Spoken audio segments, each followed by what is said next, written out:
could do it around then.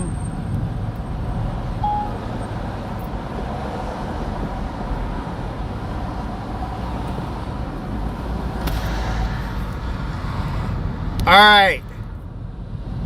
Here's the mission today. I'm going to attempt to sell all 4 of these shirts today. I am going to attempt to sell all 4 shirts and make profit. That's the goal today. I've already posted that I have the shirt for sale, and I already have three or 4 people interested. Let me see. I already have 1 person that's a guarantee. I already have 1 person that's a guarantee. Sounds good. Contact you around 6:50. Throw out the location.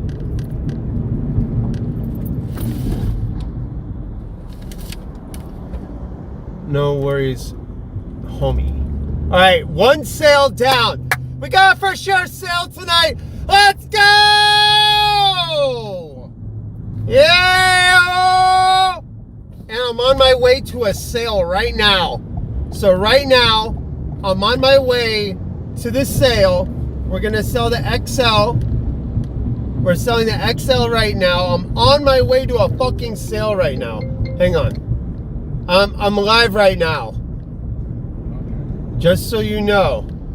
I got you. So I have 2 confirmed sales right now. And they know the size? It's posted online. Okay, good.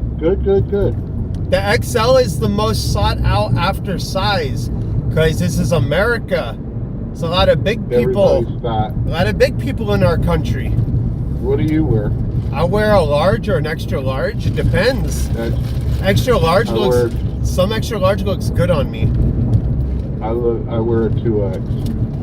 I'm not as big as you though. You get more calories. No, you get taller.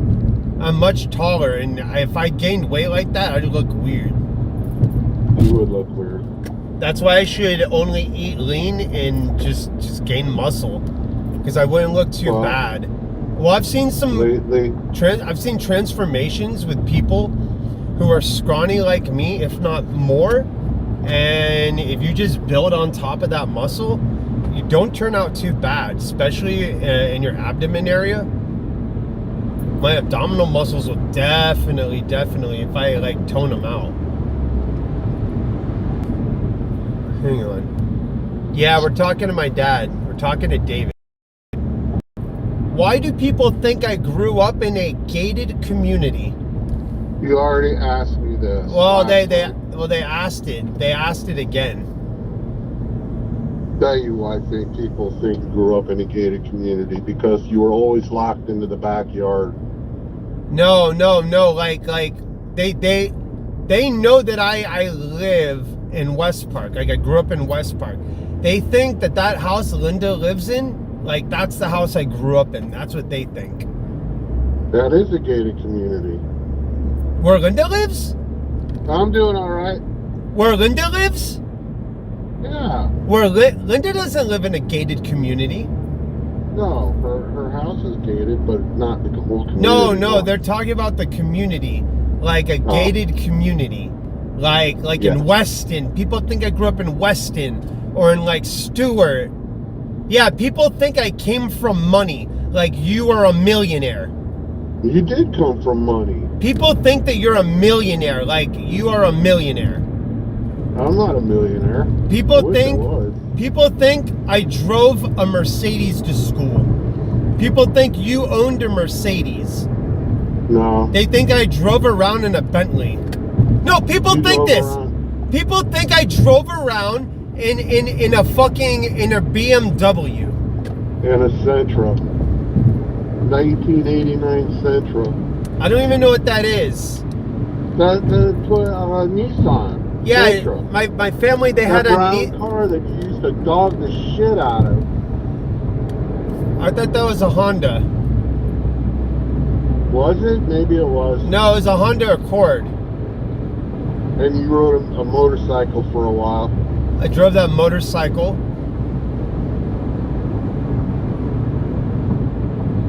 How much did you make a year? How much did I make a year? What year?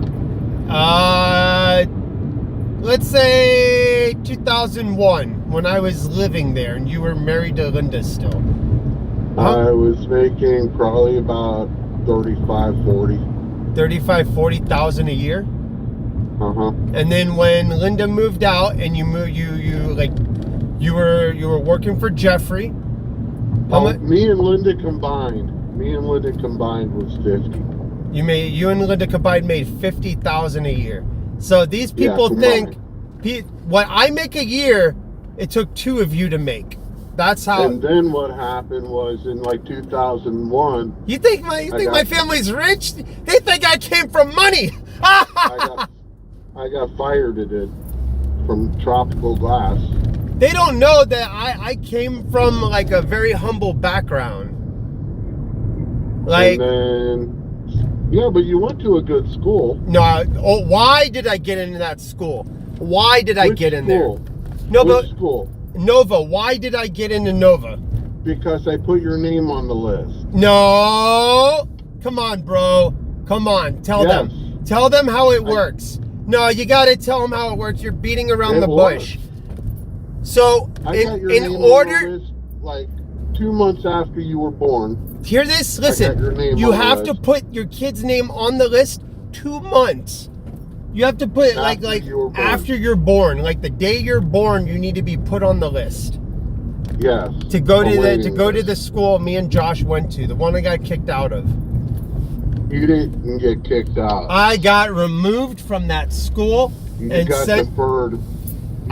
deferred to another school because of your behavior. So why do you want to put my name on a list? What was this, Nazi Germany? No, this was the best school in the county, and it was included in your taxes. It was free. All the new shit in the county. Do you understand? That school first. You know what's crazy? In California, that's a standard. No, there has to be one school that's a test school. California schools like that just come. Well, this school was special. They had computers before every other school. Yeah? They had teaching. I know. The old way of teaching, that failed. That didn't work. I gotta go do this delivery. All right, bye.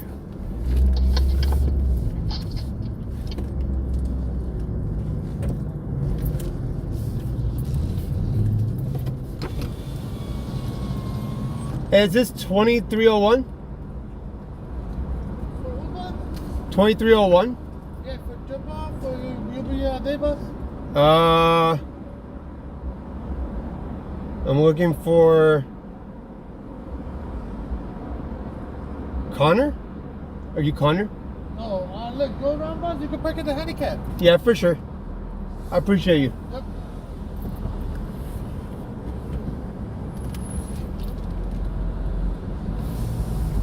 Alright, let me go make this money right quick. He's like, go park at the handicap.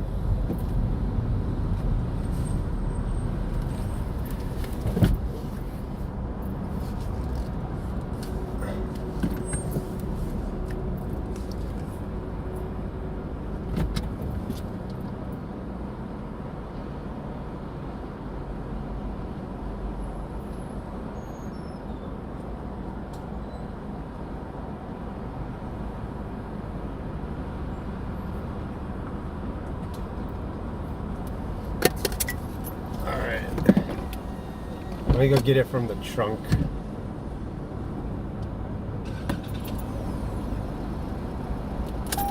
I forgot. Shit happens.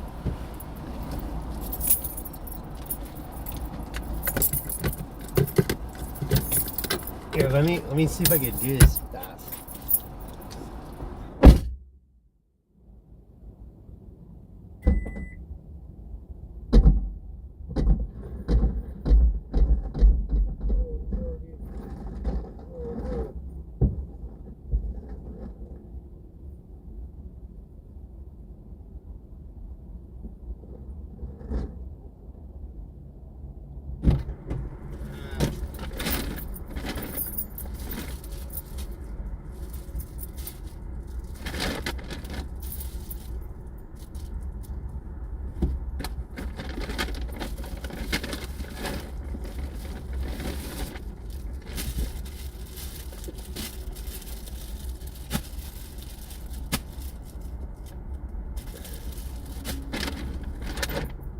Where's that receipt?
Okay.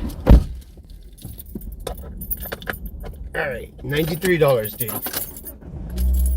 Dude, 93 bucks just now. Let's go. Let's go. Let's flip and go. So I just basically paid myself back for one of the shirts. No, two of them, dude. I basically paid myself back for two of them. All right? That's fucking amazing, dude. God is good. Thank you, Jesus. Thank you, Lord. Thank you, Lord. And we all say, thank you, Lord. All right, that's down.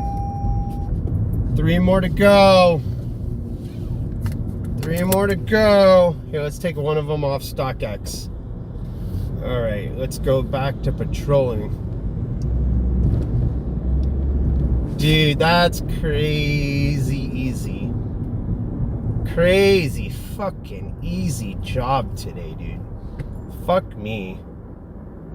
All right, this guy is already done. This one's already done, no worries. That's fucking great. Thank you, Jesus.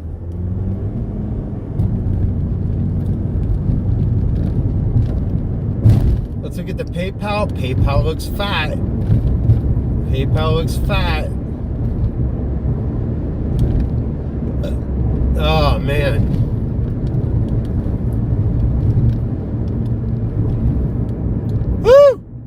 money. So I spent my PayPal balance this morning, and then we're back. We're back to 112. So I had like 130 this morning. That's not bad. That's not bad. Today I think I'm gonna fuck off today. Today I think I'm gonna fuck off. Like I don't. Fuck it, dude. All right, nice, easy sale. This guy, he's gonna buy it tonight. I'm good on that. 6 o'clock tonight. And then what is this one? I'm firm on the 90, my guy. All right, let's see if we can get any more sales. You know what? I'm gonna make another post about it. I'm gonna make another post just to sell it today.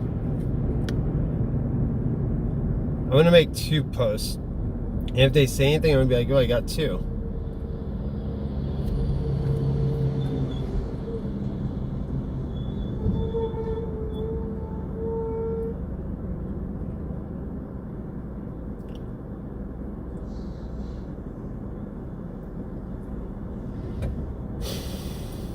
You know what the best thing to do is? I learned you got to do 2 prices.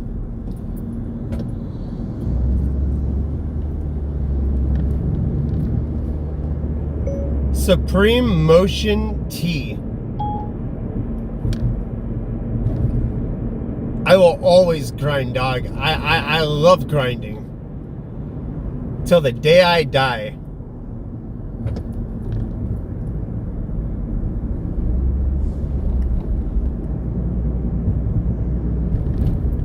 I fucking love this shit. This is what I do it for, bro. It has the same feeling of selling weed, only it's not illegal. Isn't that amazing? It literally has the same feeling of like selling weed, only it's not illegal, dude.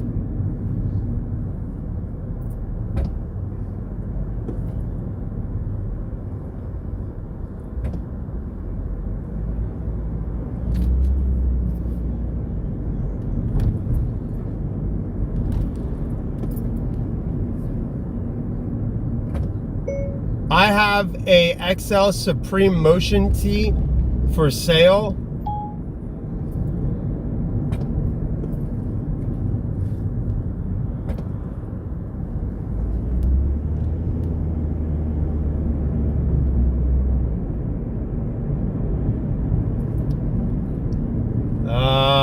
Shirts. Brand new. Supreme. Size regular. Size option. Extra large. Style t-shirt. Color. Oh, there's a cop up here.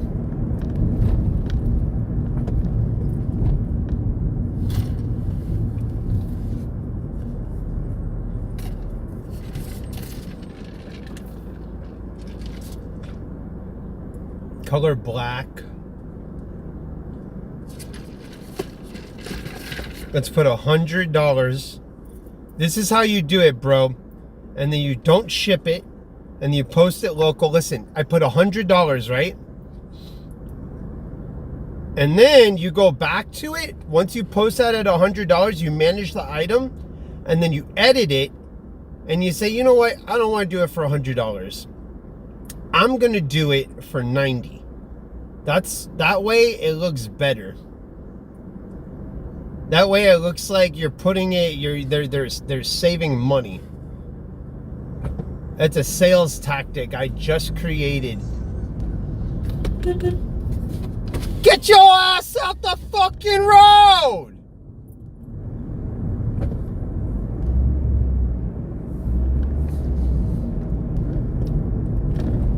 Yeah, but I mean, I'm just saying that's a good sales tactic to make it look like, you know, you're getting a deal.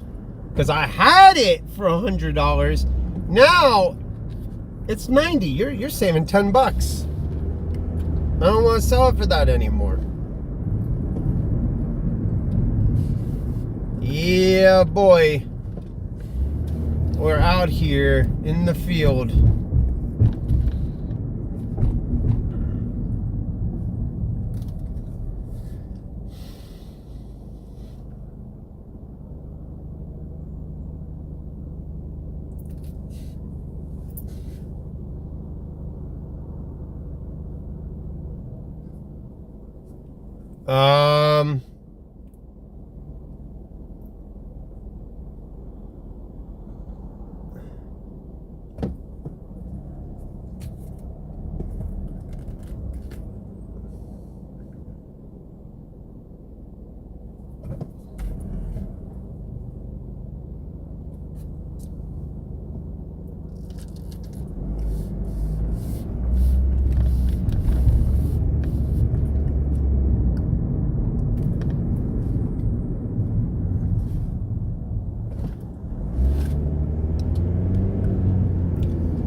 You see, that dude was willing to pay the 90. That dude was willing to pay the 90.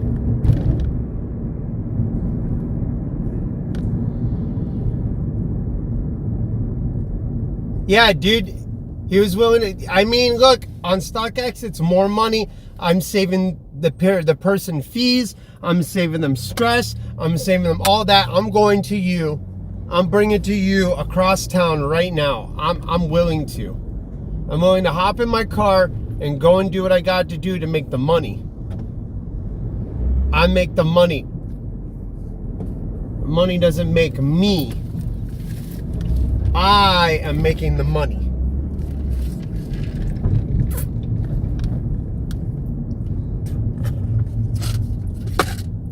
Fuck yeah, dude. I got a gang of these shirts.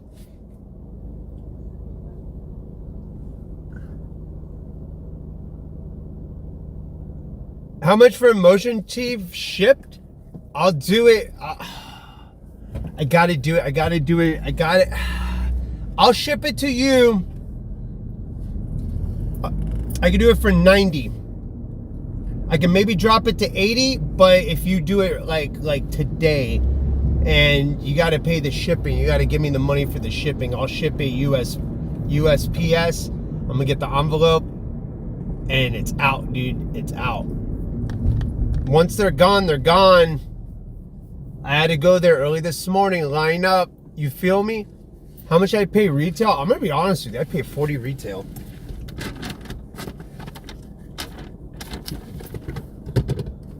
I don't even know where the receipt is.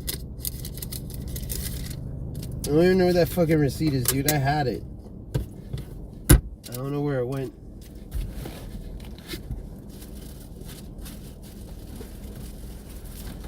Look, bro, I got a gang of them.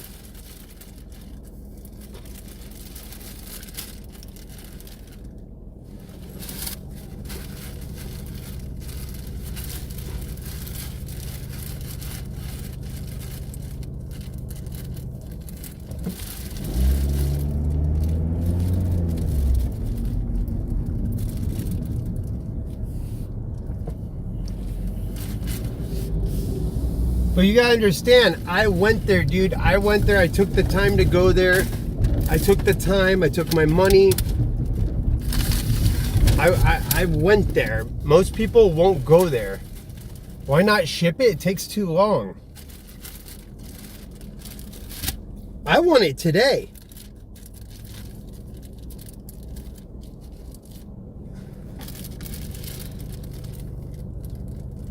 I don't know about you, dude, but I want it today, dude. I want it today. You feel me?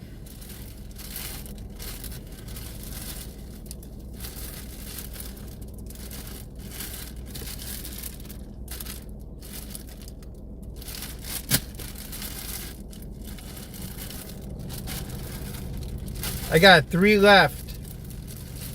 And then whatever comes in the mail comes. I got 3 of them left. That's $300 right there, bro. That's $300 right there.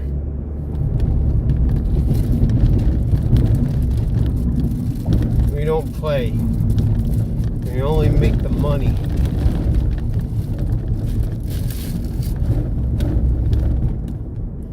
Yeah, I'll go across town for some money. Take my photo! He missed it. He missed an opportunity to take a photo of a celebrity. That guy fucked up.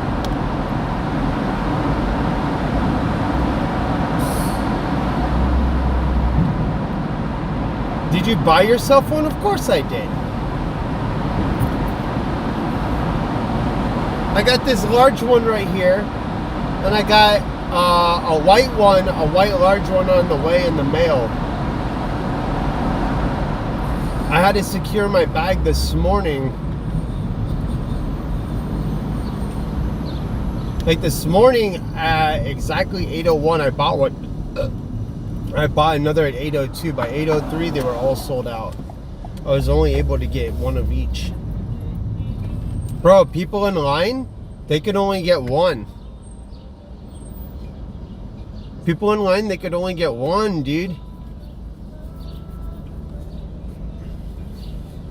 That's why I'm telling, dude. I don't even like flexing like that. But I'm like, yo, I got two of them.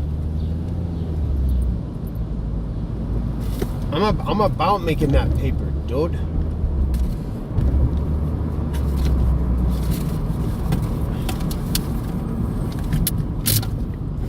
How did I get 3?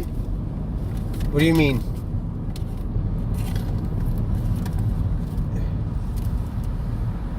With fees, it's like 89, 90 bucks. That's what I'm saying, man. Out the door, you're paying a lot of money. So for me to go across town to bring it to you, I don't think it's a big deal.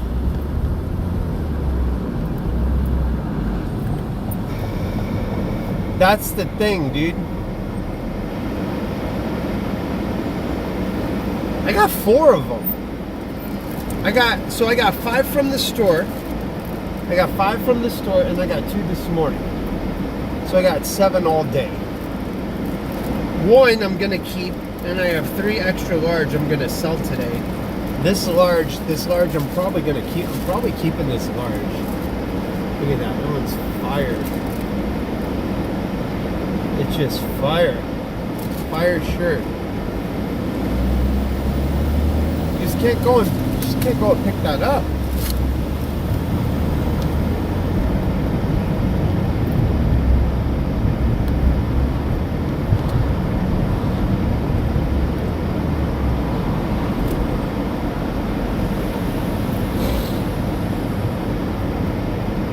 Now it's $70. And now it's $70 if you want one on StockX. Let's see. If I were to buy one for $70 on StockX, right?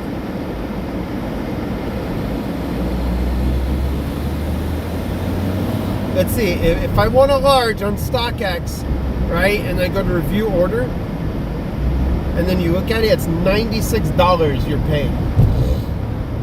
You're paying $96.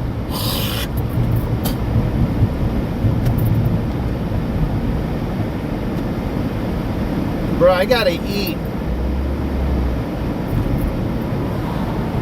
I am tall. But the large sometimes is big enough. The large sometimes is just big enough. That's just what it is. Bro, honestly, I'm gonna chill today. I'm chilling today. I gotta move my car in a few to go and make a delivery. But after that,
It's only $100 to fix the back. But it takes 3 hours. And I lose my phone for 3 hours.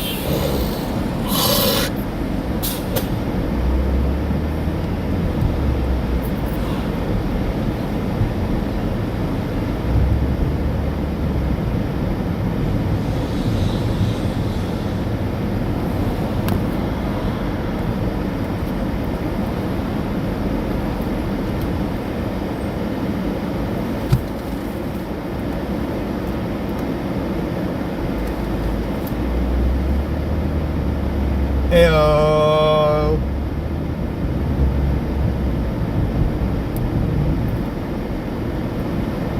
Me and the boys.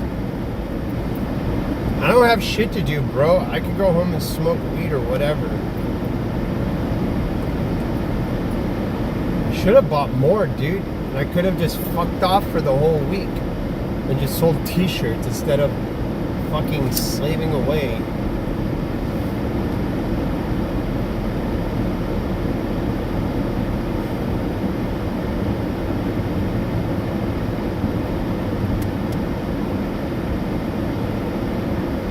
Shit, I should just sell those grills for $200 and call it a day.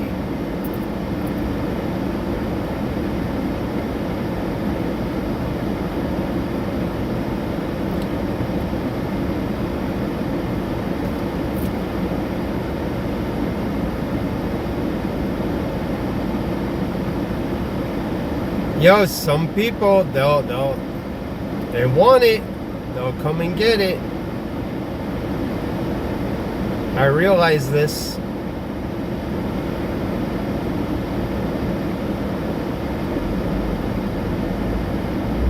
Sneakers, you name it, bro.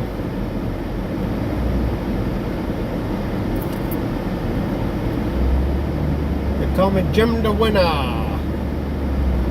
Jim the Win.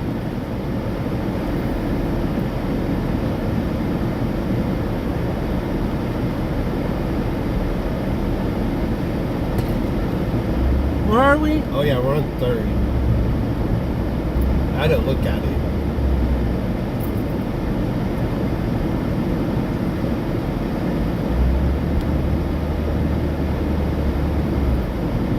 I have a nice small bag I can put all these shirts in for storage.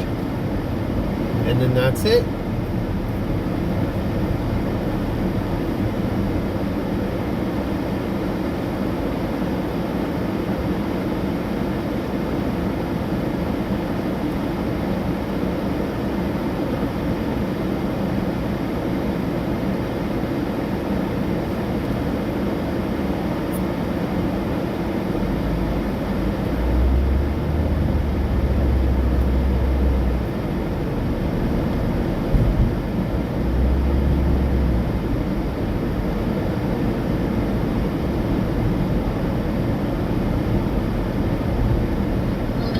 I had a missed call from this number. I had a missed call from this number. Who is this?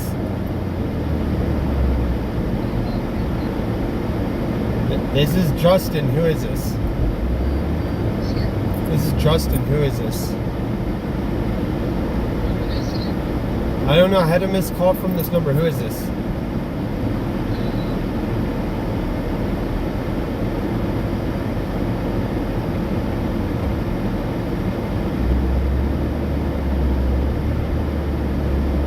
I don't know why this bitch called me to begin with and now is playing stupid because I obviously have a missed call from her. And now the bitch wants to play stupid.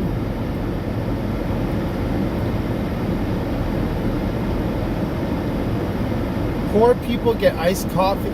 There is creamer in this. There's 100% creamer in this.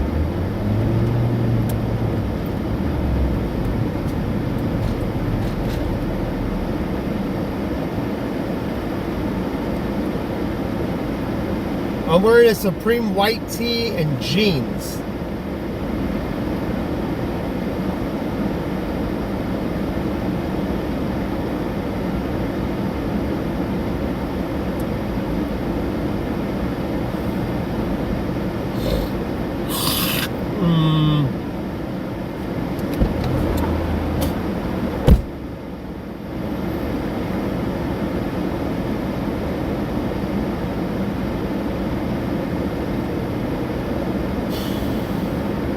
Wait, the city got rid of the benches over there?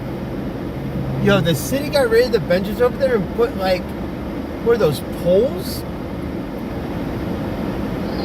Yes, you called me. What's up? What do you need? You're gonna do something tonight. Why are you asking me this?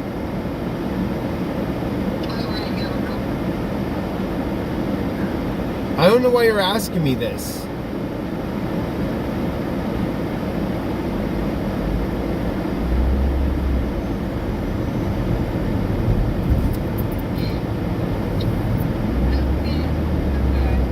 Yeah, don't call me anymore. Lose my number, okay? Thanks. Bye. That's how you handle that situation. No, dude, I'm not gonna raise her. Fuck no.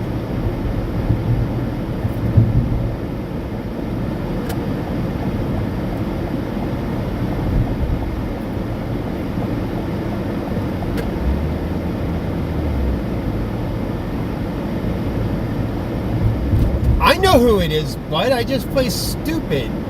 Because they want to play stupid and play on my phone. I hate when people play on my phone. No, I do not want to talk to the fucking human version of Cynthia the doll. No. No. No. No, no, no, no, no.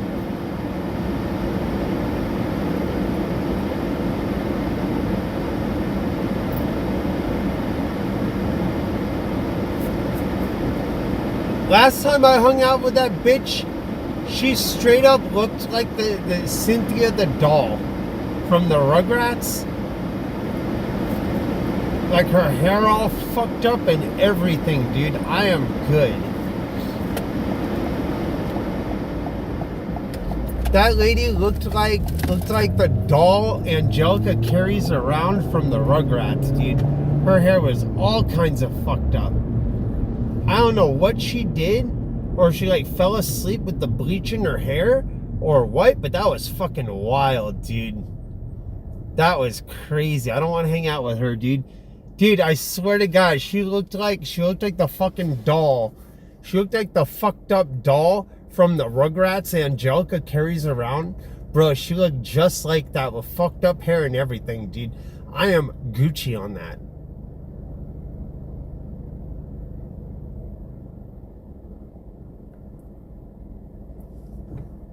I am way Gucci on that. Who is it? That girl Madeline.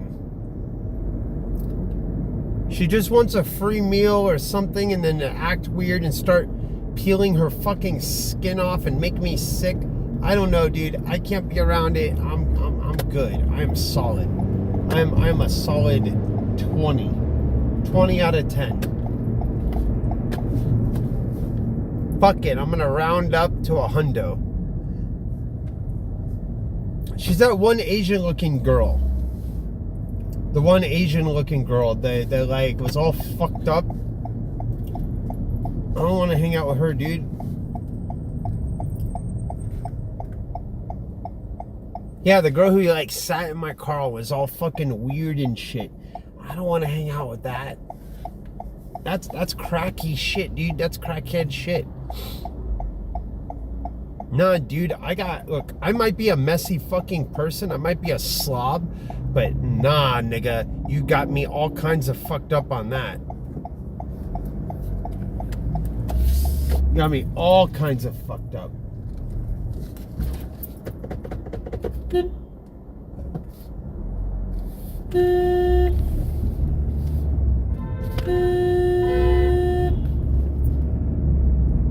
Stupid idiot. It's a red zone. There's no parking there, you fucking dumb inbred fuck.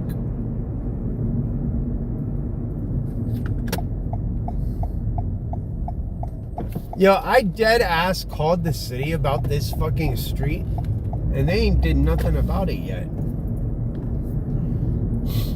Yo, let me see if I can park over here.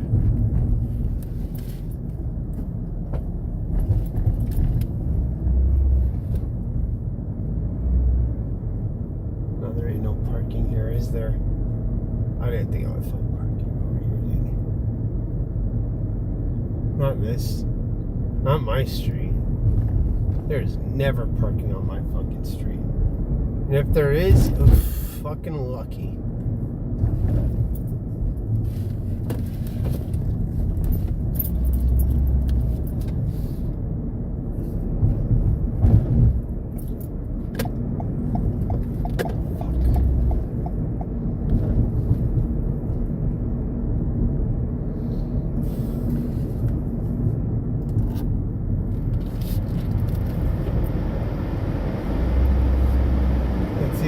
Parking.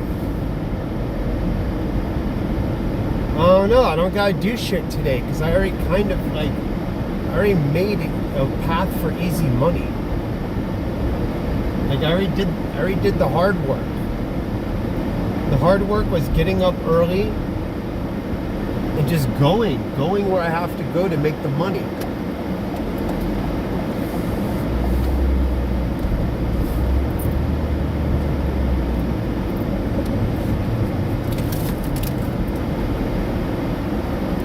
I already did all the hard work.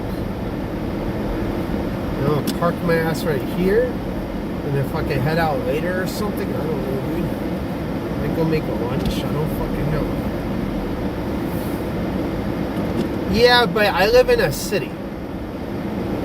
Like I live in a city, so I don't know how that feels.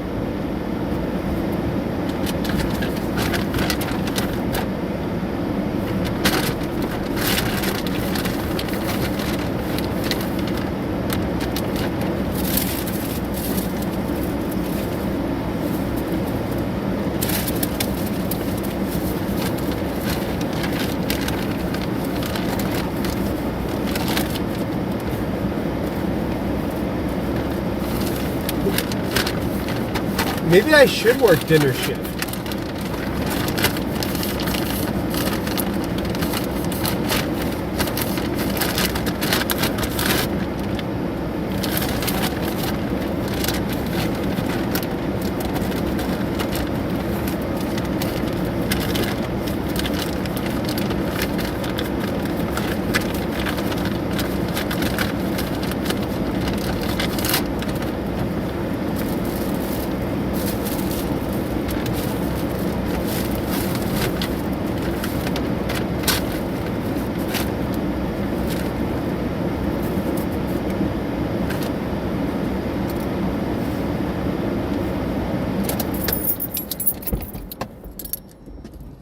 Fucking A. Now that's a spicy meatball.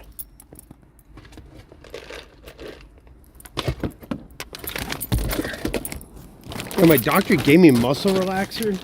He said you take it at night because it'll help you like sleep and relieve pressure or something. I don't fucking know. Sounds like a scam. Try and get me hooked on crack. Stupid try hard fucking doctor. I fucking hate him.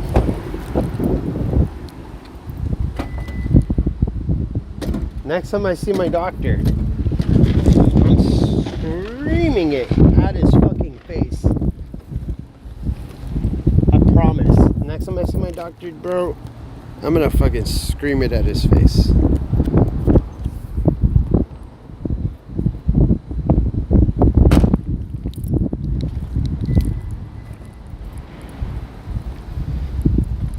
Look at me, dude. Look at me. Yeah. Yeah. Off we go. Off we go. Look at me. Oh. Oh, yeah, we're gonna clean some ducks. Yeah, go clean the ducks.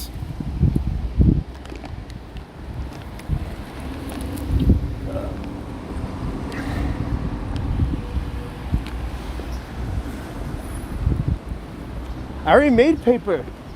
I already sold one. I deadass already sold one, dude. Deadass already sold one. That's what I went to go do just now, bruh. I already know, I have it on me.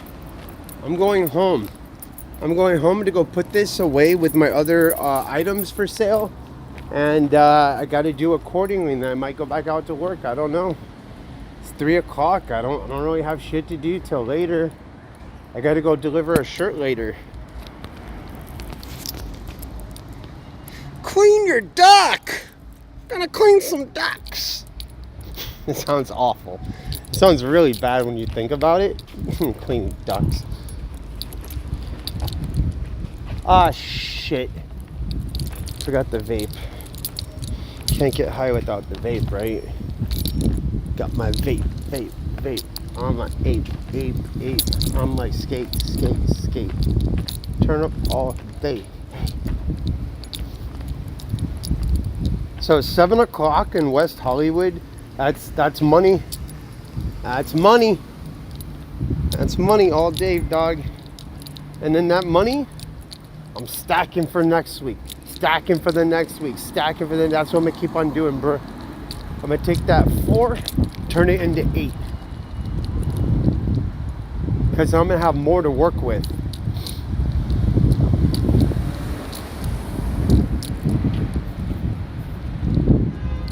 How do you get girls to like you? Money. But you can't... Okay, so here's the thing. You can't just like have money, right, and then just think it's gonna work out, because it's probably not. You're probably gonna get like used. You just have to have money in a certain way.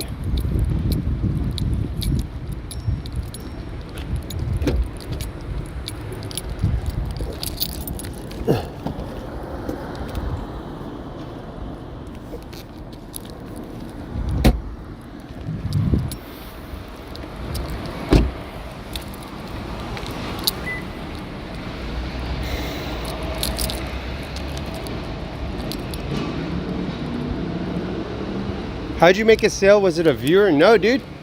I posted it online. I literally just posted it online and I got a sale. Oh, I can't wait to see Nell Bell. Madeline needs like help. She literally needs help. Yo, scope it out, guys. I got these stickers.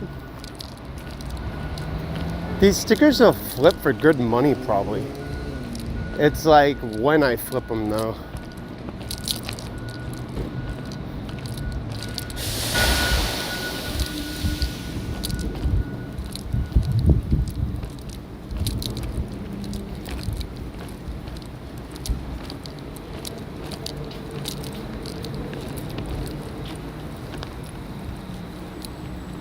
Yeah, some of the stickers I hear are hard to come by.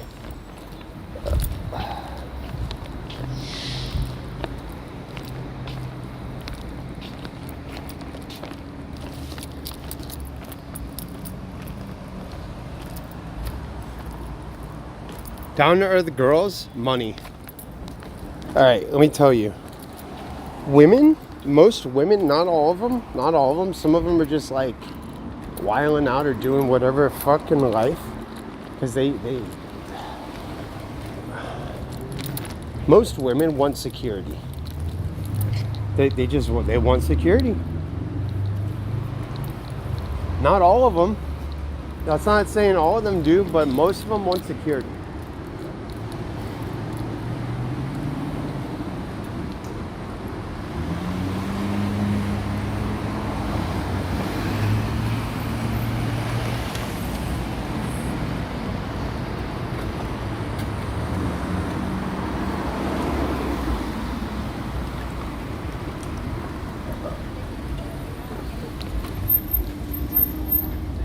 Fuck. That's crazy.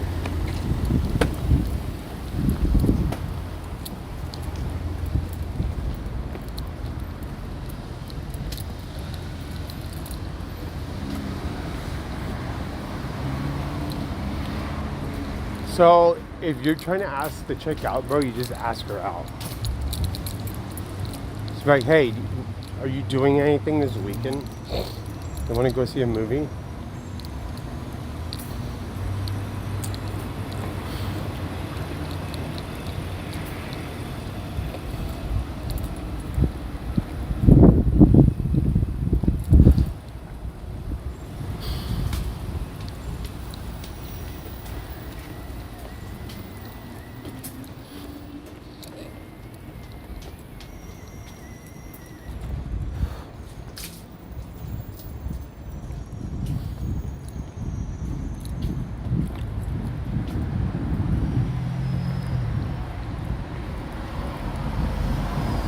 some women don't care about money.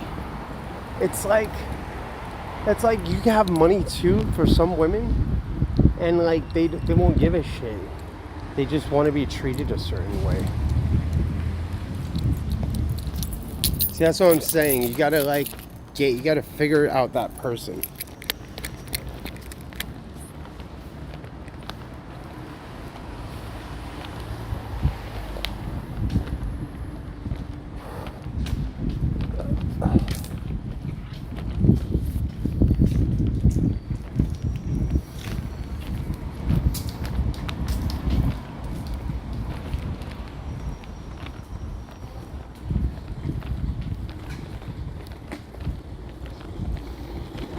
Hello.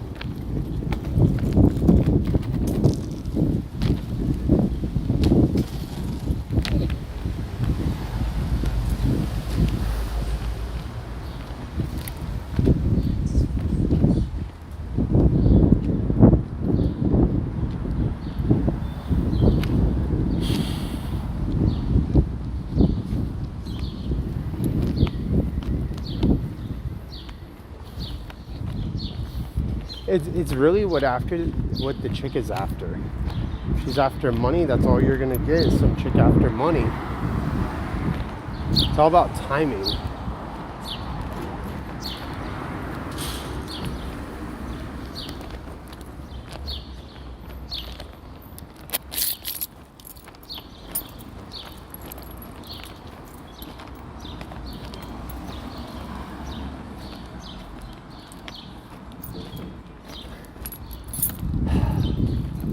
Fucking warm.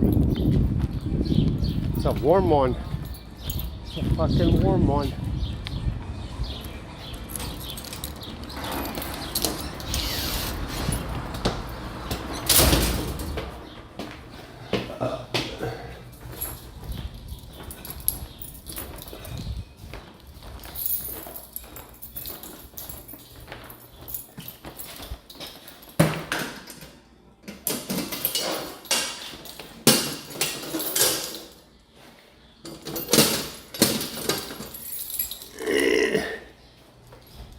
Dylan Pickle Club.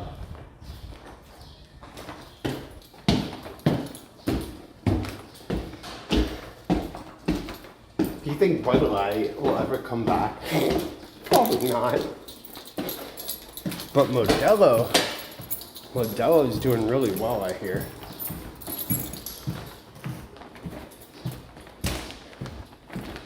Oh yeah, I got my pans. My pans were delivered.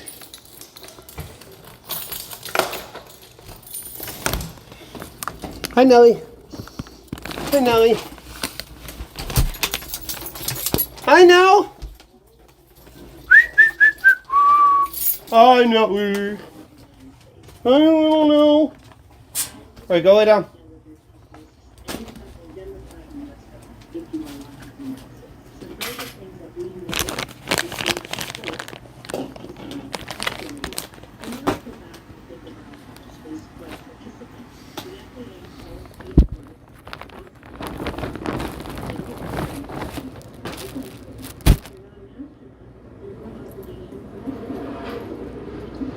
All right.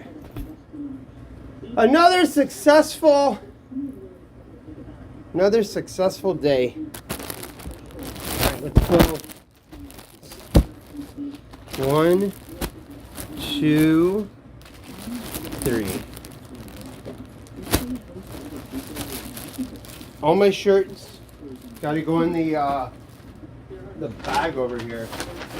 Look at all this Supreme for sale. Look at this, dude.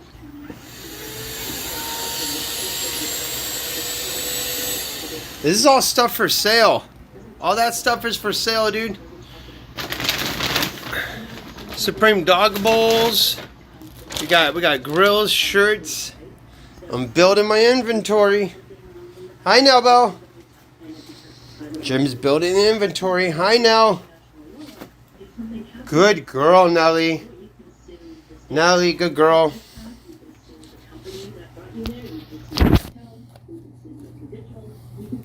I didn't get my bowls yet. Monday.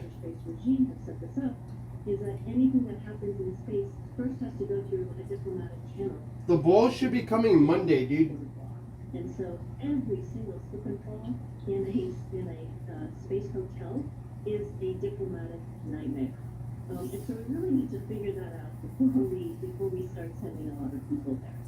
We think about human rights in space. Here we don't think about the human right to oxygen because it's kind of all around us and free. It's not in a space hotel. So what happens if something happens and the oxygen depletes? Who gets the oxygen first? And then, of course, let's not even think about the labor. How do you treat your labor in a space hotel where that person may be there 2 or 3 years without coming back to Earth? So a lot of things to think about. Bruh, I'm here to make that money. That's why I'll go across town for some fucking shit, dude. That's why it ain't shit for me to go across town.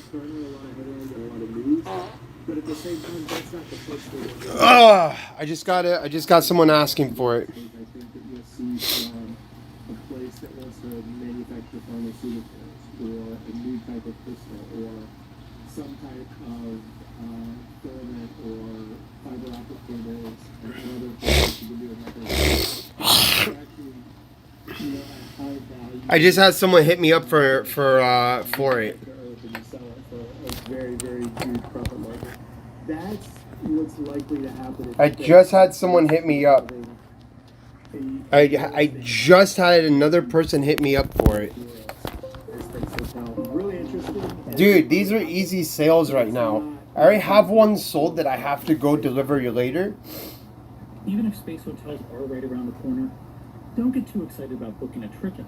It's not a cheap ticket to ride to space, and it's going to be, millionaires and billionaires and that sort. That's at the same time, that's not me hitting you up. I figure it's not you because it's locals only. That was also a completely unaffordable ticket for most people. Those people who flew were. I'm 90 firm on the price.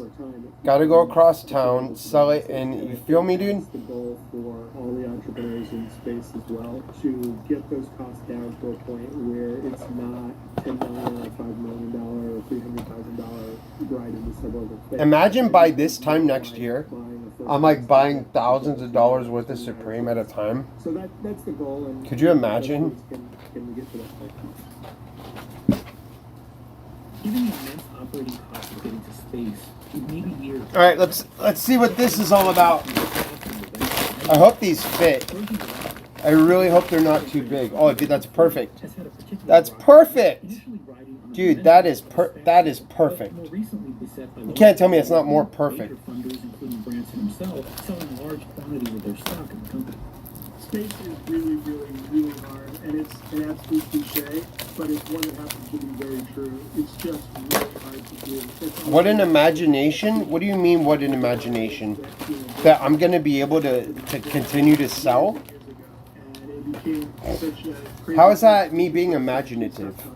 That I'm confident that I can sell? But it's not insurmountable, and investors have stepped up because... Perfecto! You sound like my grandfather. That one's nice. The fuck? Why is this one all banged up? I want my money back! What was by modern standards a very unimpressive first flight, a Kitty Hawk. I mean, you had like less than... Let me make sure these fit. Oh, dude, these better fit. To save lives. Oh, dude, they fit perfectly. Oh my gosh, no way, dude, that fits perfect. That's snug. The lure of space is innate. It's in our DNA. It's that exploration bug. We are a... That is snug. Snug fit.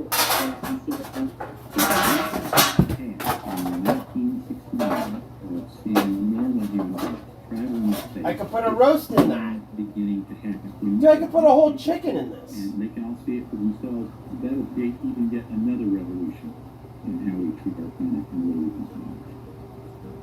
So while 2001 came and went without quite looking like Stanley Kubrick's ultimate space fantasy, 2021 might finally be the year we're catching up.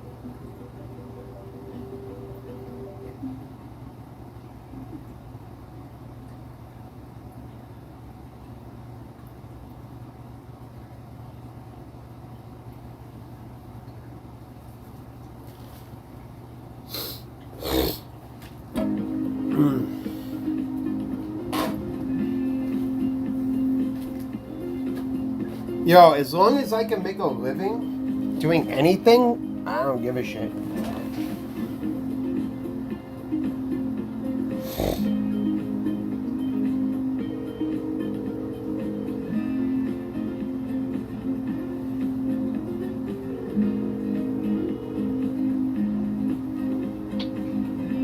Hello? Yes. Hey, what's up, Justin? Hey. I still owe you that $20. I haven't forgotten. You owe me $20 for what? You forgot already? I was being honest instead of being a If you liar. visit California, you might be inclined to go to You, Disneyland. had Or lent jump me in your convertible and $20 take Highway 1 before. up the coast. Or maybe make a pilgrimage to Yosemite. You had, Oh, very fine lent me choices. But if you're $20 the kind back of person in who revels in our planet's extremes, then it's 2019 or Route 395 18. that you're after. 2021? Yeah, sure, Brandon. You can keep the money. Say it one more time, extremely sorry. Say it one more time, I'm sorry. I can't hear over this thing at the airport. You're in an airport. Of Mount Whitney. You hear it? Why are you in an airport? As there's You an can see the airport in 5,000-year-old Keystone. bristlecone pines, Oh, the oldest living organisms. I love you. Or the bizarre How's Tufa Harry Towers of Potter Mono Lake. going? He whooped its candy ass. And true to Who? California's boom and bust Have spirit, you beat you Harry can saunter Potter? around the oh, I don't have time to play video games, dude. I work. What a novel experience to find an empty American yeah. city where all the businesses are shut down. I work 6-7 days a week, Brandon. Could you send me To a do thing 395 when you're it helps to have a online? guide. And mine What do you mean, is Brandon? From And it's now true. on, can you send me a link when you're online? It was either, The it hardest had to parting be time you, of or all time. was it someone else pretending Y'all they agreed to were show me you? They some of better what not 395 have has to been. offer. I don't know. But only if we agreed. not What are to you discuss doing, the Brandon? locations.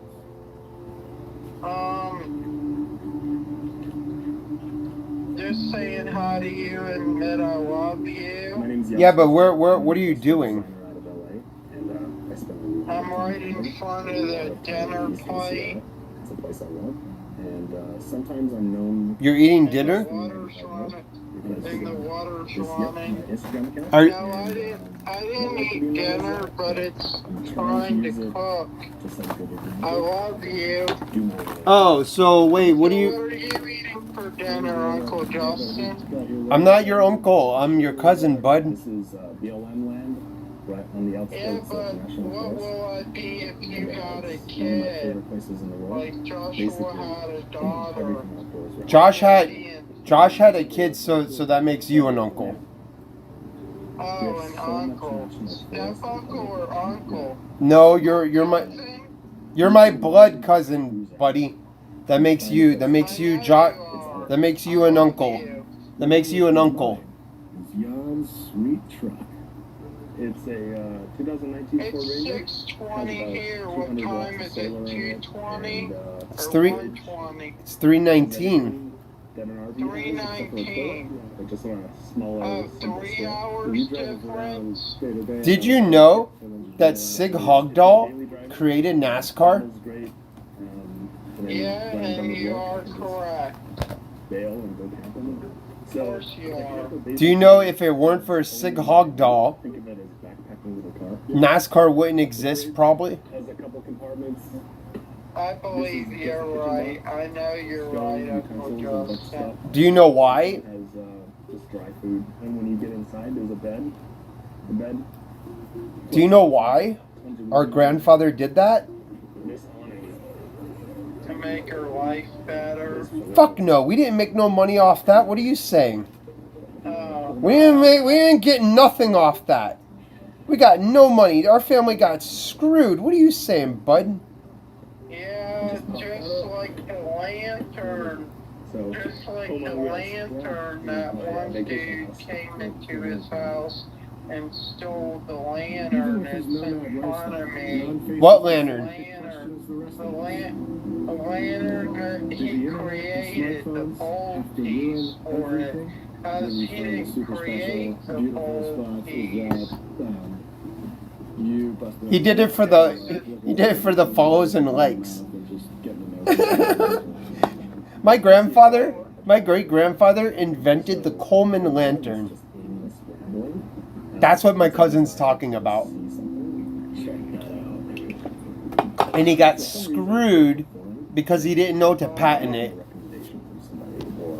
Yeah, that one dude broke into his house and that was so wrong. Wait, who's that one dude?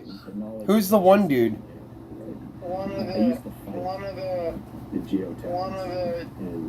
One of the dudes that just broke into people's houses, but he had broke into his house in Daytona, Florida, or whatever. And then when he was in California racing, he was a California racer, a Nevada racer, a Daytona, Florida racer. This is What true. else, Justin? It's true, 100%. He raced here in California at Ascot Speedway. As a thank you for this quick Yeah, guide to that's where tubing it etiquette. was. I just We made yarn, Aaron, and I Larry some didn't have the tacos. information And we all took a me. Doesn't exist anymore. And knocked back a couple of drinks. It's a town now. He drove the Wisconsin Special. Yeah, 180.27. He drove the Wisconsin Special. That's my great grandfather's world record car. Yeah. How are you? Are you at Disney World in California? Or I don't go to Disney. how you know? I would never waste my money there. Oh, okay, yeah. Well, I don't have kids, so why would I go to Disney? It's weird. I don't know. Disney's shut down in Florida. Good. You believe me? Good. Good. So Harry Potter is the only show in town. Good. Harry Potter, Universal Studios, Watson, whatever. It's the only show in town.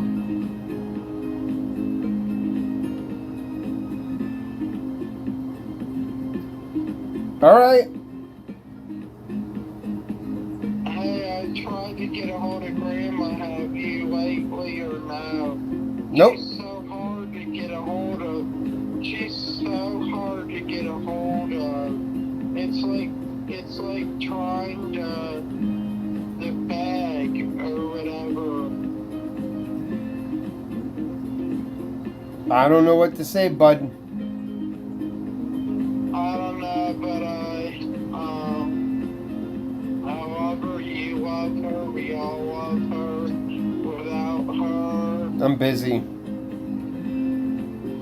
Without Grandma, I saw the shirt you had made back then, and I just thought of it without anybody helping me think of it. Hostel The of thing about good Vista, times and serenity in babies. 2020 is that they're The fleeting at shirt best. that you made, Hostel of After we split Vista. Fignon and continued Bena on our way, Vista, smoke Hostel started to Vista, envelop Bena us. Vista, baby. That shirt is sold out. You need to make it again. The plus side It cost- Seller. It cost. It's a big time seller. I made a lot of money off it. It's. I want one in triple X or quadruple or They're not, buddy. They're not for sale anymore. We have to talk our way in. Please make me one. It costs a lot of money.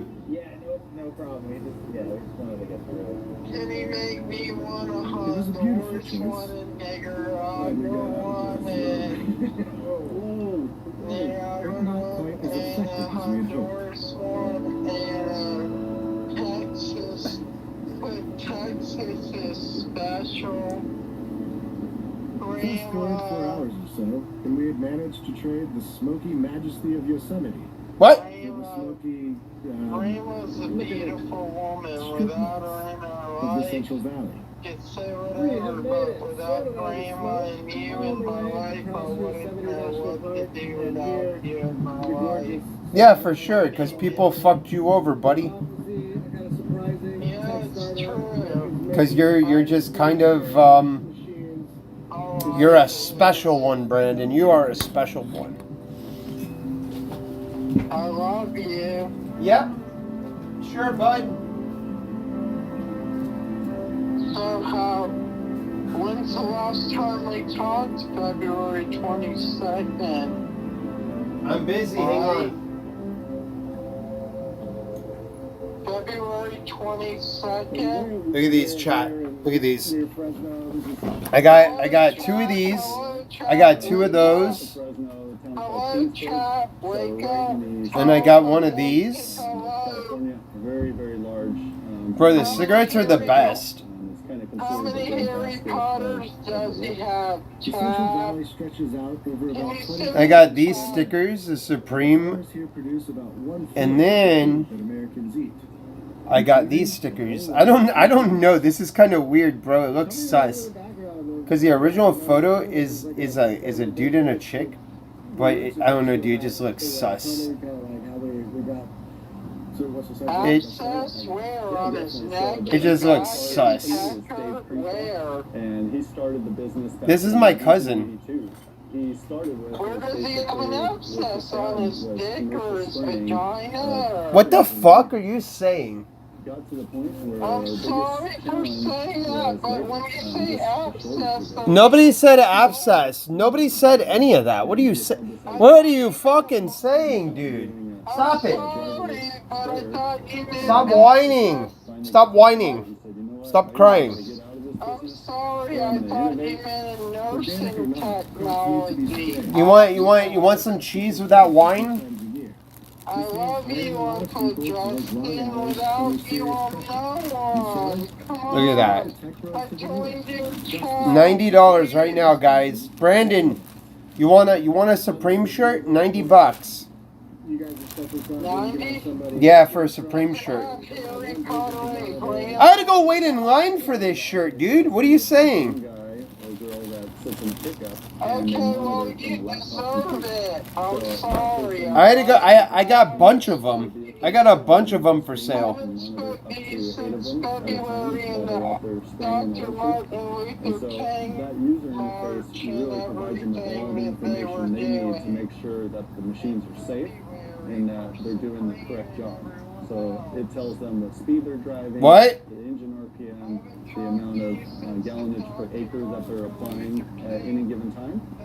So if any one of the machines has an issue, it's going to send an alert. I don't know what you're saying. I gotta go, Brandon. Bye. Driving car, these beasts use Dude, he's gonna GPS, sit there and just fucking LiDAR, ramble. and cameras to see and navigate the world around them.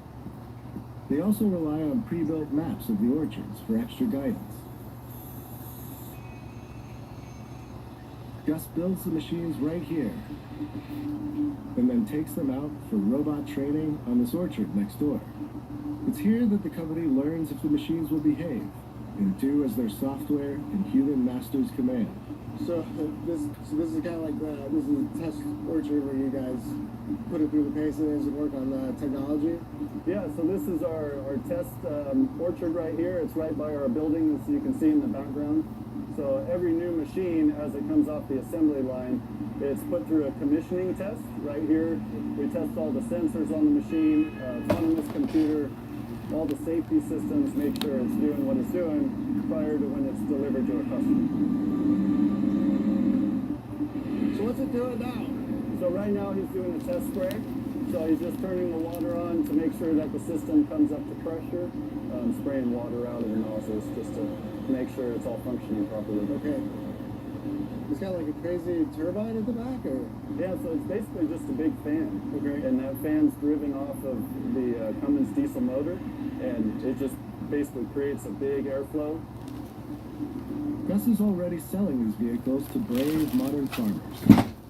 And people the world over have taken notice of the Hang on, chat. I gotta do this right Just quick. sold them in the Central Valley. I'm trying to make money right now. Where are they going? So I don't have to fucking work. Right now, the majority of our machines machines are here in California in the Central Valley. However, we do have machines and customers in Florida and the citrus industry over there, as well as Australia. I think you started selling them in like December of 2019. Yeah, so we started taking orders early last year for the sprayers, and the first deliveries we made were in December of 2019. Okay. And how much do they cost each? So our retail price on these machines is $285,000. So it's not a small investment, but I'm sure the regular sprayers are cheaper. Yeah, I mean we're honestly not too far away from conventional equipment on our price, and the main thing is that the return on investment is very quick due to all the labor savings and the increased efficiency. I mean these machines they just drive. But basically what we're doing, besides this machine, this is our first machine. We call it Orchard Gus, mainly designed for your nut trees, as well as citrus and fruit. In the future, we're working on a few other projects. We're going to do more machines. One of them is actually a vineyard sprayer, so vineyards are much tighter spacing, so the machine has to be physically smaller. And then we've got our eyes on doing a lot of other innovating.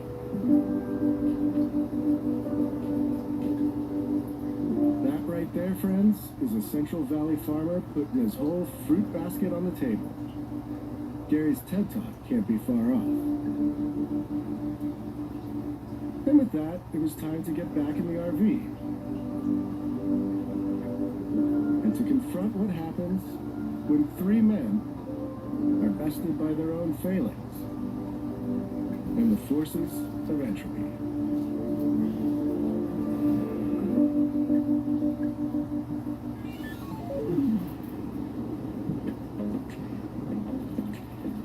Next on Hello World, we cruise into the Mojave Desert in search of a lunar lander.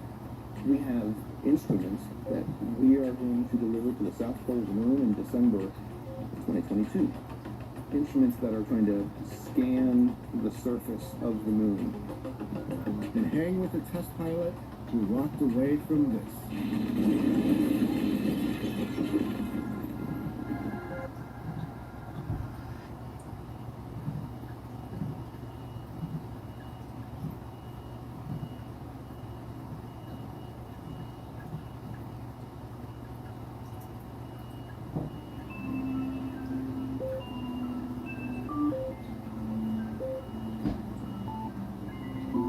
Meet Betty. She lives by herself, but for the last few months, she hasn't been alone. LQ, tell me a joke. Did you hear about the claustrophobic astronaut? No. Apparently, he just needed a little space.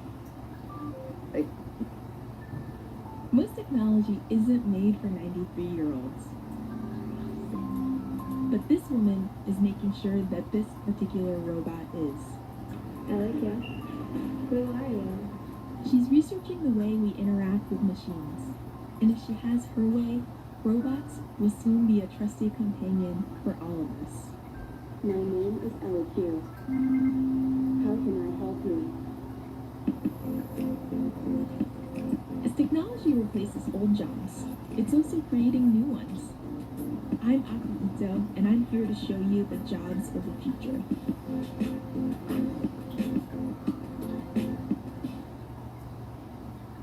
My name is Danielle Ishak, and I am a human-robot interaction researcher.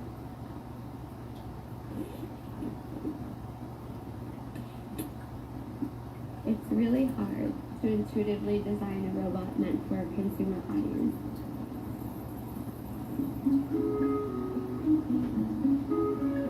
You have to make sure that it's a robot that people want, people know how to use, and people value. Danielle works for an Israeli startup called Intuition Robotics. Its U.S. office is here in downtown San Francisco. Hello. Hey Danielle, it's Aki. The company is funded by a couple big names, like Samsung and Toyota. Full disclosure, Bloomberg's venture capital arm is an investor too. This is Ellie Q. Can you figure out this then, please? Ellie Q. Tell me what you can do. I'm a proactive social robot designed for older adults. Dude, I'm fucking off all day. And friends, and even play music. These features might remind you of the Amazon Echo, but you'd be missing the point if you compared her to a smart speaker. She's not meant to just be useful. She's meant to be a companion. Why don't you take a break and have a drink? And that's why she has a head that can nod and make others.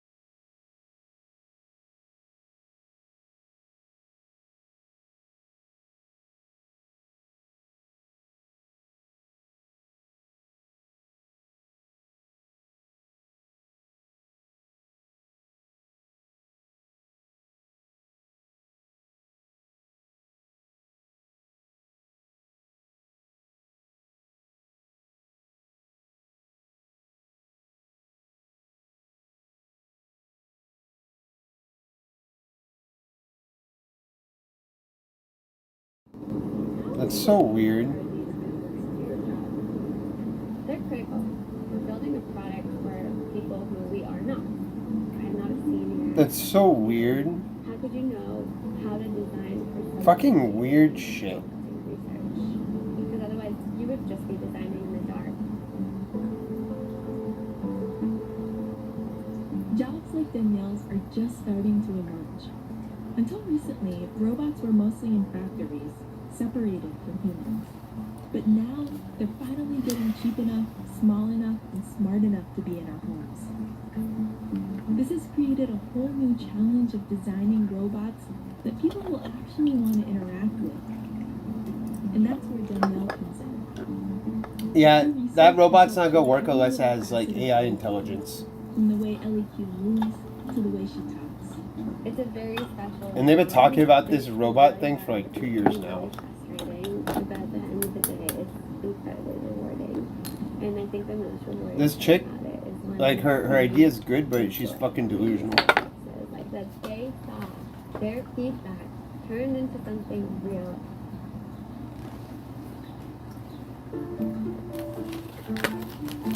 Solid idea, but delusional chick. Today, we've driven east of San Francisco to go see one of Danielle's research participants. Cafe, restaurant, I don't fucking know, dude. Movies, theme park. Fucking putt-putt golf. See, this is where a conversation is. She should open up and I should say, no, I did not know that. I expect her The to fuck be was able that? to continue a conversation. Someone just sent me money? At least sick up her comments. Yeah. Oh shit, I got another. Yeah. Oh shit. That's companionship.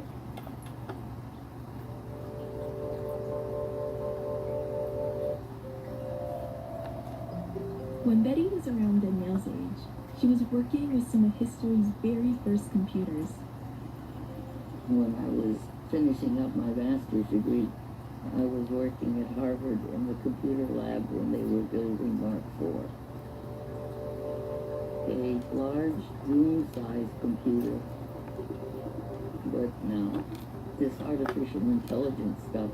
Dude, I think I have another sale. Yeah, I think I sold all of them. Doctor's appointment. no problem. I think I just sold all of them, dude. When Danielle brought along the idea of working, Cause I'm selling stuff. I said, "Are you kidding me? Will older people connect to a robot?" Bruh, I just made my daily wage and it's not even 3:40. It's not even 4 o'clock, 5 o'clock. I did fuck all today, and I'm just hustling this shirt until late. Her parents spent How is that an L? in Israel and then in the US. How's that an L? I'm actually making money right now. Work a little harder. I'd rather take the 90 and fucking bounce. How is that? So with StockX and all the fees, it's like $100 out the door, right? I'm not gonna get $150 a shirt locally. school didn't come easily. You don't know how the trade works, Doug. And that very much affected my self-esteem academically. The principal of the school did not recommend her to take advanced classes. She fought for it, and she got into it, and she did very well with them.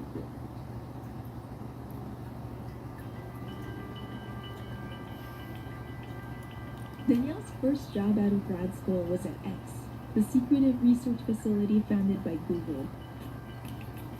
It's known for dreaming up all kinds of wacky, far-flung ideas. Can you tell us about the moonshots you worked on? No, I can't tell you too much about the projects that I worked on. I can't say that I was working on robotics. She loved the job, but wanted to work on something that would reach real consumers soon.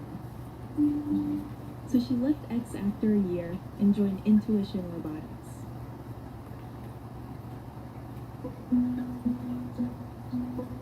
I won't be able to go down that way around now. 4 years now, and it took her a while to find a footing in a male-dominated industry. I've gone to different meetups where there'll be like a circle of men with their like zip-up jacket with their like company logo on it and a beer in their hand, and I'll come in with lipstick and nobody wants to talk to me. This is my closet. I'm not going down there. At first she did her best to fit in, wearing a pair of glasses. Bro, this is like Figueroa in the 60s. So what's the kind of thing you used to wear? I am not going to Figueroa in the 60s. Lousy things that make you look like you're 40. But that got old. Dude gave me a fucking address to like some shop, but it's like across the street from a school on 61st at Figueroa. I'm good, dog. Before we wrap up for the day, Danielle has one more LEQ tester to visit.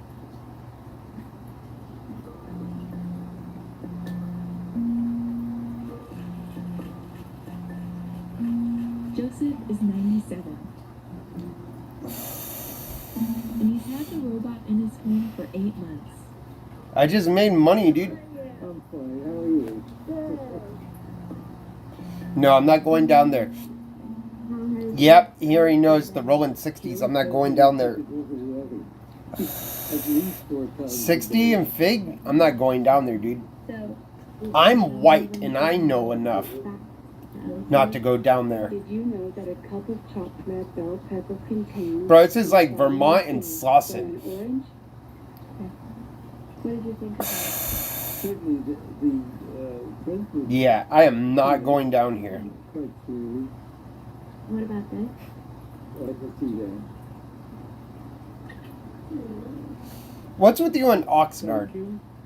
No, dude, Oxnard's too far. They would have to pay the gas. I would drop it off to Oxnard for $20 fee. $20 for my time. By 2020, almost 500 million people are going to be 80 or older. And if current trends continue, more and more are going to be like Joseph and Betty, living alone. Pelican, stop. My dad thinks that people don't want Supreme in Florida. I'm like, bro, people want it, they just can't get it. He's like, yeah, but no one's ever came to my shop and asked me for Supreme. I'm like, they will never go to your shop and ask for Supreme because it's not like that. Hello? That's not a thing you go to a smoke shop and ask for. It's not like, hey, you got Supreme? You either have it or you don't. Like, I don't think he understands. But I know that it's only part of the way. No source of artificial intelligence will Shit. ever be able to replace. I am fucking flippin' lit.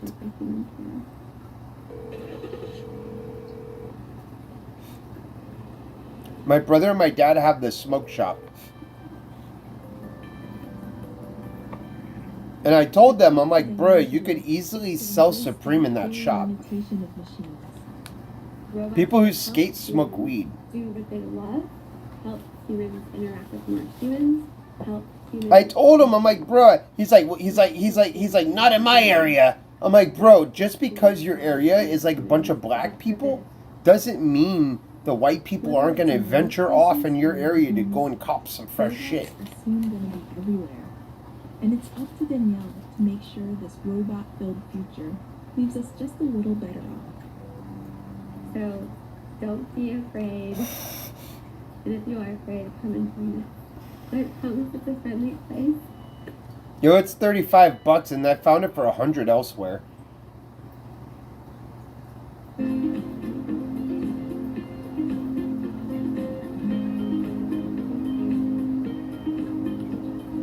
Someone donate for the Supreme headband and I'll buy it right now.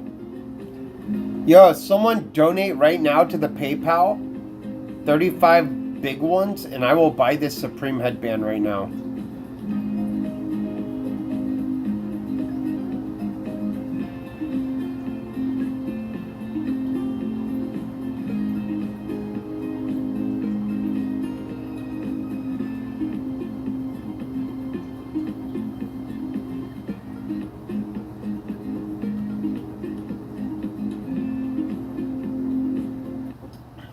If you're like the estimated 74% of adults in the US who use YouTube, this might be what your home screen looks like.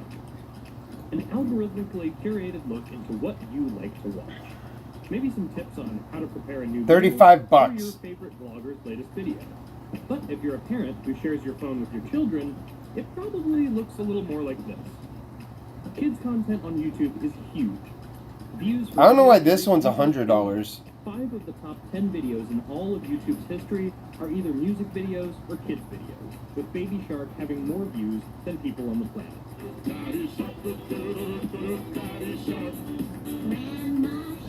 Supreme headband. A revolution, not an evolution. In Yo, $35. consume video content. $35, boys. Then into how they view toys and play and all of the associated. What am I gonna do now that I'm home? Make money? Right now I'm trying to sell this Supreme headband. Not the Supreme headband, what am I saying? Right now I'm trying to sell, here's another one for $30. Why are they so cheap now? But often it involves toys. And for toy makers who embraced the platform, it led to record success. I think LOS Surprise Punch Sherry is the biggest phenomenon that has ever happened in the toy industry. This is the story of how YouTube changed kids' toys.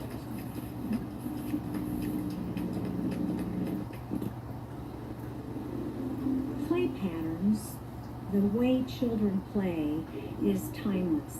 But how I'm gonna deliver on those market that to children has changed quite a bit over the years. And I would say that the last $41, my dude? $41. It wants $41 for it. 50s when TV commercials Hello. to children was first launched by Mattel. What's going on? This is Nancy Weirs. She led the Barbie brand during the 90s and spent 4 years as the chief marketing I officer. basically sold all of It them. used to be that there would be a few playthings And you said nobody wants it? bring into the home where the children would create themselves. Why do you think that? Becomes a plaything. And No. And explain to me why you think nobody there in Florida wants Supreme. Why do you think nobody in Florida wants Supreme? Tell me. and advertised it to What do you mean you don't see it? I don't see anybody with This that logo. created a huge You've never seen a t-shirt somebody wearing Supreme. folded across decades. So hit us again when you're ready to play. Everyone knows. No, it's not knockoff. How do you know it's knockoff? How do you know it's not authentic?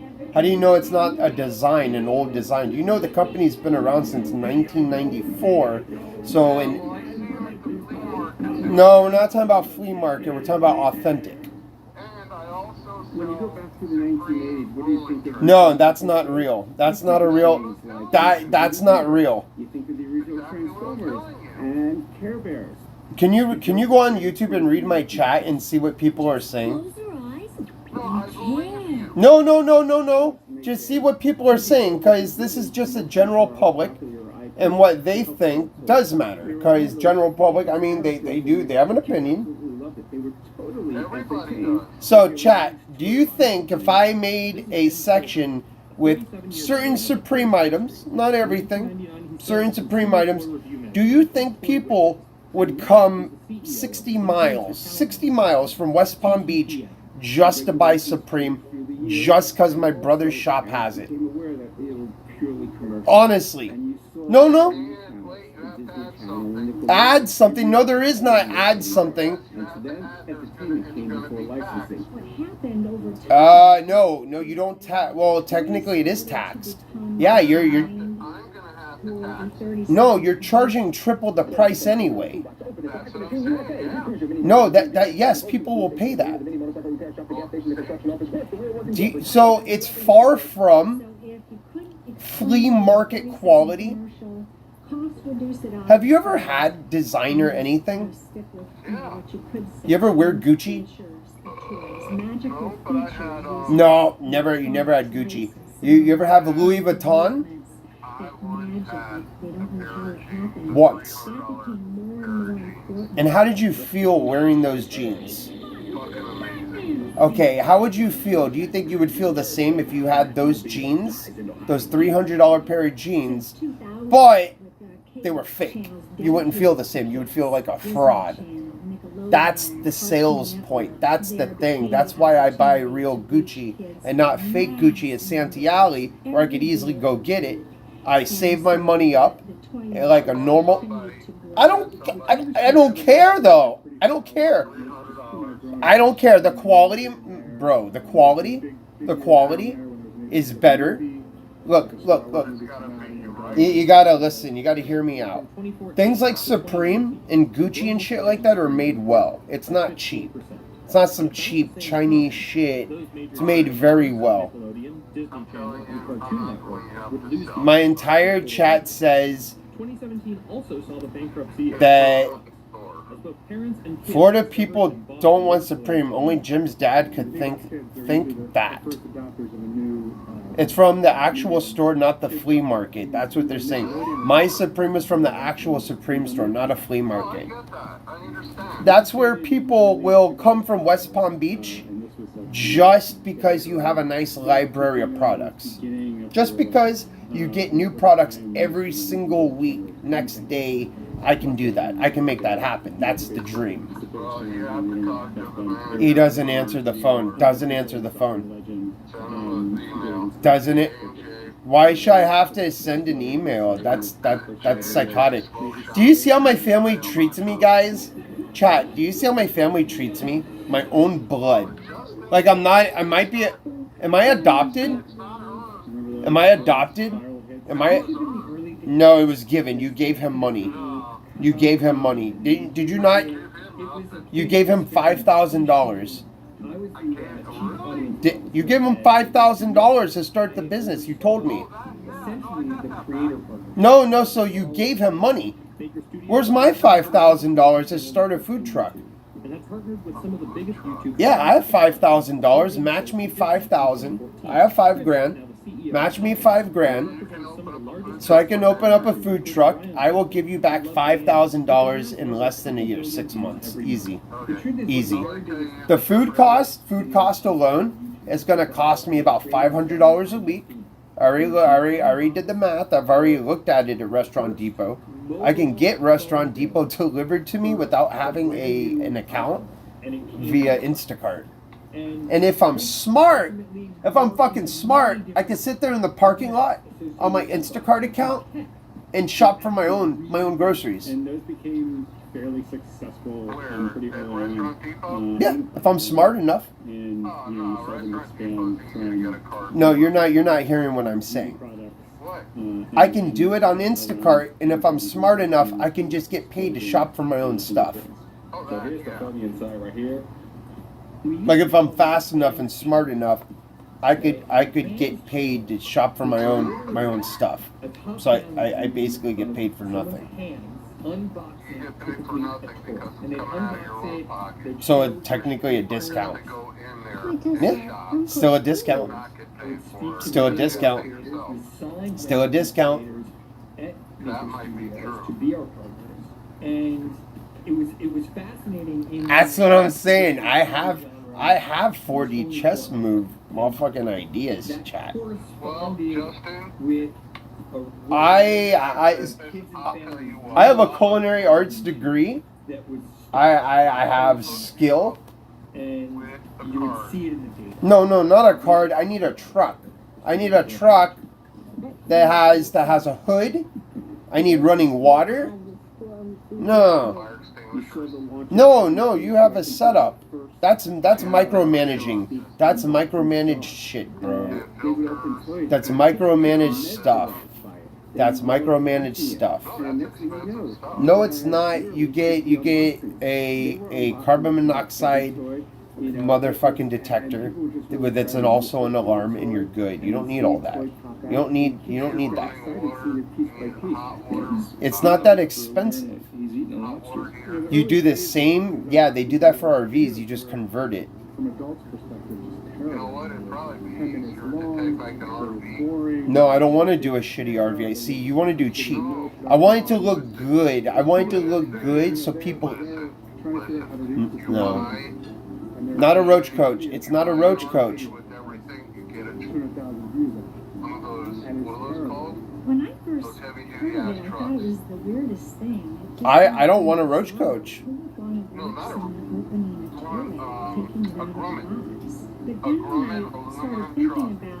I want a bread truck. I want a bread truck with a window on the side. They have windows with bread trucks. I have to say that the company that really jumped on that in the most assertive way was NGA with their launch of No, you don't. No, you just buy it new. I don't want it old shit, dude. Why do you always cut corners? No, but you cut corners. You've always done that, and it looks shoddy. No, but you want... No, it's not. No, it has to be NFC, or whatever the fuck that's called. NCF, or whatever. It has to be certified. It has to be certified. Where's a bread truck? One of them. That's a bread truck. That's like what they used to deliver bread in, or I don't know if they still do. No, that's not. No, UPS is different. Different. Bread trucks are much different. Different type of truck. Because this is a GMC. This is a General Motors, or it's a what do you call it? So where's my small investment, my small loan, so I can start my food truck? I need a small loan.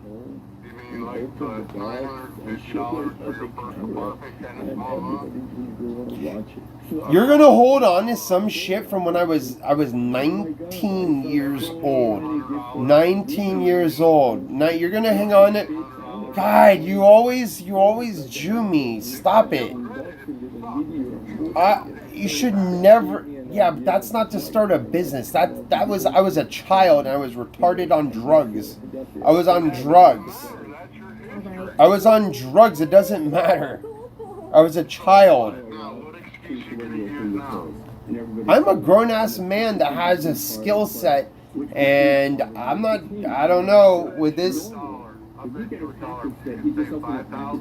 No, I have 5,000. It's going to take me another year. Waste of time. You gave Josh $5,000. So you loan me $5,000, and I'll sign a contract with you that you'll get your money back. How hard is it to sell food? No, there's locations. I drive around all day. I see where the food trucks go. I follow some of them and I see where they go. I know where to go. You just need to do the permit. That's it. The local selling permit. It's $300. I can do it in 2 minutes. I have already presented a business plan to you. I presented several. I already did. It's gonna run. If It'll run about 20 grand. The truck is about 10, and then you build from there. Yeah, the truck is about... I don't think you understand that the truck is about 10 grand alone, maybe 6.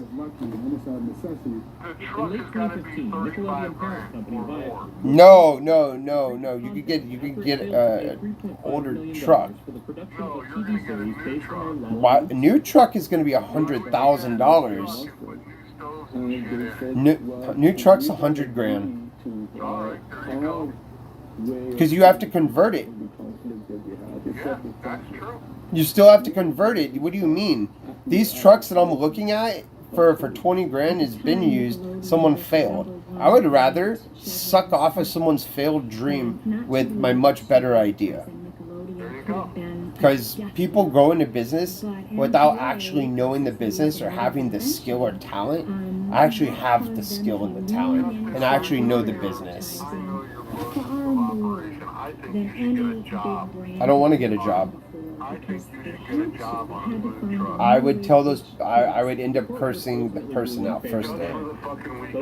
I would never do it. I would never do it. I would never do it. I would never do it. I would never do it because it's not my dream. It's not my motivation. See.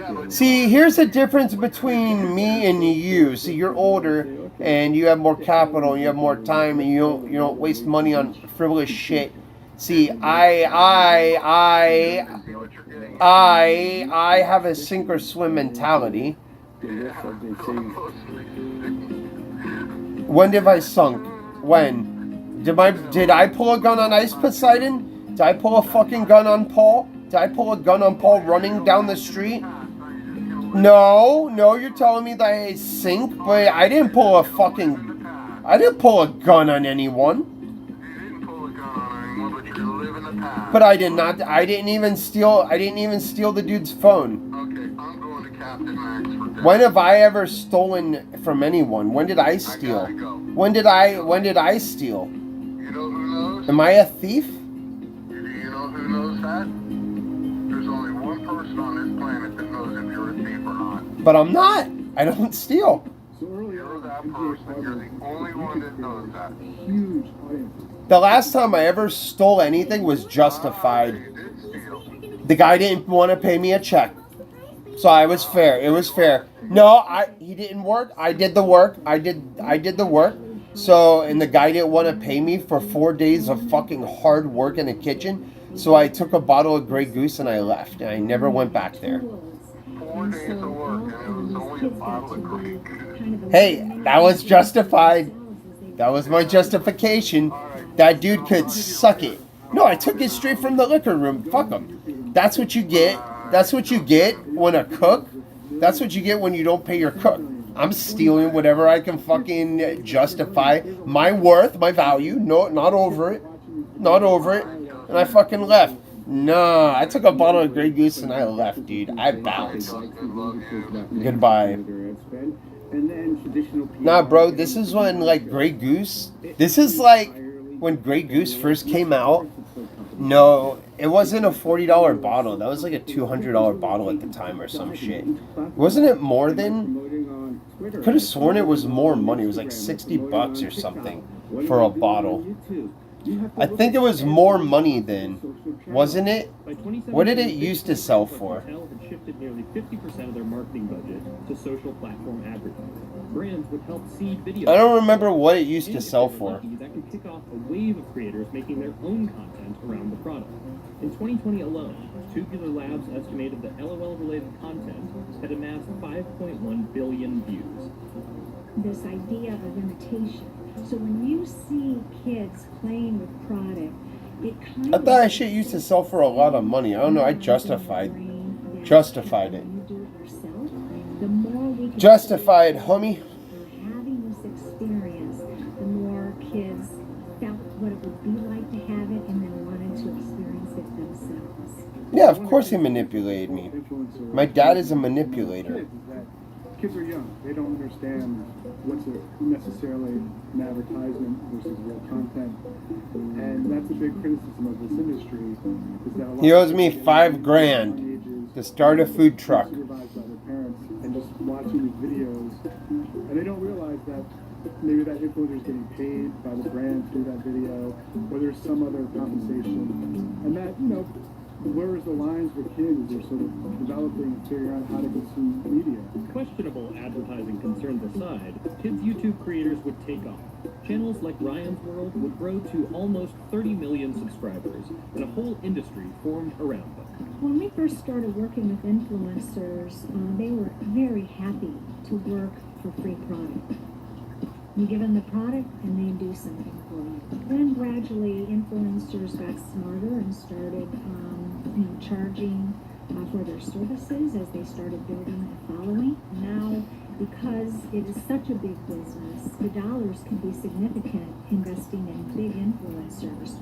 When Spin Master Yo, I'm not trying to go across town. New TV series and associated product, we made it a point to buy an advertising package with Ryan's World to ensure that My brother doesn't even know how to run the really store. quick, big reach. He would rather wash people's sidewalks.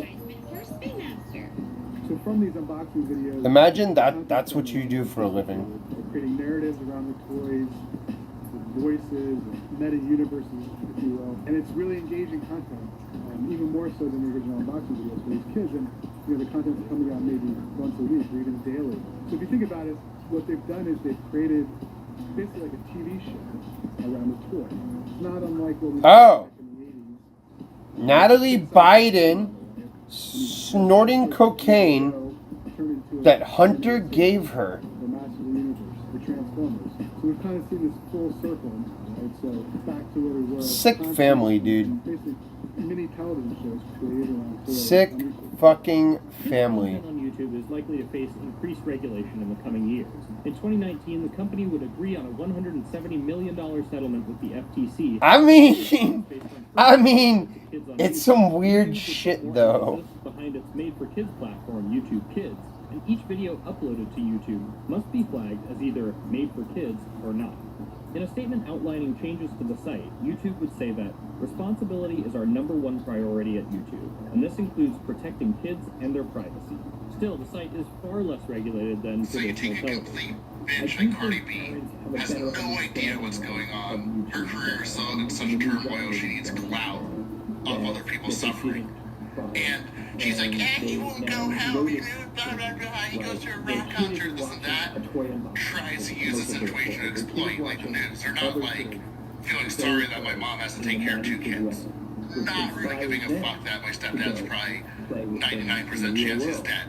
That doesn't matter, doesn't care how we feel. Just trying to like fucking make games. People like trolling, getting hate mail, all these things. And it's just fucked up and have Cardi B behind it. Cardi B, like, fucking grow up, get some class, like, you're tasteless. He was even a blip in the 2020 Macy's Thanksgiving Parade. You or I might think about Spider-Man or Snoopy. But today's kids see that blimp of Ryan and they relate to him. He's the character they want to grow up with. He's the character they want to engage with. And as we go forward, these influencers are becoming more and more like big, giant, global brands. And that has profound... What the fuck? ...for entertainment going forward.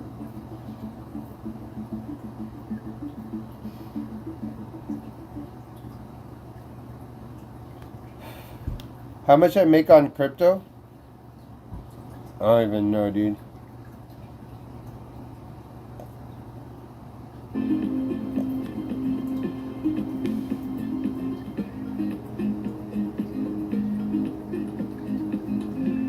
Heyo!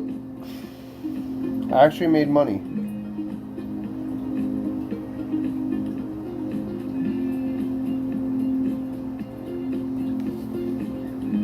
Yo, for some reason I've been getting airdropped all this free money. I don't know why.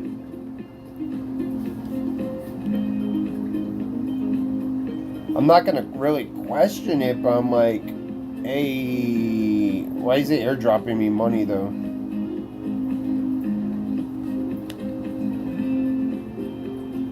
Bruh, shit airdropped me some crusty, some printer, some 2B, some sponge bucks, competition Some that peak everyone can belong into Pika. We're talking, 300 I got some million free stays Pika. on any average year, and there's tyranny in numbers. The vast majority of Airbnb That's crazy. don't result in a safety incident, but sometimes things go wrong. And for Airbnb, we're talking thousands of safety incidents that occur every year that the company has to handle and has to respond to.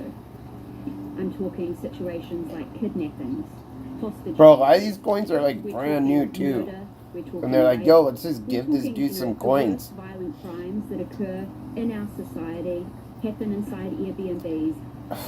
Why sell all the airdrops? No, you hang on to them. To end up in the headlines. That's Sometimes really you just hang on their- to it, their dude. brand, their reputation, and their public image.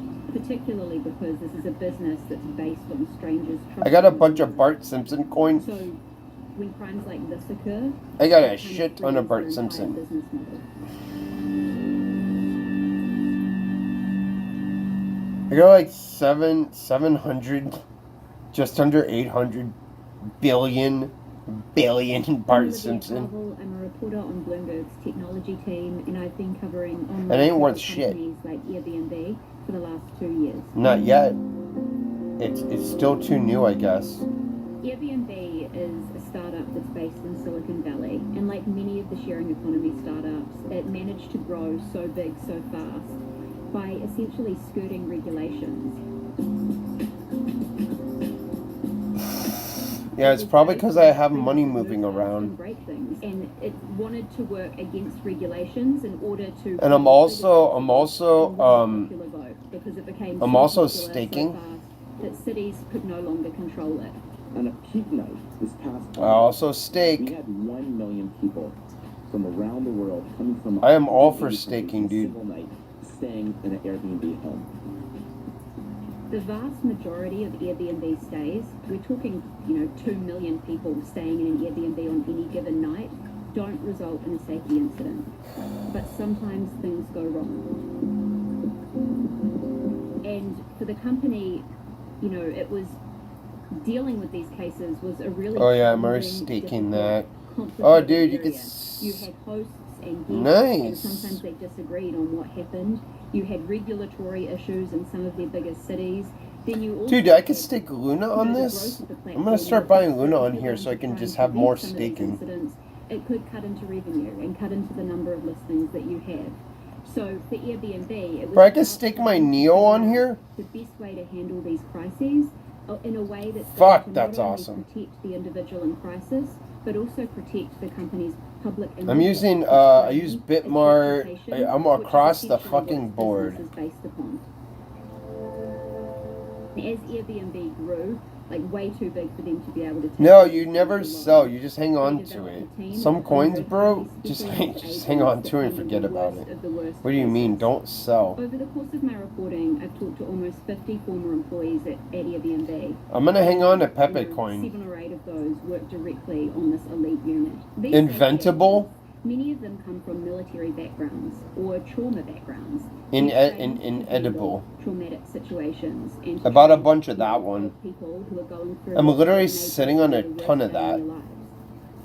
For these safety agents, a lot of them understood that they had a dual role. First and foremost, they wanted to protect the user in crisis. But they also knew they had a responsibility to protect the company's brand and public image. I mean, everything about housing in New York is a total mess, and it's always chaotic. It's not too surprising that Airbnb's biggest battle has broken out here. 2015 was a really challenging year for Airbnb. Yeah, but eventually over time, it will be worth Was 7 something. years old now. It had grown huge. It was now a household name. But by growing that big that fast, they also came up against, a pushback in regulations. Now, Airbnb's under attack in a lot I gotta of take ways. this call.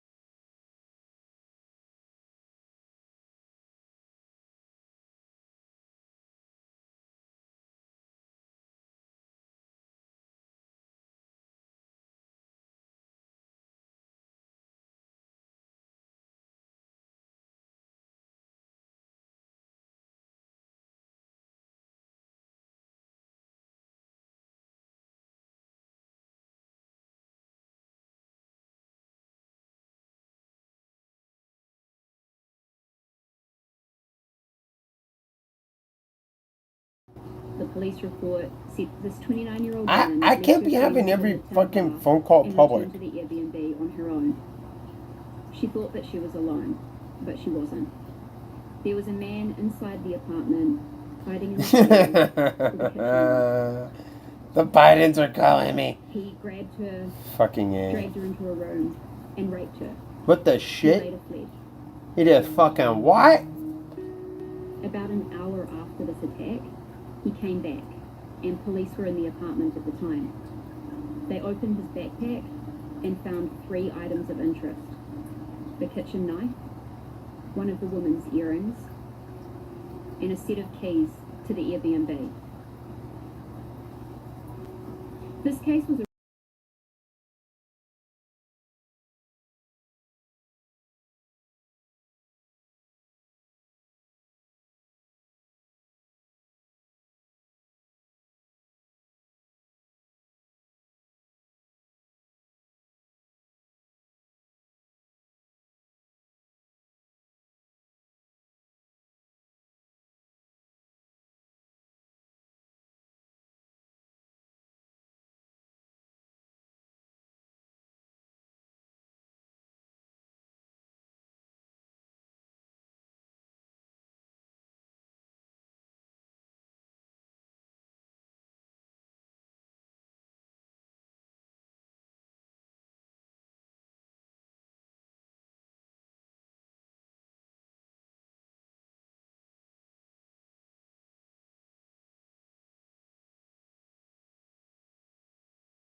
rapist The was weirdest indicted in the shit Supreme ever. Court in New York.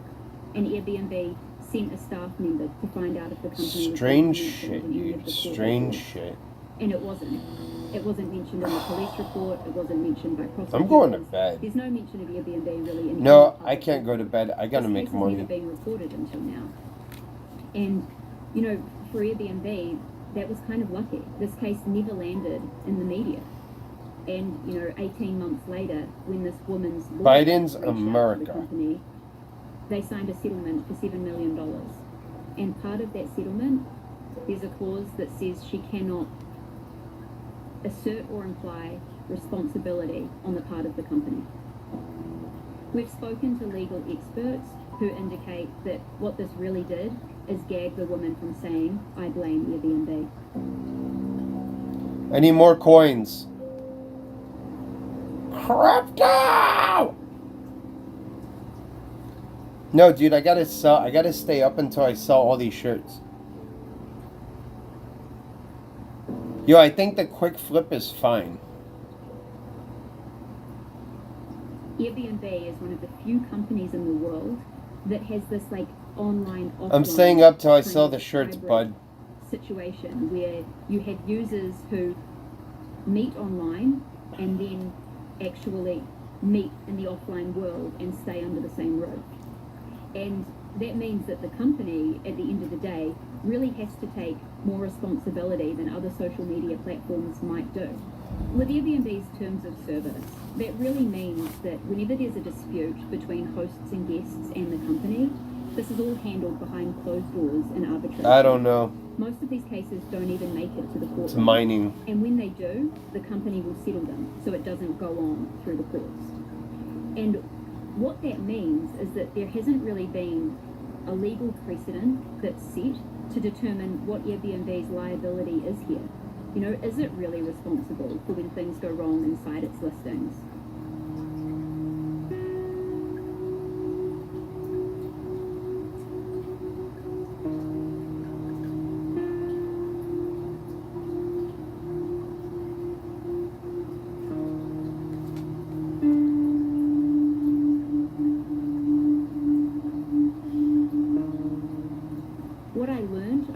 most of my reporting is that this is anything but simple.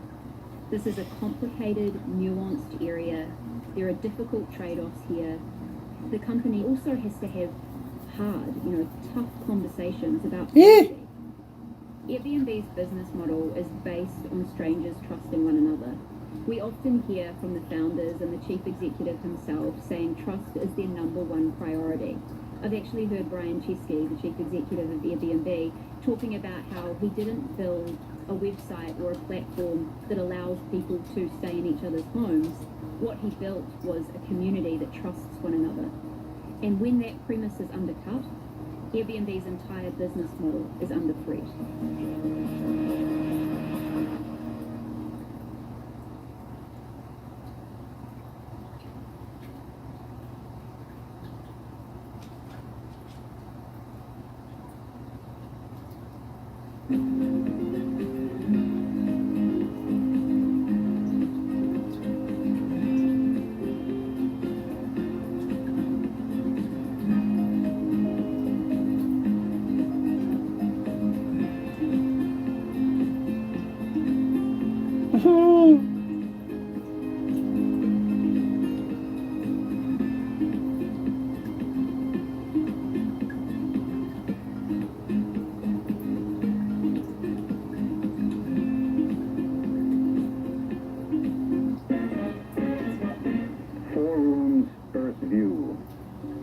Far-fetched at the moment, doesn't it? But we may be seeing ads like this in the not-too-distant future. Living away from Earth has always captured our imagination. As well as providing the basics for survival, these ideas are a symbol of humankind's unique creativity and ambition. This advanced base, or space station, will be headquarters for the final ascent to the moon. Today, the idea of multiple outposts... Dude, I can't. I have to work.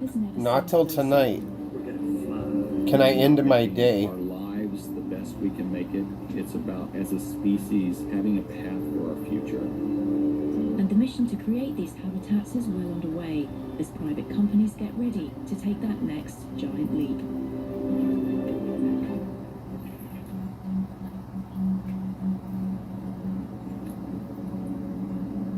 The International Space Station. It's the only space habitat we have. One of the first places they take you in the ISS is the cupola. So you can finally look at the Earth in all its beauty. And I don't care who you are, it's always stunning, it's shocking, it's amazing, because that's the view you've been waiting for your entire life. It passes over 90% of the world's population without most of us ever realizing. And at an estimated cost of $150 billion, it's the most expensive object we've ever built. You think about like the Sistine Chapel, the pyramids, and the Burj Khalifa, or take your pick. I mean, it far outstrips those. It's the one and only non-terrestrial human outpost. We've had a constant human footprint in orbit for almost 20 years because of the International Space Station. The collaboration between 15 countries started construction in 1998 and was pieced together in space over the course of a decade. Since 2000, it's been a permanently crewed research laboratory, a space habitat that's allowed humankind to live, manufacture, and explore beyond Earth. The overarching achievement of the space station has been education. It has educated us about how to do research, it's educated us about how to live, it's educated us about the harshness of the environment that it is in, and it's about learning, I think. People say what was one of your favorite parts about being up there? Hands down, floating everywhere I went. But your first impressions for ISS certainly is, it's how big it is. The ISS is the size of an American football field, with most of that footprint taken up by 8 solar arrays. These provide enough energy to power 40 homes. The station has an American side and a Russian side, as well as contributions from other nations like Canada, Japan, and the European Union. Astronauts on board can pass freely between these sections. Their living and working areas are made up of modules, each 4.2 meters in diameter, and in total they have the same volume as the Boeing 747. The three main labs, Destiny, Hope and Columbus, are conducting up to 600 ongoing experiments. Oh my gosh. And while it's been a collaboration between governments to Hello. maintain the ISS, its next chapter will rely more on private enterprise. Today's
Additional modules with a Fucking weird people, dude. will be added and swapped out as they age using a robotic arm. And they're hoping to do all of this for 1/50th the cost of the ISS.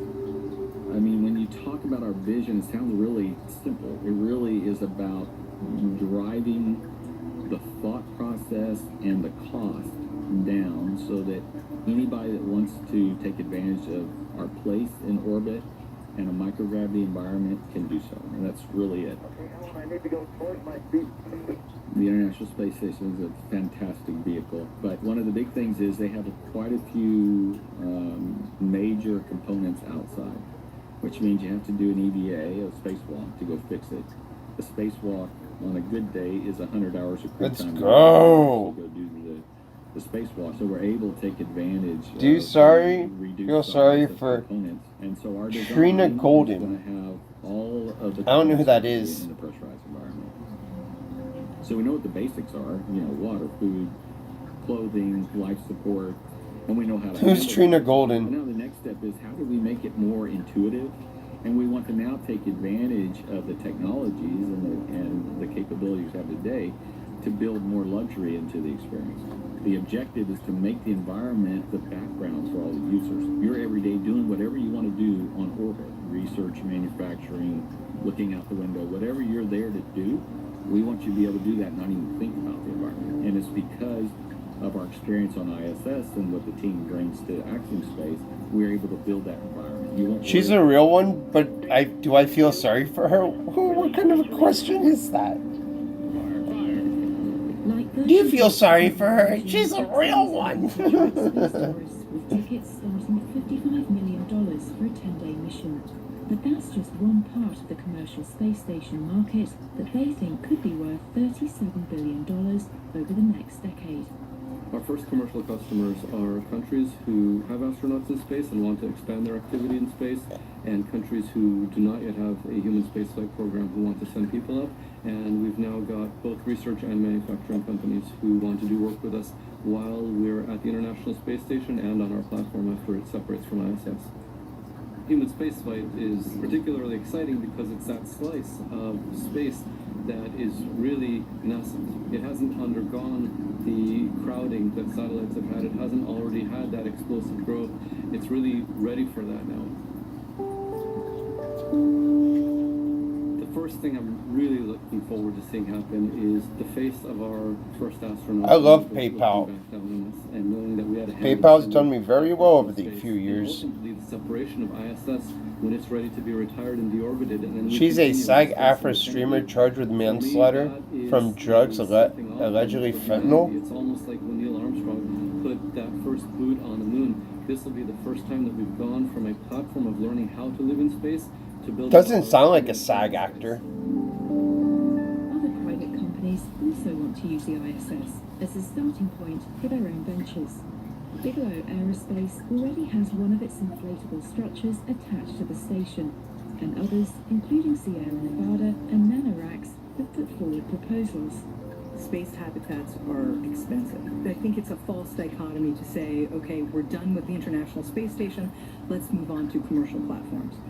What I think is much more likely and realistic, and what NASA is certainly driving toward, is an incremental transition where commercial platforms attach to the space station or work collaboratively with the space station. The next chapter cannot occur without the active engagement of companies.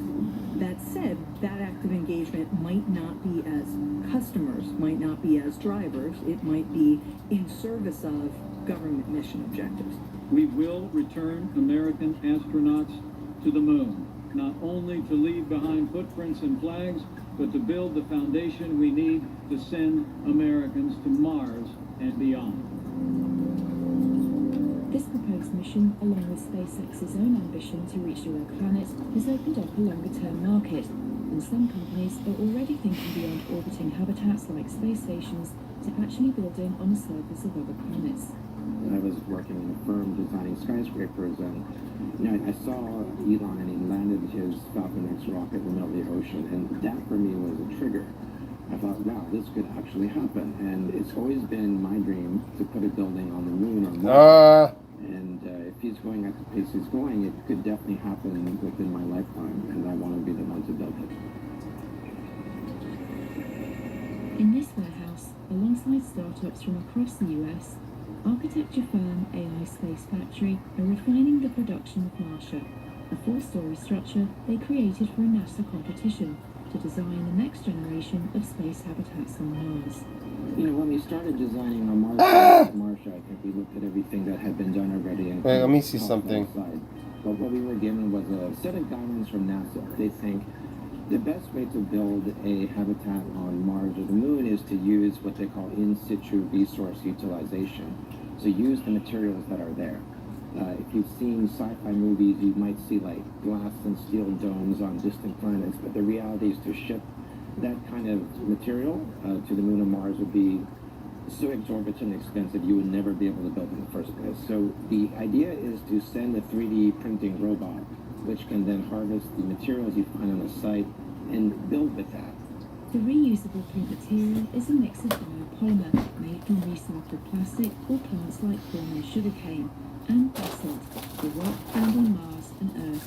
It's the rock that gives it its incredible strength.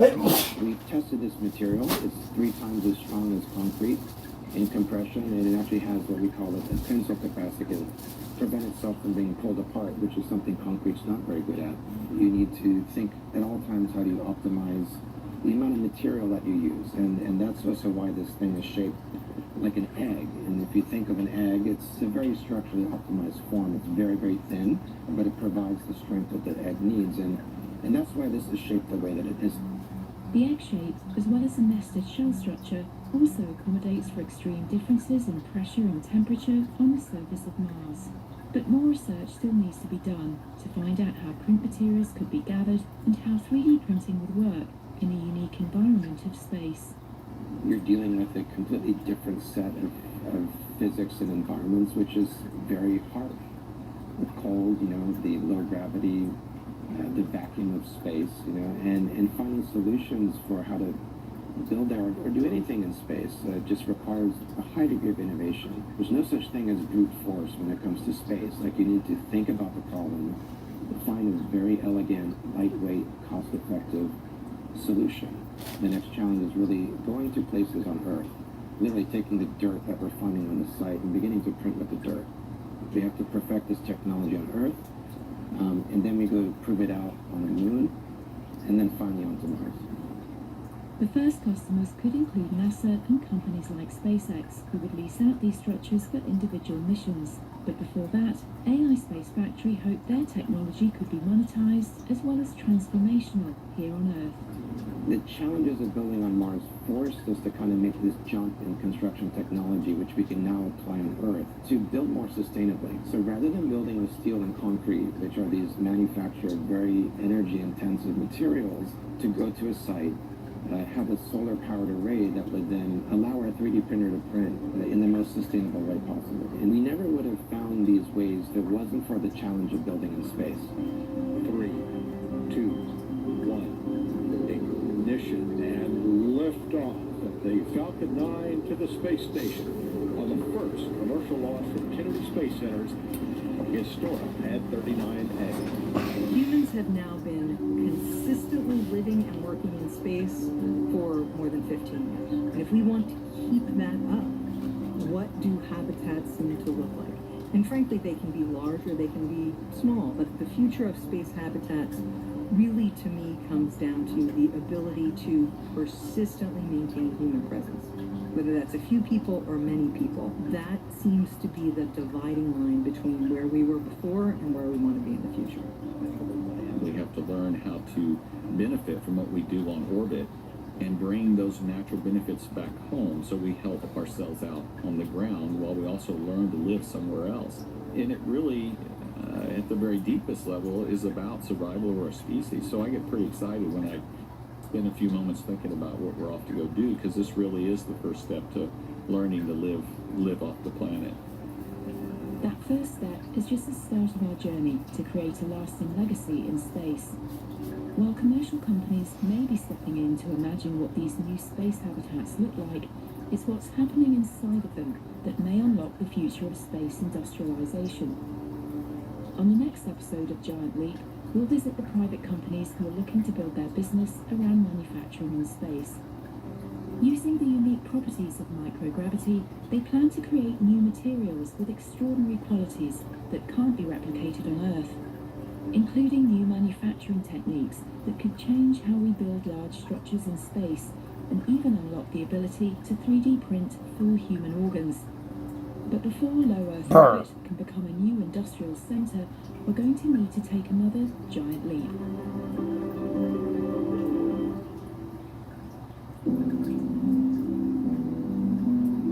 God, I love God, because God blesses me, because I keep on marching for God.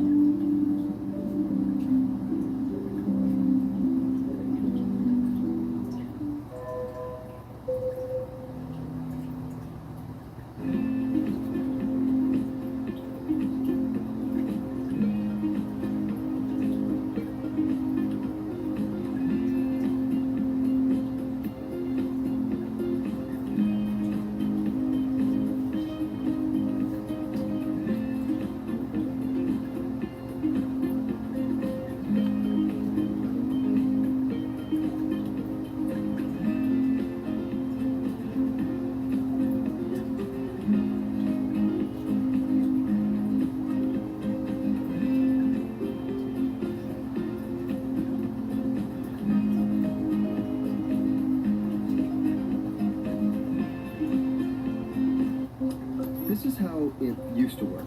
A real estate agent would lock in the client, they'd stage the place, hold an open house every single weekend, and hope that the right buyer walks through that door.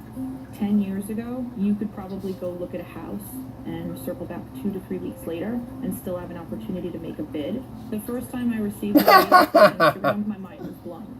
If you're seeing something in a neighborhood that is established, you have 2 to 3 days after the open house in this market to make an offer. Our world has shifted so much. Folks are getting comfortable doing business either through social media or 100% virtual. Social media, like everything else it touches, has turned the real estate business upside down.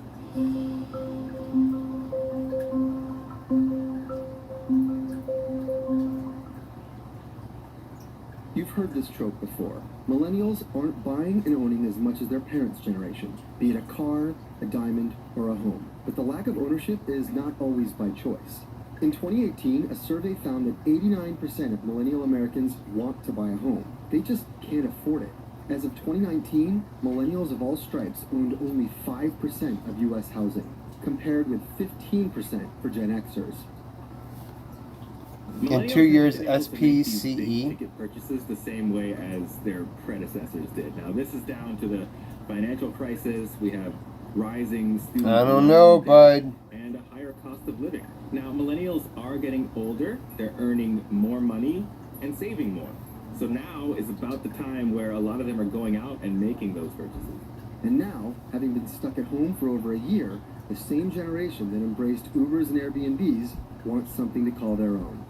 I got married and I have a child, so, looking for more space and thought about the conventional route of young and single and live in the city and then move out to the suburbs when you have a kid in your life. I've seen a whole bunch of my friends just move on down to the West Palm Beach, Miami area, Austin, Texas. So they are certainly moving out of the city, but space was top of mind for them moving out. We lived in Williamsburg for about 16 plus years, and week 2 in the pandemic, we just realized we needed more. So we started looking for a house right away. We now live in Goshen, New York, which is about an hour and a half from New York City. Instagram accounts like Circa Houses and Cheap Old Houses offer a glimpse into the perfect suburban life, often at a price point not too dissimilar to what adults pay for rent in major cities. By the end of 2020, New Yorkers who didn't flee paid an average of $2,700 a month for an apartment, even as rent prices plummeted during the pandemic. Millennials make a large percentage of spending right now, and that makes them a valuable consumer for brands. That means they're being courted by everyone out there to spend with them. They grew up online. They're comfortable with pretty much anything that you can do there. And that's buying things, selling things, Craigslist, eBay, all that. Making a $100 purchase on Craigslist or a $1,000 purchase on eBay, it's not that much of a leap to go even further if you're buying a fancy piece of jewelry or a house for $1 million.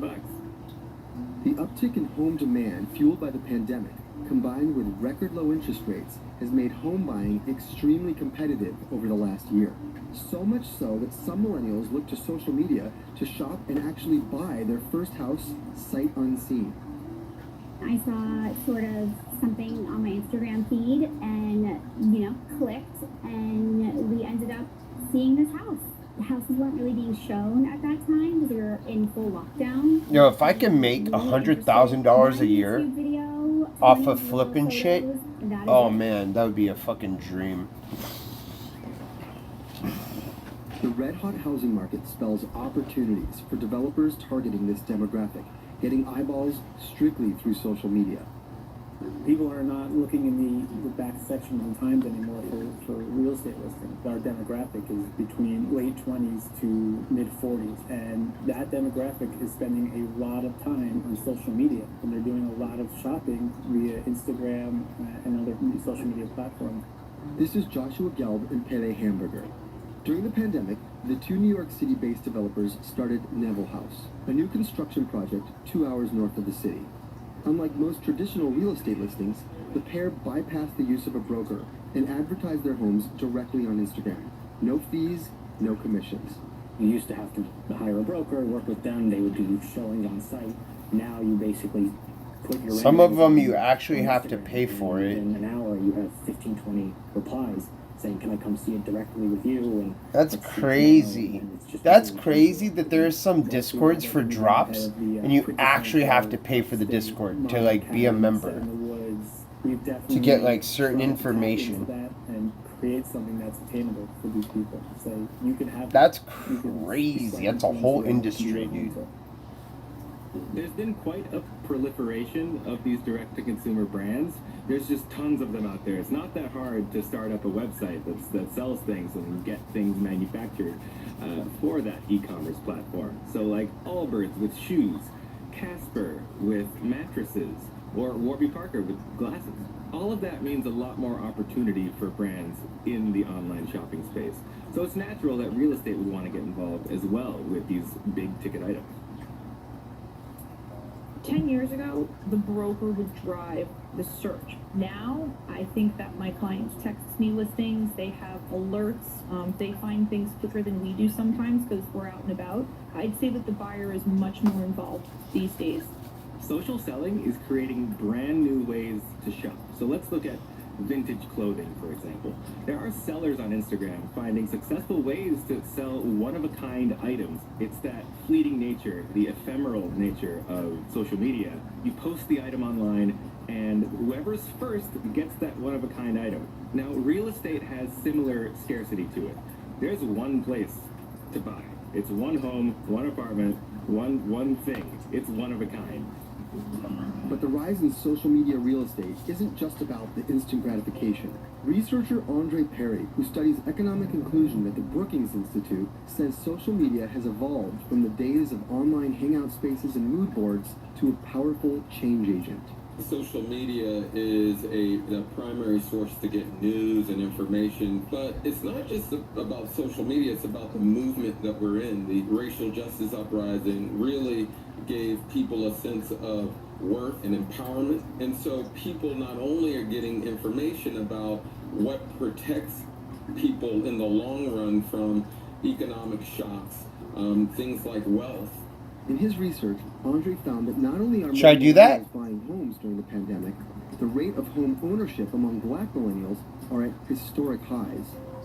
Should I do that? The best way to accumulate wealth in this country traditionally has been through home ownership. Millennials in particular are saying, hey, I want protection. I want to live longer. I want my education to go further. Let me acquire wealth, and the fastest way to do that is through home ownership. When the pandemic hit, many of the amenities or the comforts that came along with those living conditions were gone. Folks couldn't go to bars and fancy shops. And so you saw, instead of people going out and buying clothes, they hitting stores that you just buy off the shelf for a slight markup, but not stuck at. People are moving to the suburbs, to rural areas, places where home prices are a little bit cheaper. Many home buyers Yeah, fuck it, let's do it. outside the major metropolitan areas. Additionally, many home buyers are looking for direct outdoor access and added space as the uncertainty about the virus persists. Millennials are also looking to influencers not just for the latest trends and TikTok dances, but to partake in important conversations, be it about politics or personal finance or anything in between. Real estate ownership. Let's start small. Let's don't be scared to start small. Instead of renting a big house in the hills in California like most artists do, buy you one that's on the flat. I meet folks like Brandon Rule and Charlemagne the God. You have residential real estate and you have commercial real estate. They're talking about buying homes. When I was coming up, really home buying was a mysterious, shrouded process that only a few people could teach me. Now I can easily log on to Clubhouse or Instagram and find literally lessons on how to purchase a home, but done with savvy and finesse. Today we're gonna make a greenhouse. Their market cap is 1.5 billion. Having bought her fixer-upper sight unseen, also looked to internet personnel. What's her 24-hour? To modernize and to make sure her home was also an investment. It gave us a lot of confidence. They make it look super easy how we could do all of those things ourselves. My husband just installed a laundry chute, which is something we never would have thought of if we didn't see an influencer do that and how easy it actually is. Really simple, do it yourself. I don't see their 24-hour, dude. questions, go ahead and message me. And in the case of Neville House, Josh and Pele hope that Ooh, after hours they went down to potential 460. secondary income. These young families look at these products or look at our homes and say, here's a turnkey Airbnb. This can serve our family, but this can also be the perfect rental. We've tried to strike a balance in the design of the home for, working well as a family home that's going to be lived in and also working as Do you think space is going to be A lot of this just points to more than just millennials can utilize and leverage tourism? social media to their benefit, but it also speaks to, again, this moment that folks want freedom. So You think we're going to, in our lifetime, they're going to build the space elevator? and taking ownership and building wealth. Of course, not everything is as it seems online. While social media can be a useful tool for learning, there's still a lot it can't tell you about the home buying experience, or living in the suburbs for that matter. We knew going into it, budgeting for a lot of renovations. We kind of thought if we buy it at $450, we could put $300,000 into the house and really make it ours and our own. Can't wait to replace in this kitchen and update our built-in deep fryer, which was not in the listing photos. We kind of got into the house and we realized We're going to have a that trading hub on the moon? unrealistic. We have a lot of people who see our design on Instagram. What do you mean space elevator, by the way? You've never seen the space And elevator? then they'll send us the lot, which they bought sight unseen. It's actually doable. Site conditions or zoning, it's virtually unbuildable. I think we all know that. You never heard of the what you space see on elevator? Instagram and what you see in Wow. real life are two very different things. So while we can definitely, as brokers, It's doable. create these fantastic narratives. So Who's to say they can't build a recommendation elevator to here's space? homework. Don't believe everything. It's they faster. say. That's not to say that there's dishonesty or anything where people are trying to manipulate you, but not everything. faster. you see is accurate. This shift towards social media house hunting may also help to bring equilibrium to a market that has historically disadvantaged specific groups of buyers. Many of the traditional ways that people got mortgages or loans often precluded black people because they deemed it too risky for those loans. With technology, there's ways to get around that. As long as more black people get educated on racism and discrimination in lending, we're going to figure out ways to get around that racism. What if Elon goes to Mars and they find a plethora of precious metals enough to build the space elevator? I mean, I'm not saying that's the end goal. I'm just saying it's enough. And then some more. I'm not saying that's the end goal. But I mean, what if? What if Elon finds the asteroid that has all the gold?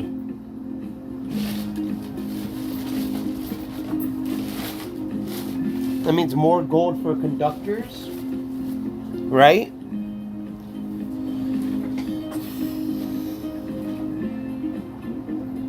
Because gold is a conductor.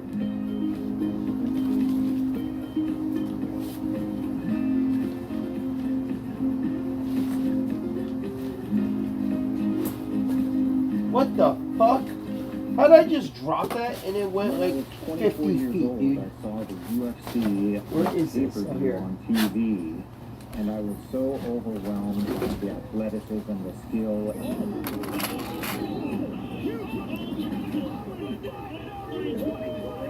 And then at the end of the fight, the combatants hugged, they shook hands, and I just fell in love with it. Part of UFC's appeal is it doesn't look like a balletic display of martial talent and mastery as much as Why does it sound like steam is leaving a pot? What is that?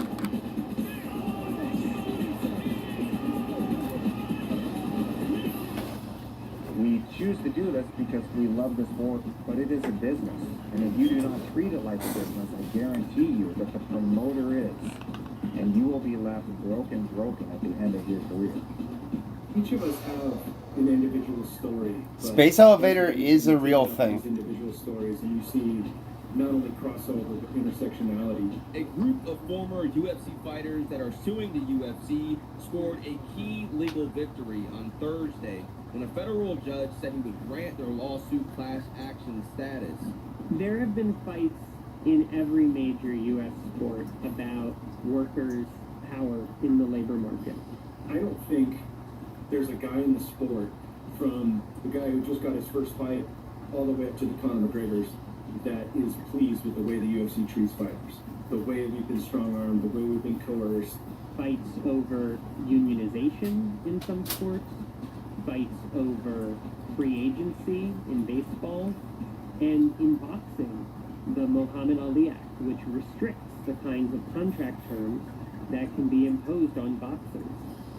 The fighters who brought this lawsuit see it as the continuation of a tradition in sports, of athletes fighting to have agency and power in the terms of their work and who they do it for.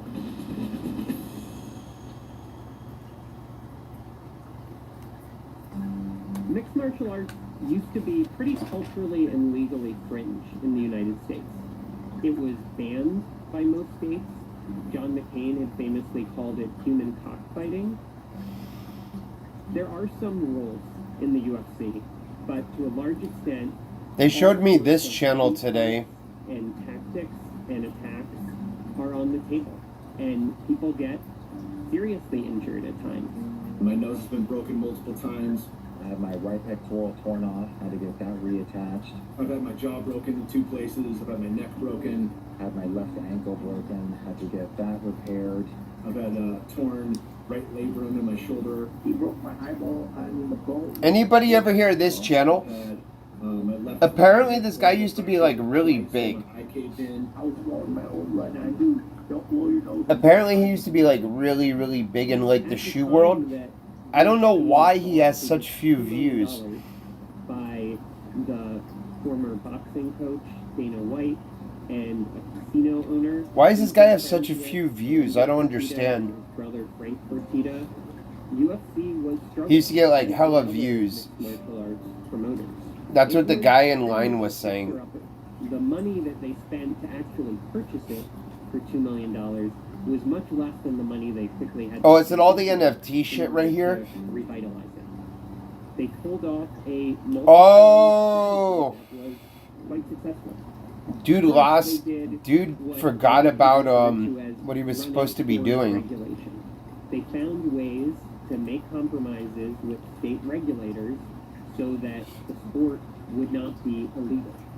And at the same time, they also popularized it. They made gambles like paying This dude's last VOD. first season of a reality TV show, The Ultimate Fighter, on Spike TV. He was doing card openings or something. UFC under Dana White had a gift for weaving compelling personal narratives and rivalry. People throwing shoes. Wait, was this guy in the hospital? What the fuck? Octagon with Who Let the Dogs Out playing while he was dragging another guy on a leash. 3 years ago. 3 years ago is when this channel kind of died. That's crazy. That's around when mine fucking kind of died. And all these other channels like fucking blew up. Stepping stone this was going to be for the UFC. Sat us all down individually, put a contract in front of us. Oh yeah, because this guy's channel used to be all about sneakers. And I guess he started opening up cards or some shit. And then nobody gave a fuck. Because I'm looking at this channel. Mine's always been IRL. Contract and wondering what I should do.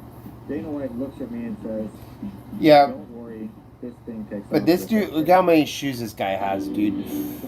This guy has so many shoes. That's literally thousands of dollars worth of shoes, dude. Thousands of dollars worth of shoes behind him. What are you saying? For real. That's a lot of fucking shoes. Dominant promoters, and the contracts were ported over from Bob. That is a lot of Contracts are sneakers. basically designed to control every aspect of a fighter's career. They're long term. They last multiple fights. Fighters under these contracts, Dude, that's a lot of sneakers. bound to fight only for UFC for a period of time. And I should do that here. can extend that I time have one of those if the racks. I fighter just don't know declines really how to event, put it together. a fighter gets injured. They control who the fighter fights. They control when the fighter fights. And then they have a number of different clauses that make it very difficult for a fighter to ever break free from the UFC if that fighter ever did want to become a free agent. Contracts are so one-sided. There really is no negotiation room for any of the things, especially as you're coming up and as the stranglehold on the sport of MMA got so much stronger. Part of what's at the heart of this lawsuit is the ways that UFC successfully took other competitors off the board.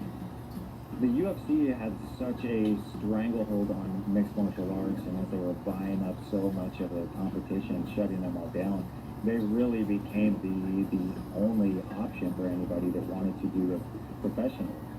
If you follow Dana White's Twitter or watch him on YouTube, you could have seen Dana White calling himself the Grim Reaper and bragging about how he has defeated or derailed or acquired one after another company that tried to compete with the UFC.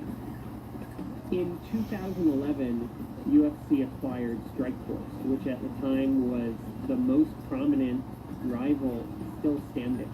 It's unbelievable. It was a great fight. Let's hear it for one more time. Scott Smith and Kung Lee. The CEO of Strikeforce, Scott Coker, has said in the past that he saw himself like Luke Skywalker. Interesting. I just went down a rabbit hole. With UFC. Eventually, when Strikeforce was bought out by UFC, my only option was go to UFC because they had the rest of my contract. Now I'm under a contract where it's only an 18-month contract with 6 fights, but 5 years later, I'm still stuck in the contract.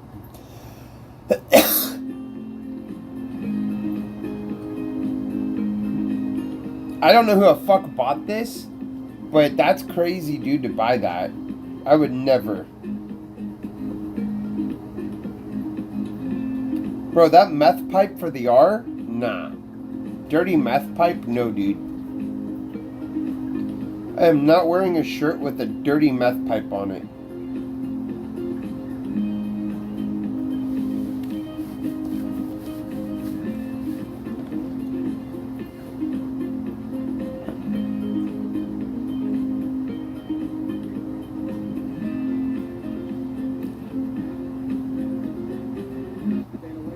The month before UFC's parent company, Zuffa, completed its acquisition of Strikeforce, a UFC executive... Bro, nobody bought this shit. And the subject line of that email was... I didn't buy it. The dollar Supreme shirt. Documents that have now become public that they've almost never lost a fighter that they've wanted to beat. In internal UFC emails, we now know the company referred to what it was doing as choking off oxygen to the competition. The most important oxygen that UFC allegedly ran afoul of the law by cutting off to its competitors is the fighters themselves. And not only did they make it clear to us, they made it clear to the whole mixed martial arts world, there is no negotiating. These are very strict, never-ending contracts, and that's the case to this day. The UFC just says, oh, you want to fight for us, you sign here. If you don't want to, we've got 20 other guys that'll take your spot. They have 70, 80, 90% of the top fighters under exclusive contract, meaning that those fighters are not available to any other MMA promoter. And fighters, even if they wiggled their way out of the very restrictive contracts that UFC imposed on them, didn't have another professional mixed martial arts option because there weren't robust rivals to go sell their work to. On Tuesday afternoon, a class action lawsuit was filed in U.S. District Court in San Jose against Zuffa LLC with fighters Kung Lee, Nate Corey, and John Fitch attached to the suit. Rampage Jackson came to me and says, hey, Kung, I know this lawyer, he will help get some fairness for the fighters in the marketplace. And I decided I wanted to step up for all the fighters that being affected. At the end of 2014, more than 6 years ago now, a group of now all former fighters filed an antitrust class action lawsuit against UFC. And in broad terms, the case is an antitrust case. We're claiming that the UFC is both a monopoly and a monopsony. Usually, when we talk about monopoly, we're talking about the power that a company has when it becomes the only one selling something. Monopsony is about the power of being a monopoly purchaser of something, and particularly a monopoly purchaser of labor. A key argument in this Damn, AMC is down bad. as UFC succeeds and its revenue soars, how much They were up, and they fucking went down bad. absent illegal conduct, the fighters' pay would soar as well. In That's UFC, dividend per year, yield. the share of the company's revenue that goes to actually paying the workers doing the fighting has hovered around or below 20%. And what this analysis shows, Damn, AMC is down?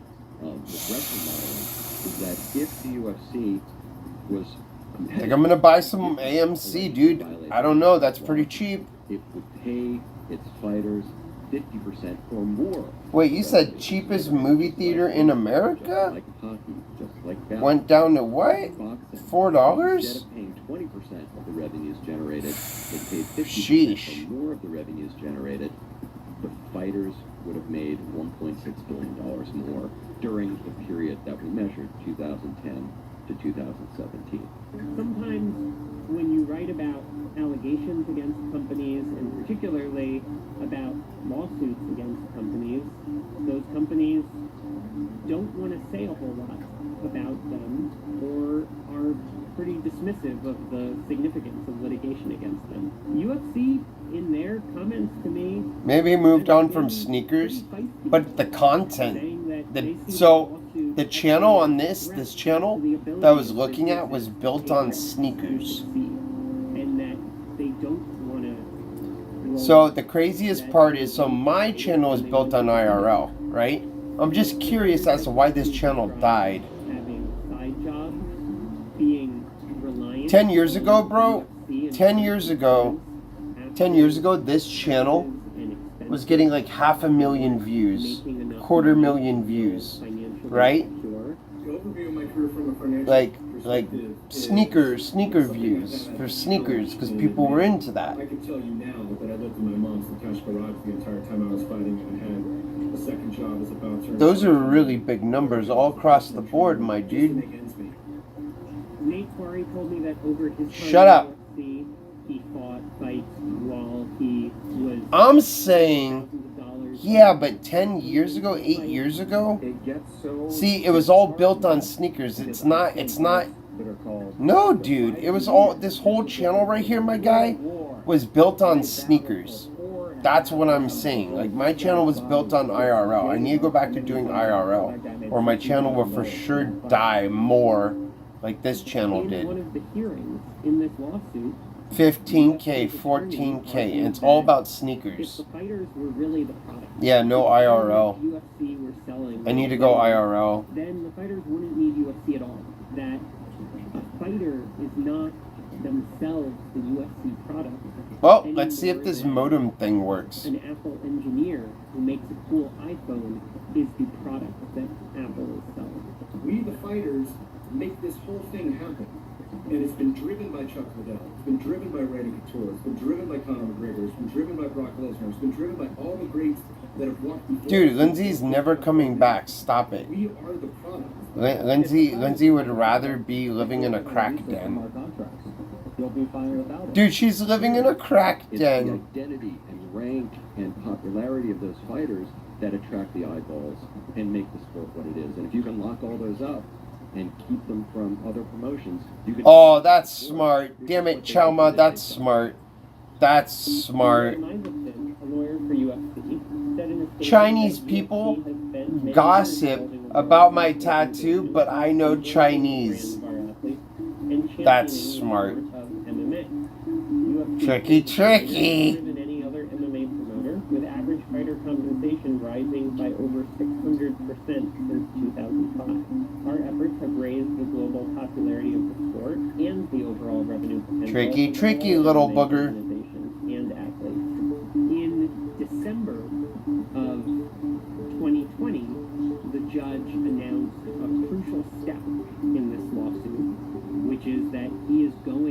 just certify it as a class action. Class certification makes this lawsuit. Hang on, I'm trying to find something. Threat to UFC, and the judge made clear long before saying how he plans to rule. That Bro, I'm trying to build up on something. Chill. Federal appeals court and on from there to the U.S. Supreme Court. So this is coming today. This is coming today. What do you think? What do we think about that? Kyle Kingsbury said What do we think about it? I think any settlement would be acceptable. Do you think it's going to add to have two connections on this phone always? That UFC uses to keep fighters bound to the UFC. My son's about to turn 6 years old, and it started when he was in the womb. You know, we're in this thing to the end to change the sport forever. We want the same freedoms. You know, I said you can be in his future. We're going through right now. People tell fighters, they'll just... Dude, I'm not doing anything for, I'm not doing anything for him ever again. We're going to continue being fighters. And that's how we're made.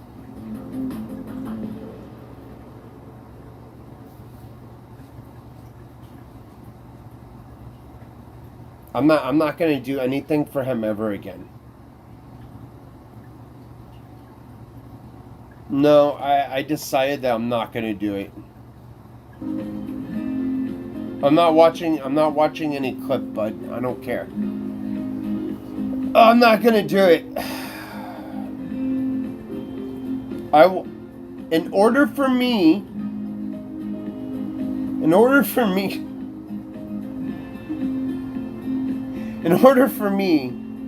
to be in this competition, I need a $10,000 appearance fee. I'm gonna need a fee. I'm gonna need a fee, and I will promise 48 hours of straight entertainment. That's what you're getting for 10 grand. You're getting a content machine. Look at that, it just wants to burst out. It just wants to burst out into flames.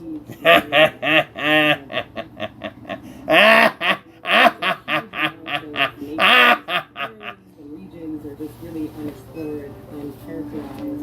We don't really know what's there. I'm gonna have my people call your people. I'm gonna have to talk to my people and call your people, bud. Ooh. I'm gonna have to have my people call your people, bud. Have your people call my people. Better yet. Dude, where is this delivery? It says arriving today by 8 p.m. They got 3 hours. Disappeared from radar screen. Mapping of the ocean floor is being carried out. You got 3 hours, dude. T-Mobile's closed, dude. Wait, what is this one? What's a T10 mobile hotspot? What the fuck is that one? Wait, is that better? Wait a minute. Is this one better? The fuck is the T10 hotspot? Why are these T-Mobile hotspots so fucking cheap? That's what I want to know.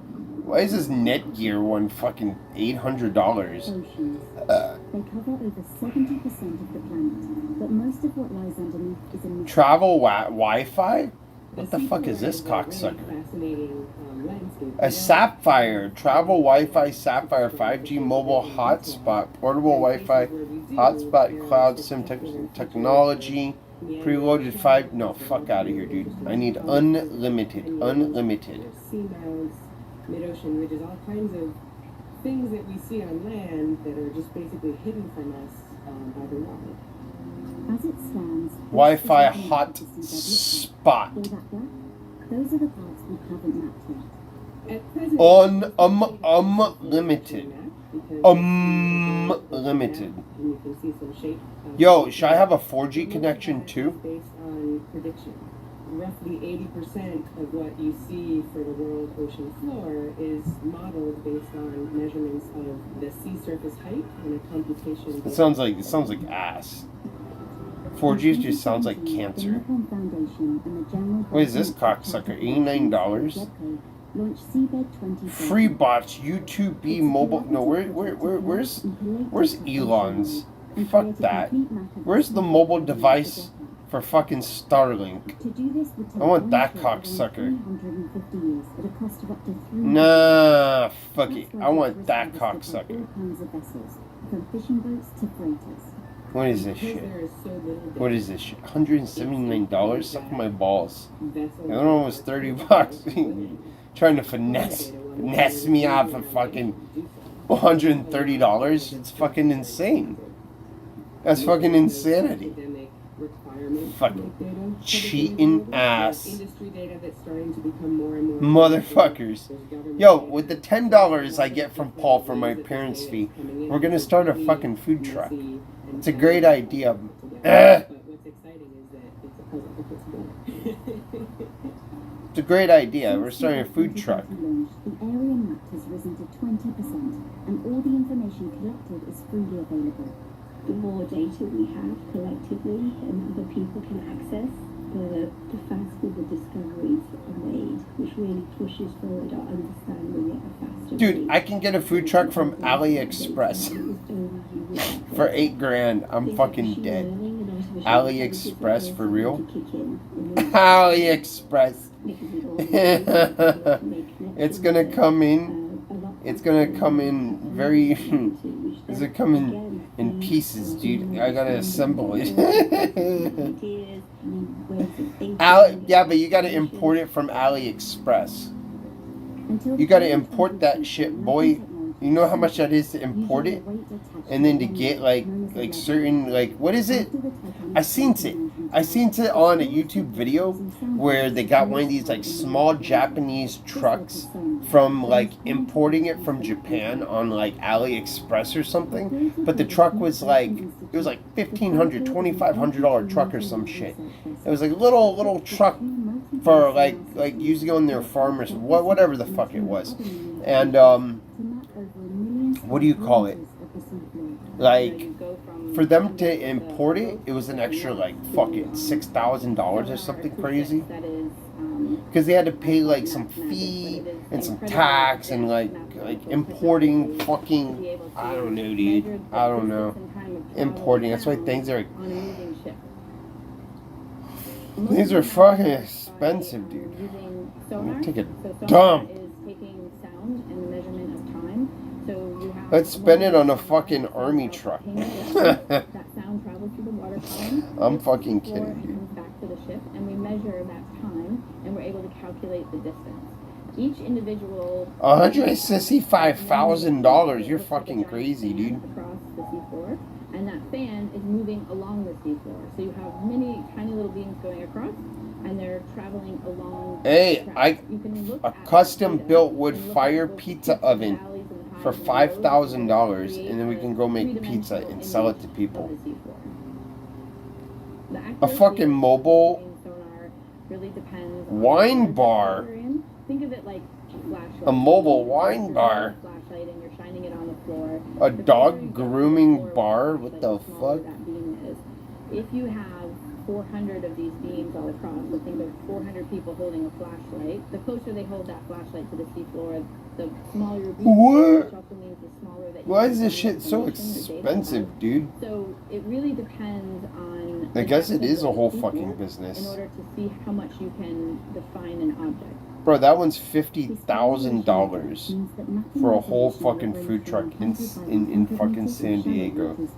50. I would have to put a down payment of fucking $10,000 from Paul. Paul, I need $10,000, my guy, and I'll do whatever the fuck it is you want. I don't even want the damn car. I just want to go shit myself and maybe puke on someone. Ew. It'd be awesome. On a recent mapping, yeah. discovered a 500-meter-tall coral structure in Australia's Great Barrier Reef, the first to be discovered. Shut up, bud. We're planning on gonna shit myself for 10 grand, bud. Let's go. You know, we're still finding new things. You don't know until you map it. And so until you get that sort of high resolution picture, you don't know the sand waves or the old riverbeds that used to be there or the waterfalls off the side of the volcano. That hat's gonna be fire, dude. I'm getting that hat. It's a little bit of everything. 100% getting the hat. Or someplace where you see a volcano above the water. Picture that. Volcano lady. I'm really kind of obsessed with the whole concept of scale here. Although we can create 3D models and, you know, kind of come up with these visualizations, it's not the same as, I don't know how my dad doesn't think any of this shit will sell. I mean, I think we'll get God. there soon. I don't know how they don't think that would ever sell. But it's really Never gonna sell, dude. Never. No. Nobody will ever want authentic motherfucking Supreme. we look out at the ocean and it just looks flat. That's a for sure sale.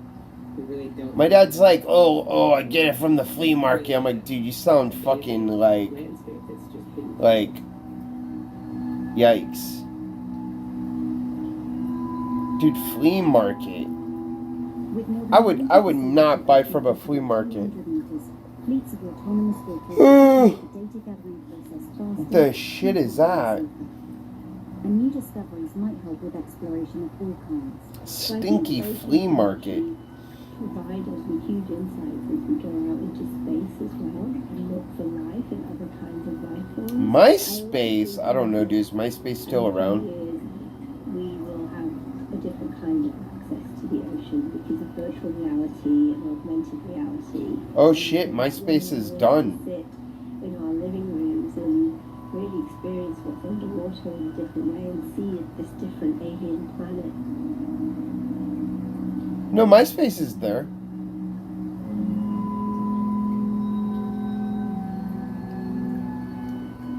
Ah.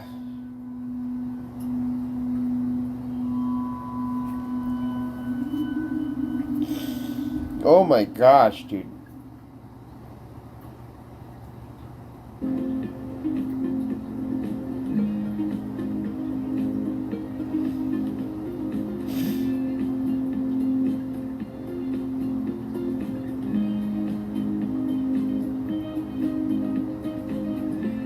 Ew.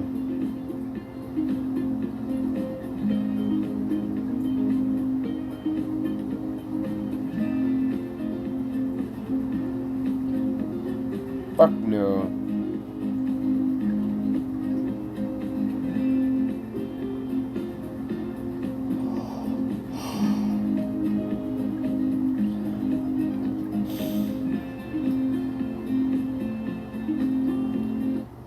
Since the dawn of man, meat has been on the menu.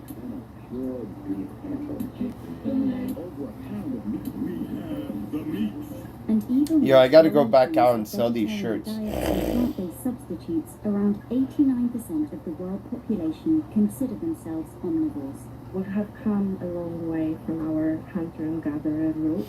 We have managed to establish a whole industry designed to feed almost 7.7 billion people. Collab with production, we managed to reduce Toad IRL. Who's Toad? And although we've become exceedingly efficient at putting meat on the table, raising livestock animals by the billions comes with its own set of consequences. If animal agriculture continues to expand the way it has, there is Why do they call them Toad? Are they fat? climate change. But with rapid advances in technology, we might soon see a food industry that leaves all those problems behind.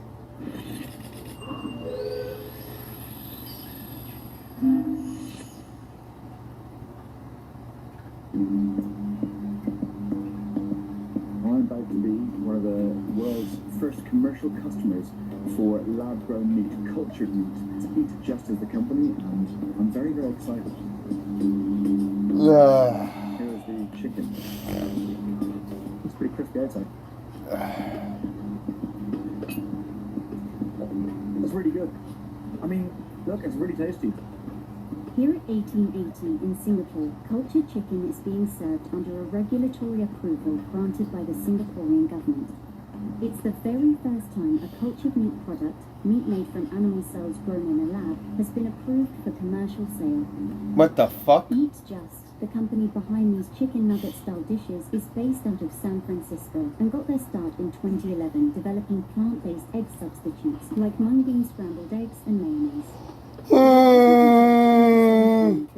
Prison Street was not 6 years ago, it was 4 years ago. Do you not know how to tell time? It was literally like 3-4 years ago. I know this because I actually got a reminder from it the other day. Taking a bulldozer to them and planting soy and corn to feed the chickens that we 4 years ago. Accelerated by the kind of animal production that we engage in. When we bring animals, no, dude, it was 2019 when that happened. Accelerates the probability that more zoonotic diseases are going to impact our families. And from a morality perspective, why do we need to cause any harm to any other living thing to have dinner that tastes good? It does not have to be that way. And those things underlie the force of this idea. It happened in 2019. That have made it to the market thus far have been plant-based. Imitation beef and pork made from ingredients like pea protein and coconut oil by companies like Beyond Meat and Impossible Foods. That's a very different proposition from cultured meat, which is made from actual animal cells. I'm a huge fan of any company, of any person trying to make a product that's improving the food system, including all the plant-based proteins.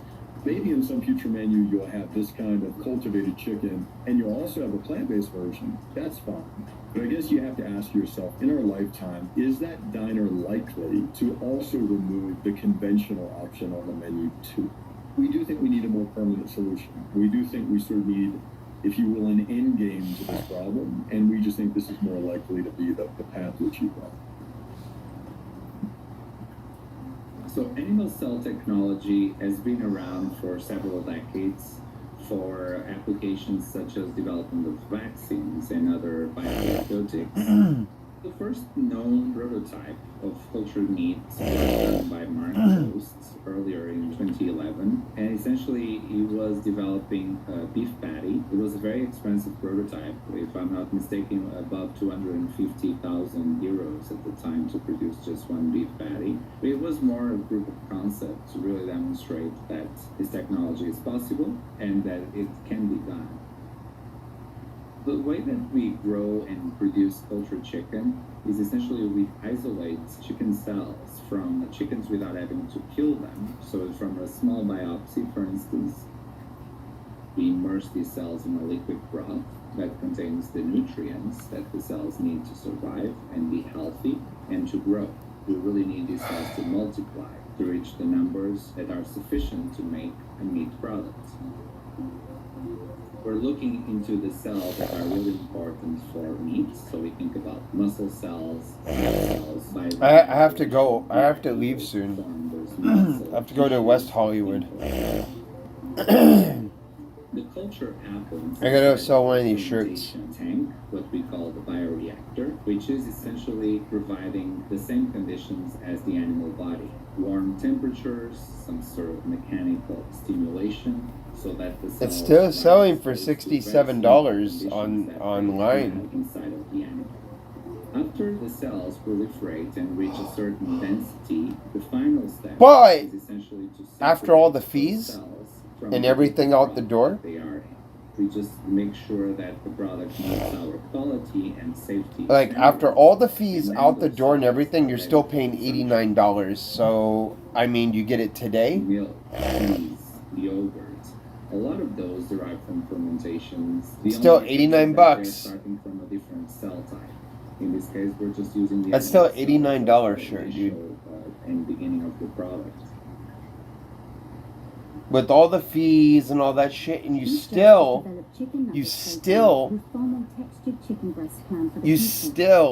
have to wait 2 weeks. No, I have them posted already. That's what's awesome about StockX. I have them up for $100 on StockX, yeah? Locally, I'll grow to you for $100 for $90. So it's $10 cheaper.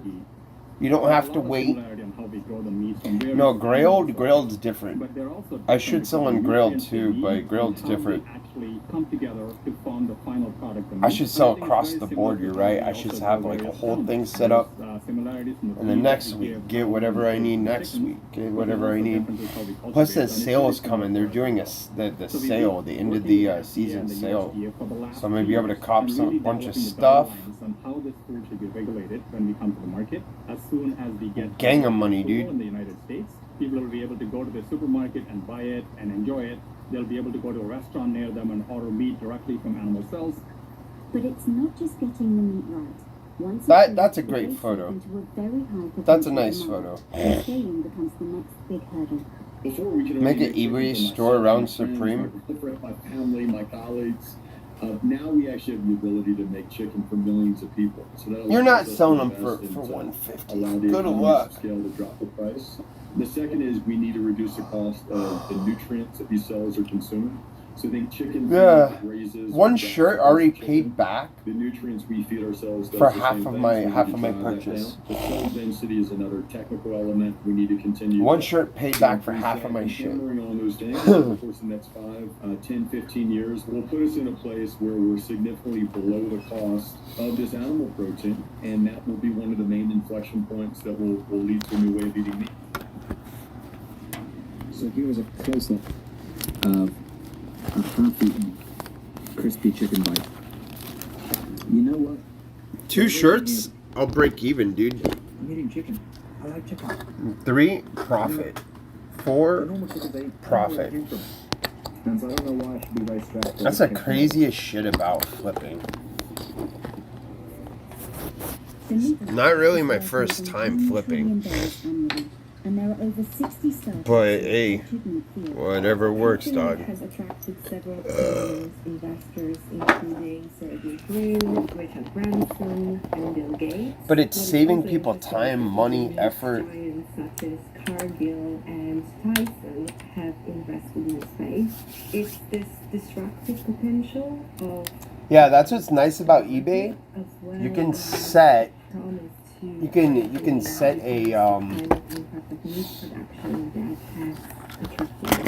can set a reserve. I should put the grills up on eBay. Enough to make the switch. And while there's no evidence that lab-grown meat is any less healthy than traditional meat, there's an ongoing debate over how Fuck, it's healthy cold. eating meat is in general.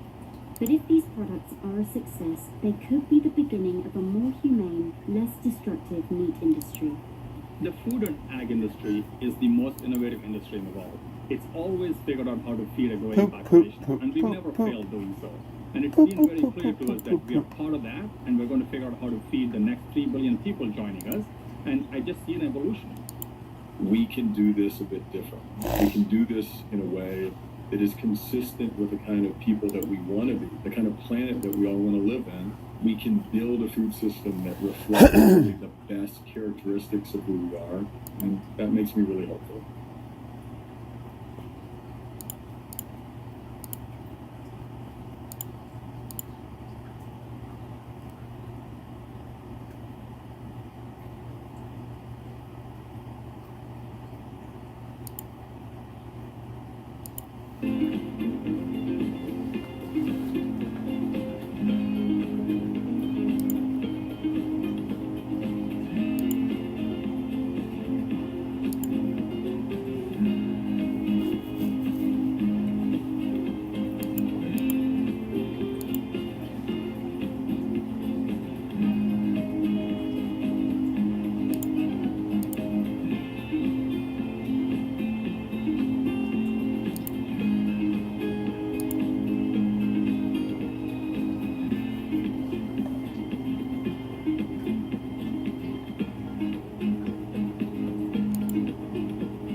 Impossible Foods might be the world's most ambitious company.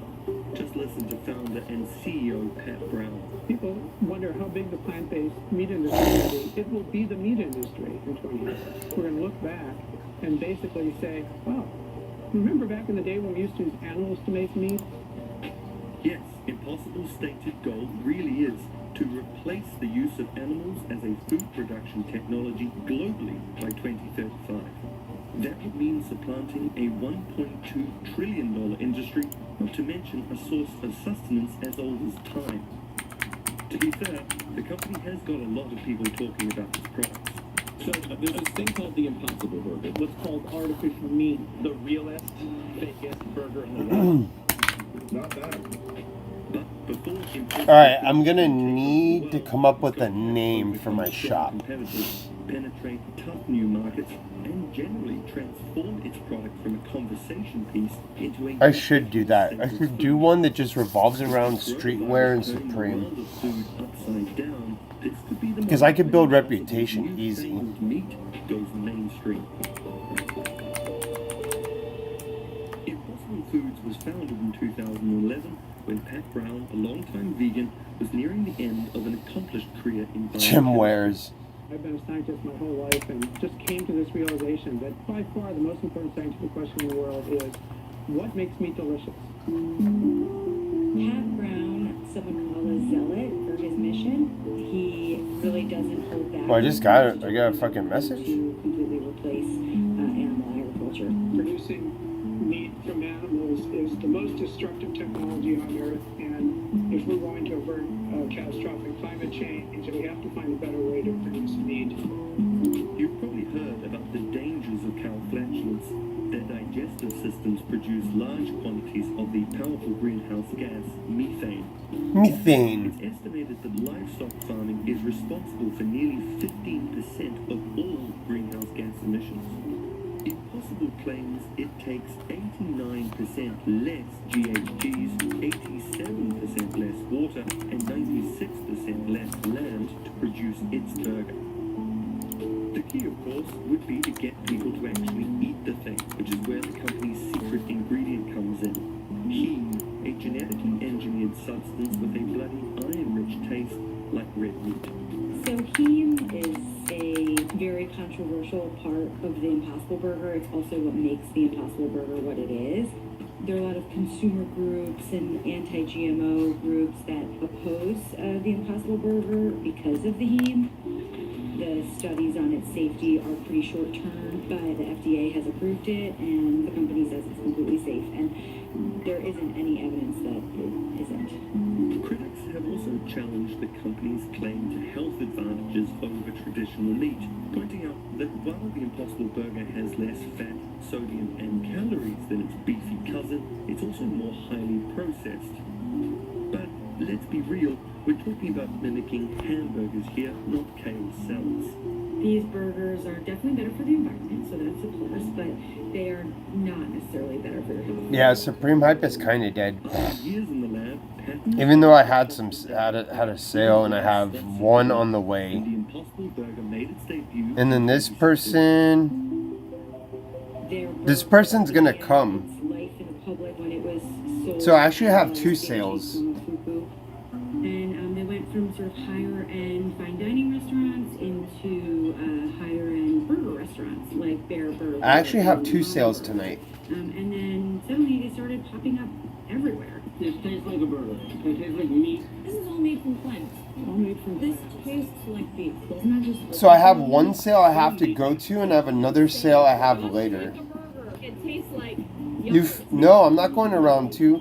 You're not hearing me out. I made two sales. I made 3 sales in total today. 2 I have to accomplish later when people get off work. Bruh, are you not listening to what I'm saying? I made money off of it today. I made my money back. What are you saying?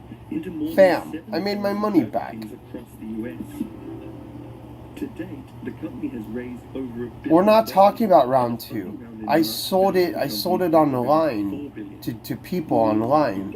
I'm not going to round 2. Round 2, my dude, I sold it to people myself. Shares of the faux meat or plant-based protein company are People are buying clothes. People buy clothes because people need to wear clothes. Clothes is one thing that people will always buy. People will always buy clothes. It'd be much easier to genetically modify plant material to make it take on the Well, that's what you call a hype beast? I mean, I've always worn streetwear, so what does that matter? Biggest IPOs of the year in 2019. So, Impossible, which is still privately held, has some catching up to do. But you won't hear Pat Brown. Yeah, but people want new stuff. They want it still in the package. I don't want something used. Rivals or not, Impossible and Beyond certainly agree on one thing. The truth It's not a hypocrisy. I've always been wearing streetwear. That dude wears it because it's trendy. I wear it because it's a lifestyle. Tables turn. I've always done this. I wore Babestas in 0203. I was wearing Bathing Ape. What are you saying? Before that dude was even born. And whether they are looking for meat replacements is still. Well, that dude was still in the ball sack. Well, Scam Pepper was still in the ball sack. No, listen. So in Florida, I never could get my hands on Supreme. Fools at the skate park would actually spend money. There was no StockX. There was none of that shit. No word yet on when Impossible pork will be available. This morning, growing concerns about the nation's food supply. From butchers to national supermarkets, supplies now limited and prices rising. The impact of the coronavirus on the price and availability of meat has given a boost to companies like Impossible Foods.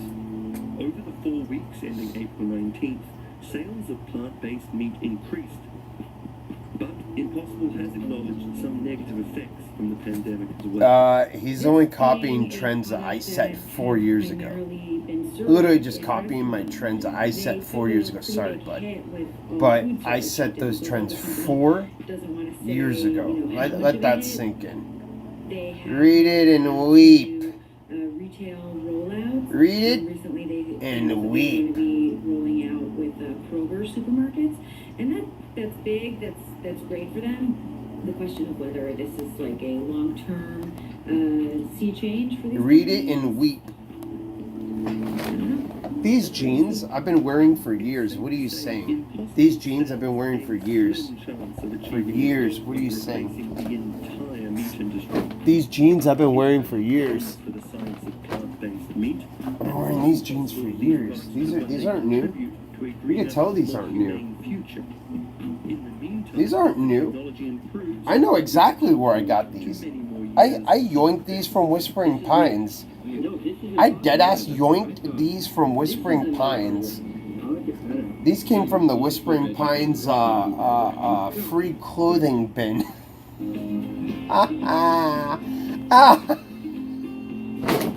I'm not even capping, bro. I used to rummage through that shit. I used to steal clothes from the free clothing bin for when kids shit themselves. I used to steal clothes, bro, that people donated.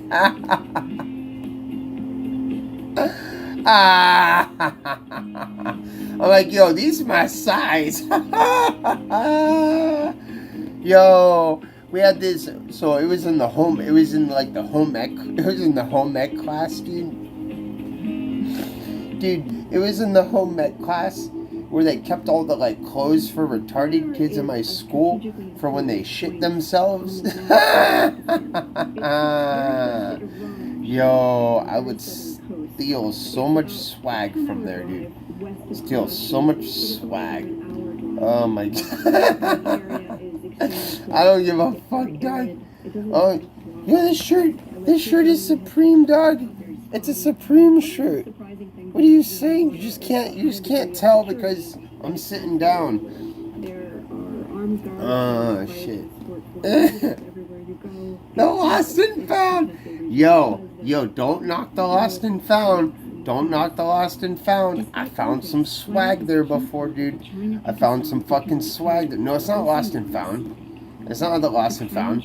It's literally like parents used to like donate clothes because we would have in ensuring that seatbelts They would have kids that went to my school that were in fucking group home. I actually felt bad for those kids. I remember this one chick, like, she would have seizures on my bus and shit, and she, like, died in a group home. And so, like, the school planted a tree for her. That tree is probably still there, but, like, they had a whole thing for the, they brought the whole school out for this. She was actually a nice girl. She was actually very nice. She was very quiet. That's sad. It's very sad. It's very sad to watch someone in the middle of your class have a full-on fucking seizure and not know if they're okay. That shit was crazy, especially on a bus. And then you had to wait for the ambulance to come. Provided about $80 billion in aid to Pakistan since its independence, but overall the result is disappointing. Hunger Highways. One of the recent attempts was in the late 2000s as part of the Dude, US the Hunger effort to combat Highways. terrorism in Afghanistan. The number one item on that aid package was to build The Caesar salad. infrastructure project. Where am I get a Caesar salad? Projects that the United States tried to do, or Pakistan proposed to the United States in the 2000s during that period, that have become Belt and Road projects. China is stepping into a gap which has been left by retreating ambition from the US. 一带一路建设美好的未来，为各国发展繁荣干杯。 The Belt and Road Initiative is China's President Xi Jinping's signature foreign policy initiative. The fuck, Nelly? Launched in 2013, it comprises an overland belt stretching through China, Central Asia. Oh shit! Europe, This shit was just delivered. road stretching around Dude, this shit was Southeast just Asia, delivered. through Let's the Indian go. Ocean and up past East Africa. So a benign way of characterizing China's Belt and Road Initiative would be infrastructure for influence. So when Xi Jinping announced the Belt and Road Initiative, shortly afterwards China designated Pakistan as its showcase flagship project.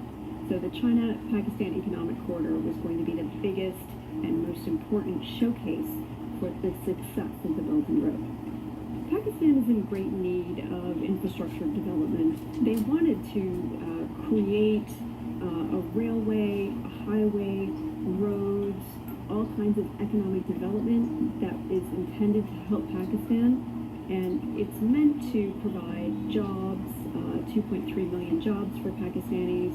It's meant to provide a 2.5% boost to GDP growth. And China would gain economically as well. CPEC was intended to reduce oil and gas routes from the Middle East by thousands of miles, a way to cut overland into western China instead of going around Southeast Asia by ship.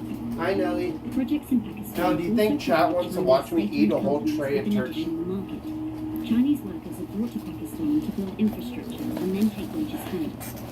CPEC is also strategically significant for China and Pakistan. China was to strengthen this relationship to counter their shakeover in India. Wait, saggy jeans are back in? An instrument of China's power as well as a test of China's power. If it succeeds, China will be demonstrating Saggy jeans are back in?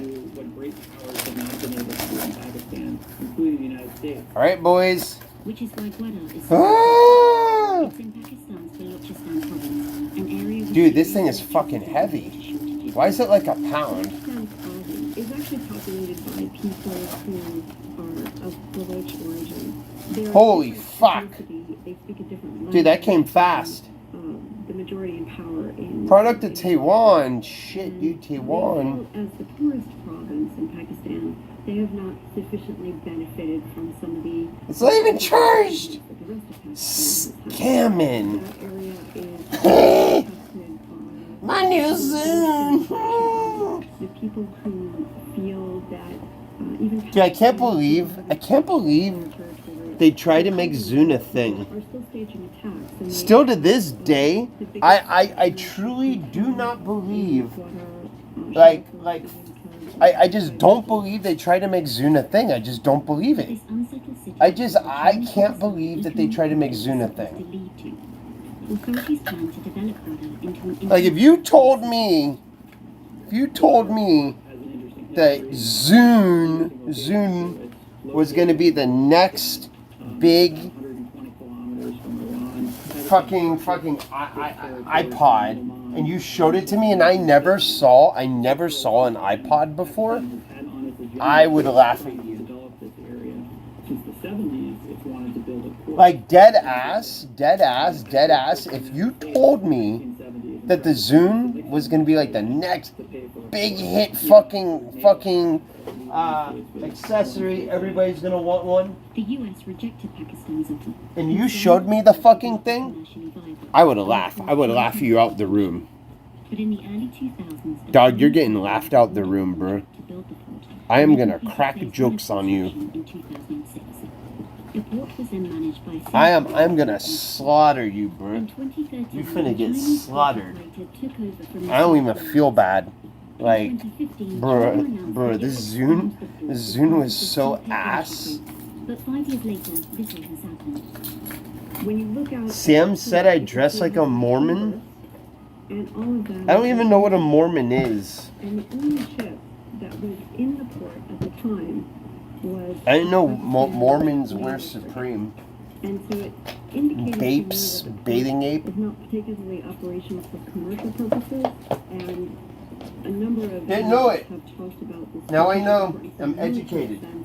If eventually. Look, guys, I got educated. Use the port of Guadalajara as a military. Listen here. Listen here, homie. You don't know what you're use it in that way. I don't think in the short term, like it is set up in Djibouti, where it has a permanent base. I think it's more likely to use it as almost like a sort of forward-based resupply option, something it can use when it wants to. Gotta use a slur at them. Airport in Guadalajara and 2 special economic zones have been delayed. A 19-kilometer Alright. highway linking the port with the Makran coastal highway in Balochistan. Should I leave you guys here and go to T-Mobile, or should I take you with me? People who live there and work there already are fishermen. They rely on access to the sea. The way that the express highway from the port was originally proposed would have cut off their sea access, and so that was a real point of contention with the community. There have been some proposals to allow them an underpass. It's still a little bit unclear how that is finally going to be resolved. Even if those projects are eventually built, there are serious questions about who will work there. There is a problem with manpower, of course, in Guadalajara. It's a very small city, and so one proposal has been, well, we'll just ship Chinese workers in from China and build lots There's already a SIM card in it. housing for them. Bro, could you imagine this SIM card just works? Community in Pakistan, a $500 million development. Dude, imagine this SIM card just works. With over 60% open spaces. That kind of proposal. Imagine the SIM card, the person like forgot about it. And they're just so rich, they just like forgot about it. Could you imagine? Dude, that would be actually really, really lucky of me. It was just like some very wealthy person, like an Alki David type of person, that just had this shit and they just forgot. Like there are actually people like that, where they just have so much shit, they have to have someone. Like, I remember one time during like early battle cam days, Josh asked Alki how much his electric bill was in his house. And I guess Alki was curious as well. Alki had to call somebody up. Alki had to call someone up and ask them how much the bill was, because he doesn't know. Bro, imagine being so rich, you do not know what you pay for your electric bill. Like, you're just oblivious to whatever the fuck you're paying. Yeah, I'm paying it. Like, that's not a worry to you. It's not a worry. Project delays, accumulating debts, commercial viability. These problems of CPEC. It's not a worry to you. Road projects around the world. For China, though, Sam has never clowned me in his life, buddy. that matters. Sam, Samantha, has never clowned me ever. Not once, ever. Continues to increase. Never. Has never clowned me, not once, ever.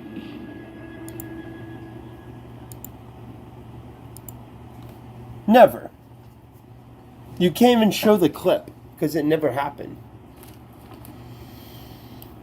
And that's why I win, dude. That's why I always win at life. Because people will sit there and they'll make shit up because they're jealous of me. And I just win, dude. I just win at life. Rent free, buddy. Jim is rent free.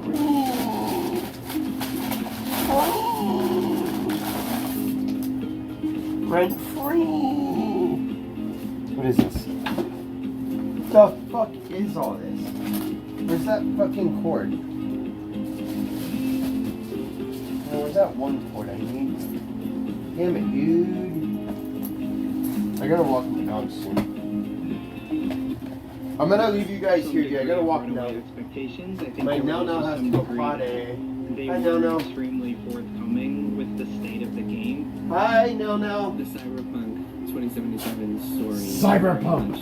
Kind of a story of everything that can Yeah. and will go wrong in game development. What is this bug? Jackie's AI flipped out and he wasn't there before. Where's my gun? I can't shoot. The release of Cyberpunk 2077 in December of 2020 will go down as one of the most disastrous game launches in history, and it instantly rewrote the narrative of its celebrated developer, CD Projekt Red. Larger studios with bigger budgets weren't able to create the same quality of open world game. The inside story of the making of Cyberpunk depicts a process marred by unchecked ambition, unrealistic timelines, and a focus on marketing at the expense of development. When CD Projekt stock was at its high, it was the largest stock in the Polish stock market. Cyberpunk was supposed to be the biggest game of 2020. This was a game that... Why are these nerds always whining, dude? Like, I'm a fucking nerd, and I don't cry that fucking much, do I? Like, I'm a huge fucking nerd, but I'm not crying as big as these nerds, dude. Holy shit. Imagine crying this big over video games.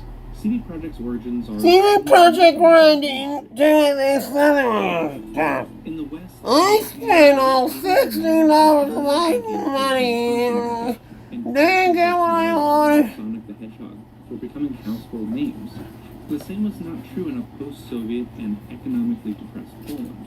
Most gaming was done on PCs. I also bought 5K shares of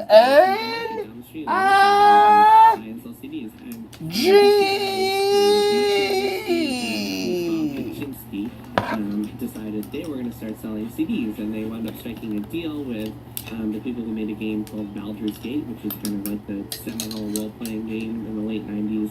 It was never a business, it was kind of lifestyle, so we're actually pretty bad with counting money. So you can kind of think of it almost like Nike, you know, where oh, no way, dude. Shoes out of the trunk of his car, you know, you can kind of think about it the same way with, you know, just selling physical goods and then evolving that into a much broader enterprise. CD Projekt, named for selling CDs, would move on from just reselling games to localizing Western and Japanese-made games into the Polish language. But it wasn't until 2002 that the company would make its own game, The Witcher. The Witcher is a huge series, in Poland, and so it was a pretty big deal that these guys got the rights to make the video games. The Witcher book series is a source of national pride in Poland, and as CD Projekt released The Witcher 2, the video game series would become an important economic symbol for Poland as well. CD Projekt Red had become this behemoth of an institution in Poland, and they were really big in the Polish technology scene because they were getting more worldwide attention than most Polish companies do, and making a lot of money. And in 2011, when Barack Obama came to... Barack Obama? No way, dude. Barack Obama? But I've been told that it is a great example of Poland's place in the new global economy. But it would be the launch of The Witcher 3 in 2015 that would elevate CD Projekt Red from representing the best of Poland to representing the best of the games industry. Fucking ruined video games.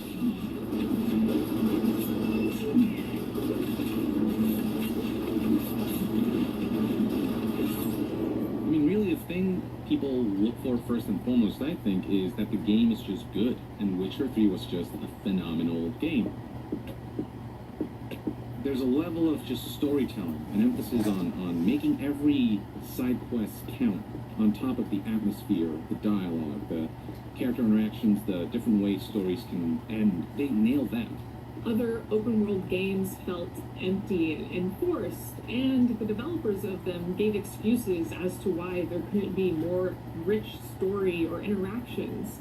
And The Witcher 3 blew them out of the water. CD Projekt Red was beloved. They were seen as a studio that was willing to make what the player wanted and to truly put in the love and effort required to make a high quality game that really connects with the people playing with it.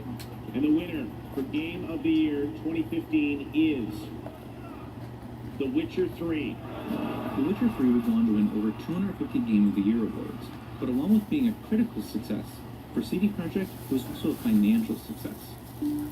Alright guys, I will be back. I gotta walk Nelly, and I want to go and get a SIM card for By this. 2014, The Witcher and The Witcher 2 had only combined to sell 8 million copies. And with 2 large expansions for The Witcher 3, CD Projekt also helped separate themselves from other AAA publishers at the time. And the game award goes to, oh man, I have to pay a microtransaction to unlock. That's so stupid that this has to, hold on, I got this, guys, here we go. Other games, and the most notorious, one to do this was EA's Star Wars Battlefront 2. They got really aggressive on microtransactions in a game that already cost at least $60. You could have paid more if you bought the premium editions. But not only was it that they were being very aggressive and trying to get you to spend money, but you could actually get items that helped you win. Well, gamers kind of draw the line in the sand, and they don't like that. CD Projekt had done this phenomenal job of marketing themselves as a gamer-friendly company. We've said this a million times, and I'll say it again. We're gamers, first of all, and we all like to be treated fairly. So it only makes sense that as developers, we apply the same principle to everything we do here at CD Projekt Red. Alright, let me go get a SIM card for this. It was an absolutely no-brainer. They said, we're not going to sell you DLC that's like horse armor packs and other nonsense. We're going to just give you free stuff, and then we're going to sell big expansions as part of The Witcher 3. And not only were they really good, they were offered at a fair price.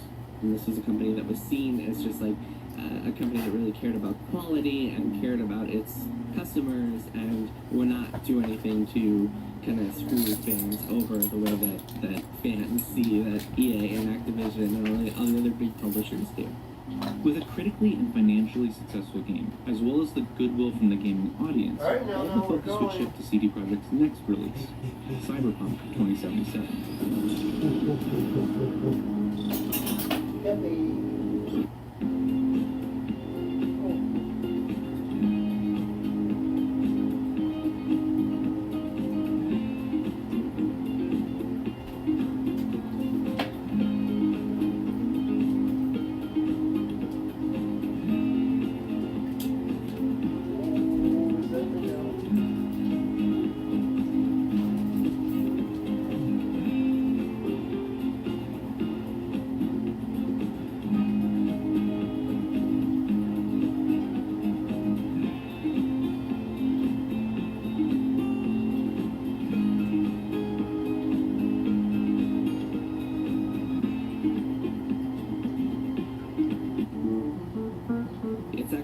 at No first way, announced Chad, it I through, think like, a this press works. release. And then they showed off a trailer at the beginning of 2013 that was like the CGI trailer of like a woman, and it was all sorts of cool cyberpunk stuff, flying cars, lots of stuff. But it wasn't really until after The Witcher 3 that Cyberpunk began really building up this feverish level of hype. CD Projekt Red, though, wouldn't put out another trailer for Cyberpunk until 2018 at the E3 trade show.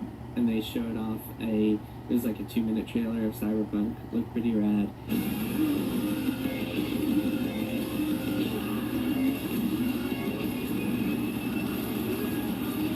And then they showed behind the scenes for E3 attendees, for press, and anyone else who could get score an appointment in there. They showed this 45-minute demo, and it blew people away.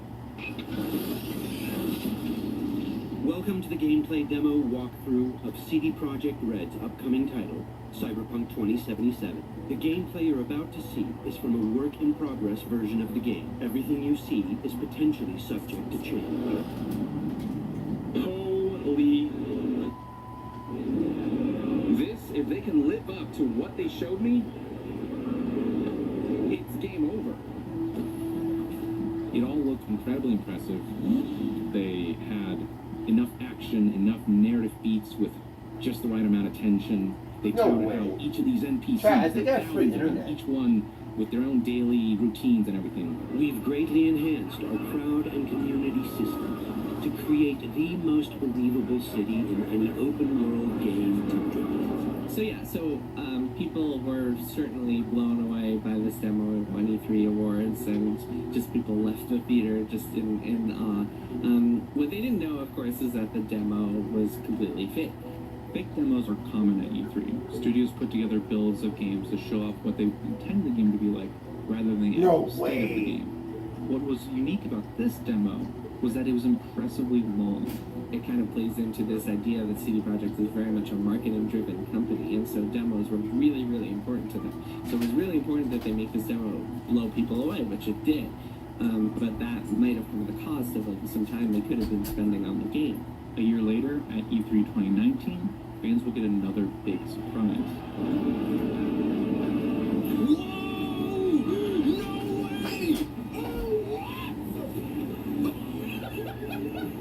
Please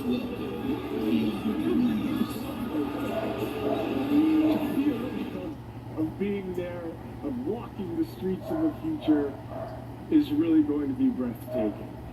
You're breathtaking. You're breathtaking.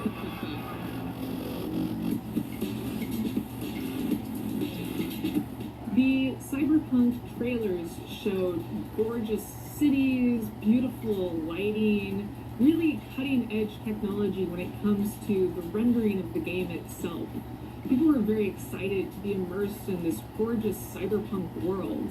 They saw over 8 million pre-orders, which is a ridiculously large amount for any title to sell, let alone resell. And you saw the stock price start to go up and up and up and to the right, pretty much in a straight line. If you just look at like the Polish stock market, like the WIG index, when CD Projekt stock was at its high, it was the largest stock in the index. And that was around the time that they announced that the game would be coming in April of 2020. Behind the scenes, people were pretty shocked that they were saying April. I don't think a single person who worked on that game actually thought they had a chance of coming out in April of 2020.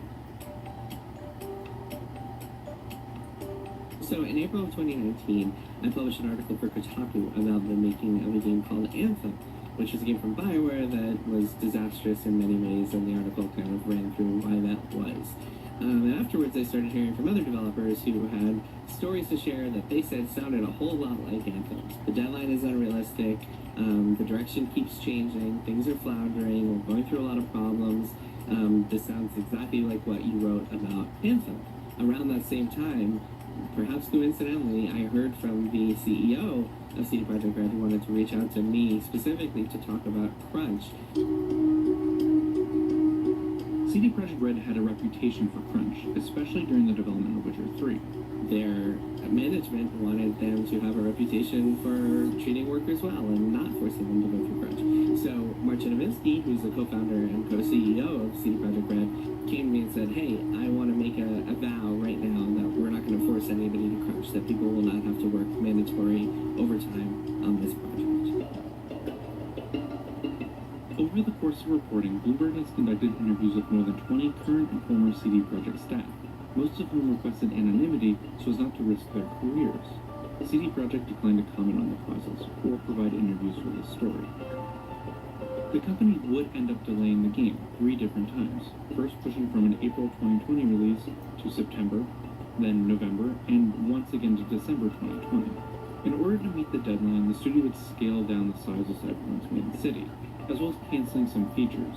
And while those measures helped, developers still said they were under significant crunch, including one former audio programmer who claimed to work up to 13 hours a day, 5 days a week, and stating he had seen friends who had lost their families over this. This was not a big secret in the office that the game was not going to be ready, but a similar sort of thing happened with The Witcher 3, and a similar sort of thing happens with a lot of games where they don't seem ready until suddenly everything just clicks. Some of the best games ever made, were created through this process. I don't know that it's the most efficient or the wisest way to make video games, but it's what a lot of people do. I think that management there has genuinely tried to change it, or at least said they wanted to change it, but it has proven very difficult to change that when you make games in this one specific way. Game studios, some of them see crunch as part of their core culture, that all of their games that they've made under crunch have been successful, so it must be a core element to the magic recipe for creating good games. And that's really not the case.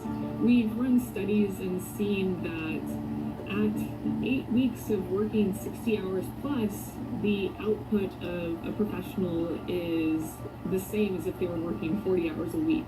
So chronic overwork degrades how effective someone is to the point where then it becomes negative, and overworking them is just getting you less and less productivity. And so these guys, the people at CD Projekt, having made The Witcher 3, were kind of riding on that high, you could call it arrogance or confidence or whatever you want to call it, of having made The Witcher 3. And I think that having a certain level of confidence can certainly be a good thing, but in this case it could also be dangerous because it kind of blinded them to the reality, which was that this game wasn't going to call us.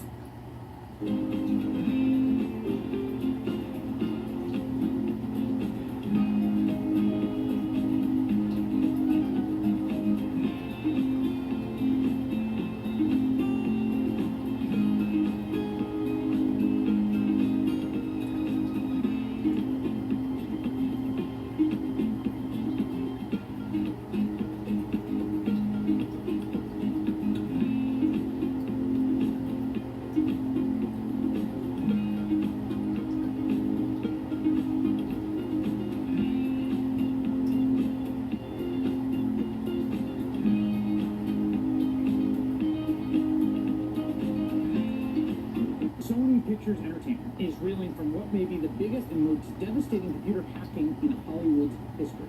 Hackers attacked in waves, first crippling Sony's internal systems, then leaking 5 Sony movies online. Today, the U.S. government pointed the finger of blame directly at North Korea for the devastating cyber attack against Sony Pictures. Sony pulling the plug on the interview, saying it will not show the controversial comedy about an assassination attempt on North Korea's leader. The Sony Pictures hacking was taken very seriously because it was an attack on the free world. What we had been building in terms of our civilization and our freedom and our ability to exchange information freely had been disrupted by a country that we knew very little about. North Korea has reportedly made attempts to steal COVID-19 vaccine technology by hacking pharmaceutical giant Pfizer. The Justice Department has charged 3 North Korean hackers over a wide-ranging scheme that included the attempt theft of billions of dollars from multiple companies. Despite so many attacks blamed on North Korea, there was not much known about the people behind the hacking attempts.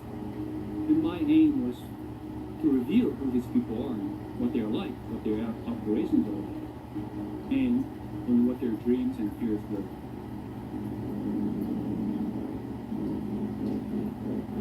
My name is Sam Keeney. I'm a reporter for Bloomberg News, and I wrote a story for Business Week about North Korean hackers. My story is about people who are sent from North Korea to countries like China to hack for the regime, spy on enemies, and make money. North Korea's cyber abilities began about in the 1970s with a lot of students going to countries like Russia, China, and even East Germany to learn coding. It was aimed at improving the productivity of factories at home. But in some time in the 1980s and 1990s, the current leader, Kim Jong-un's father, Kim Jong-il, felt that it would be a good idea to develop a team, an army of people who could hack for North Korea's military. So they began this team of basically hackers who would spy for the North Korean regime and also go out there and make hard currency for the regime. I think Kim Jong-un takes the hacking ability more seriously than his father. He also enjoys a bit of tech savviness as well. He's often shown traveling on his airplane where on the desk there's a Mac computer. He understands the importance of computers. He understands the importance of employing technology to improve productivity of his economy.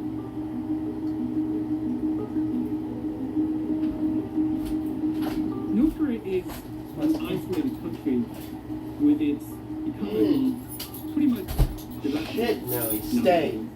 You better fucking stay right there, dude. Gotta get my wallet, dude. The international community, basically. Okay, I'm not even mad at Nelly. And money. I just don't want her to like conventional weapons think that I'm gonna are able to build. ditch So what her. happens is North Korea concentrates its Alright. resources. Got my wallet. Now I had to get my wallet. You ready? Let's bring this. Let's bring the whole weed thing. Cat, I'll be back. What kind of weapons that give North Korea an instant edge? Ook. Ook. When you have cyber hacking abilities in that context, it doesn't cost them much money. But if you have the right people, and if you have the right training, you're able to cultivate an army of people who are able to penetrate into computer systems of other countries. Nelly, And that's you're a what good girl. North Korea is after. But if you consider the fact that there are only about 1,000 IP addresses in North Korea available, and many of them are basically loaned from Chinese communities. Fuck, I should have charged my You phone. can kind of tell why North Korea is willing to send its hackers abroad rather than operate from within. What's the matter with operating from within? Well, first of all, it would mean that a lot of information would have to be coming in from the outside world, which could risk exposing the government and the people to whatever truth there might be about them. So they're sending their trained hackers to China and other countries where access to information is better. But at the same time, because these are allies, and also because they have their diplomats stationed in countries like these, like China, they're able to regulate and control these hackers better. So formally, North Korea denies engaging in hacking and describes accusations to that effect. Bro. as propaganda. I just want to go get a SIM card. At least half a year to track down these people. It felt like a wild goose chase in the beginning. Because, see, a lot of the people like these are protected by the government in South Korea. But person who had pretty extensive ties to the North Korean defective community here. I gotta go walk And then now. I was also able to gain access to the people who had actually done programming and hacking to North Korea before coming to South Korea. And Joe was one of them. Joe actually is not a real name. I knew before meeting Joe that he was in his late 30s. But when I actually met him, he looked at least a decade older. he wouldn't open up. I mean, it took me, I think, at least an hour to make sure that he would trust me enough that he would share with me his life story. When he was first sent to China, he was a student studying computer science at a Fuck your university shit. near the border with North Korea. Sorry, Nell. And he came back and realized that there was a lot more to do in China because he had more access to information. And he asked that he be sent back to China. And there was also recruitment going on for people who would actually do coding officially, but really had to from North Korea. So he applied and he got the job. Once he got to the border, he crossed by foot, and from there he took a bus. And then when he arrived at the station that he would spend years in later, he learned that that three-story building. Nellie's waiting. I'll be right back, was chat. actually provided for free, actually, by a user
on that game, he would grow that up on Lineage and sell it for almost $100. Another Hey, now. the money from We're going right now. wired I'm sorry, from no. via PayPal to accounts controlled by miners because they were the only ones with access to legitimate bank accounts. John had to make at least $100,000 a year, and he doesn't get to keep most of it. Actually, most of that money goes to the miners, to the North Korean regime. But if you don't meet the quota, and the miners will make sure that they'll put enough pressure on you. And if that happens repeatedly, you will face the growing odds of being sent back home.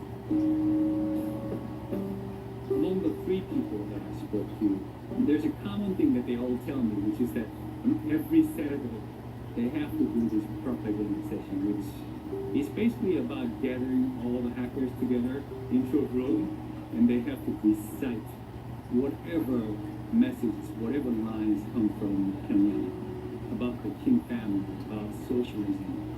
If you're especially someone who with a free center of mind, that's stressful. One person actually was really stressed out with what he heard about North Korea. Dude, where's those batteries? Where are those other batteries I had? I had one Anchor. Where the fuck did that shit go? I don't even think it's up here. Yeah, fucking lost everything else.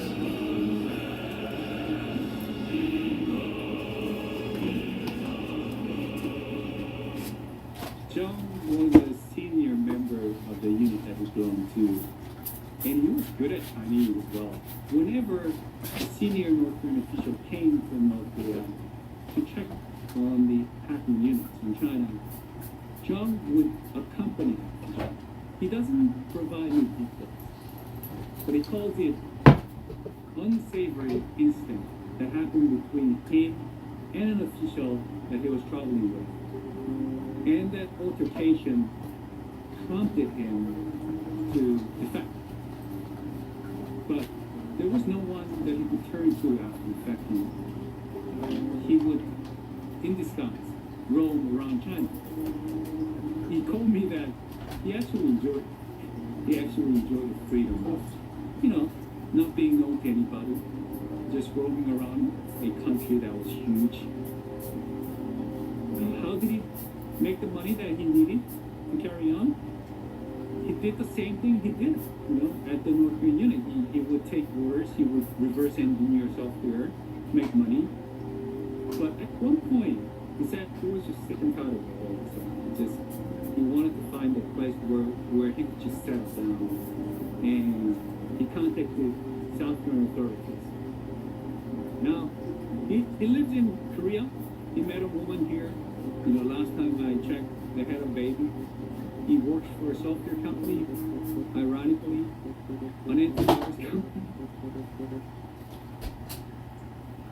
What keeps coming up in my head, even long after I spoke to these people, is there was one common thing about them, which was the sense of disillusionment. Once they had access to outside information, once they were able to freely roam in the internet, there was a spark. And once they realized that there's a discrepancy between what they think is really happening and what Nokia is telling them every Saturday morning, that's when the spark gets bigger. That little fire is what eventually drives them to decide to leave, even if it takes a huge risk on their lives.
Step into the shopping center of the future, a world filled with exciting ideas.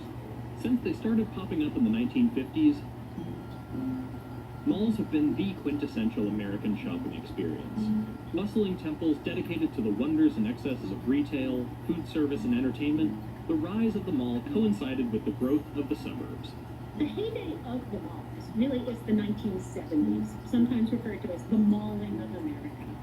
They really thrived at providing some sort of public gathering space, some sort of social life, in addition to actually giving people places to shop. Over the past few decades before then, lots of developers were building malls, and it kind of coincided with the growth of highways. So as more people started traveling and interstates started being built, developers really wanted to put something to attract people to stop.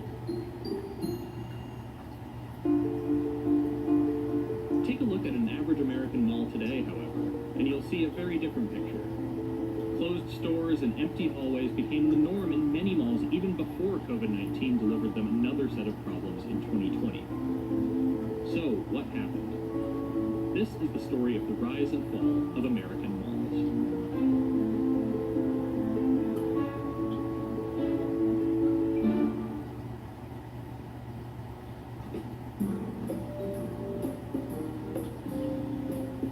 When malls work best, They survived and thrived thanks to their anchor stores.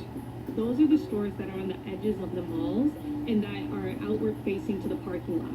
So if you're a shopper, you're gonna walk through one of these big, usually a department store. So if you're thinking about Macy's or Sears or JCPenney, those are called the anchor stores.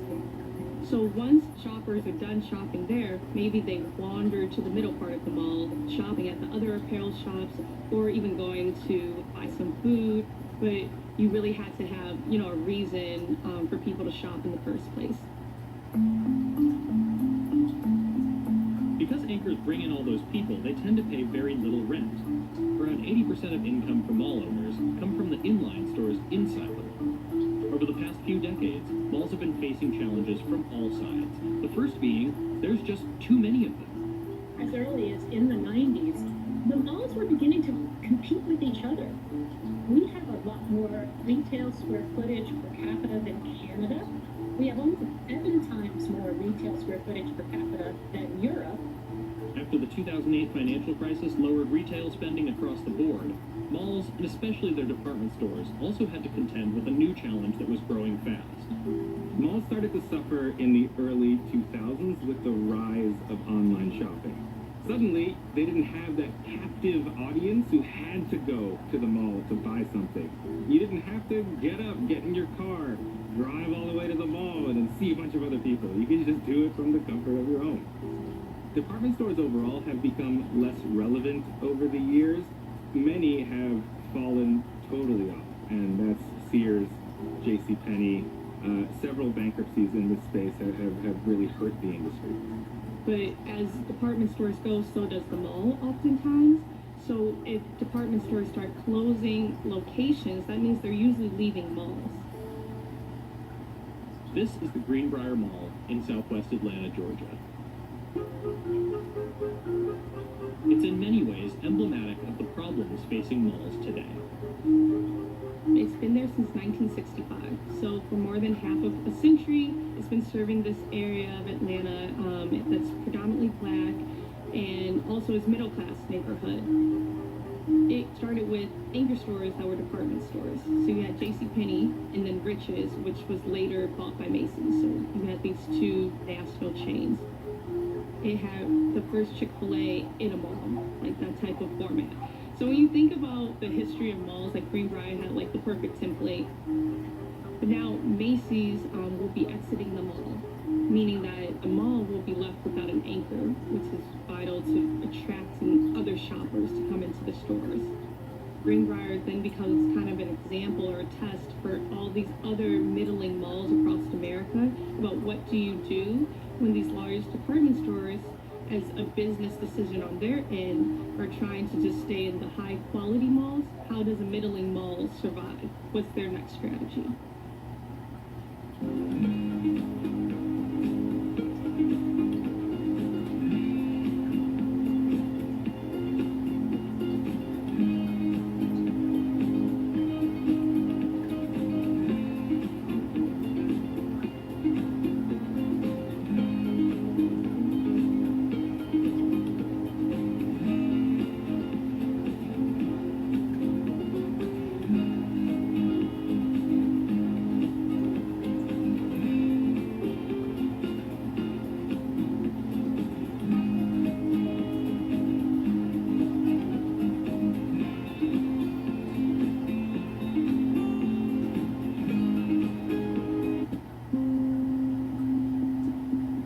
Greenbrier is a textbook example of how closely the deterioration of the middle class in the U.S. is tied to the health of its malls. The median income for the surrounding area has reduced by $6,905 over the past 15 years, to a total of $20,756 per year. And yet, residents and store owners hope that Greenbrier Mall will see better days. Malls are made up of the people and communities that help fuel them. Greenbrier is still a place that people go to and cherish, even if on paper it doesn't have the elements that make it a thriving mall.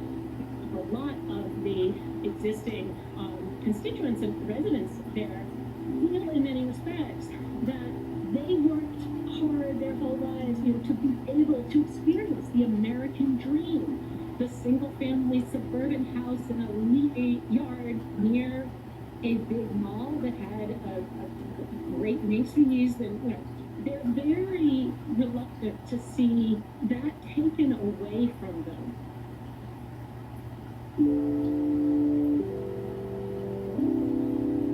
Now that Macy's is gone, Greenbrier may try to take inspiration from what many malls were doing in the years following the financial crisis, focusing not on shopping, but experiences. That was a trend we were seeing, in 2016 up into the pandemic pretty much. And by experiences, I mean everything as dramatic as a water park or hosting like concerts to have people want to come other than just to buy stuff. Having Instagrammable moments, making sure your store is pretty that people want to take a photo and post it on Instagram or Twitter. Historically, the mall has always been a place for teenagers. You like to hang out, see your friends, and also kind of be seen at the mall. And that hasn't completely changed. Like before the pandemic, about 95% of Gen Z, so today's teenagers, had gone to a mall in a 3-month period. So teenagers are still going to the mall, and they've always been key to having thriving malls because they're coming into their spending power. And once you win over teens, hopefully you're really winning over a loyal customer for life.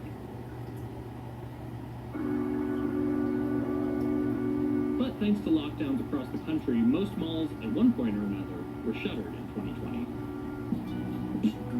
That means no one using the multi-billion-dollar American Dream Mall's indoor ski slide. No one going to the King of Prussia Mall's indoor skydiving attraction. Basically, the pandemic gave malls what they didn't need, another problem. What would your net income or net operating income have been in 2022 without COVID, and what is it now in a post-COVID world? So our view is roughly 10% hit to net income over that period. That's Vince Taboni from the analytics firm Green Street Advisors, which rates American malls from A to D just like a report card. And if malls did have a report card, they wouldn't exactly make honor roll.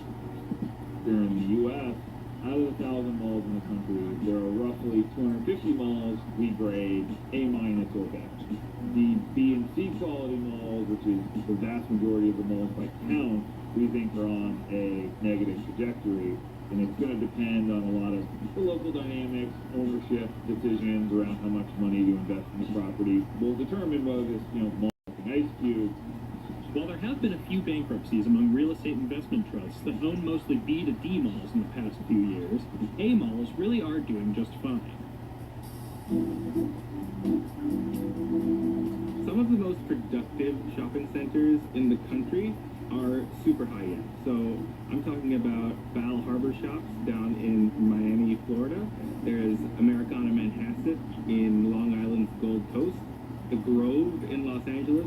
These are places that have all high-end stores and have done quite well. A lot of that has to do with efficiency of their property, so their sales per square foot are really high, but also they've invested a lot in their actual mall because it has to look beautiful. It has to have all the services that a wealthy shopper expects. So what will the future hold for less sought-after malls that can't revive their golden years? For many of these malls, it will mean closure and then hopefully conversion. If they can't get a new use to come in, it's expensive, but you can just demolish it. And there are still quite a lot of sites just sitting, waiting. Amazon has been picking up more and more of those, building their big fulfillment centers. Also, a lot of communities see this as an opportunity, to redevelop, re-inhabit this dead mall, to help that community meet the challenges it was never originally designed for. The number one reuse of an existing mall is carpeting down, cut a few more windows, and turn it into office space. The sort of number two reuse of malls is either medical, healthcare, or education. Lots of great examples of community colleges all the way down to elementary schools moving into malls. And then the third strategy that I wish happened more is actually just demolishing the mall and re-greening. Either reconstructing the wetlands that used to be there and that, frankly, we never should have built on in the first place, or providing community parks and gardens. While most analysts say post-pandemic retail shopping could breathe some life back into the American mall, many are not long for this world. Depending on where you live, it might be time to make one last visit, grab some food, do some shopping, and say farewell.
Trump traveled to Utah today, where he dramatically cut back the size of 2 national monuments in that state.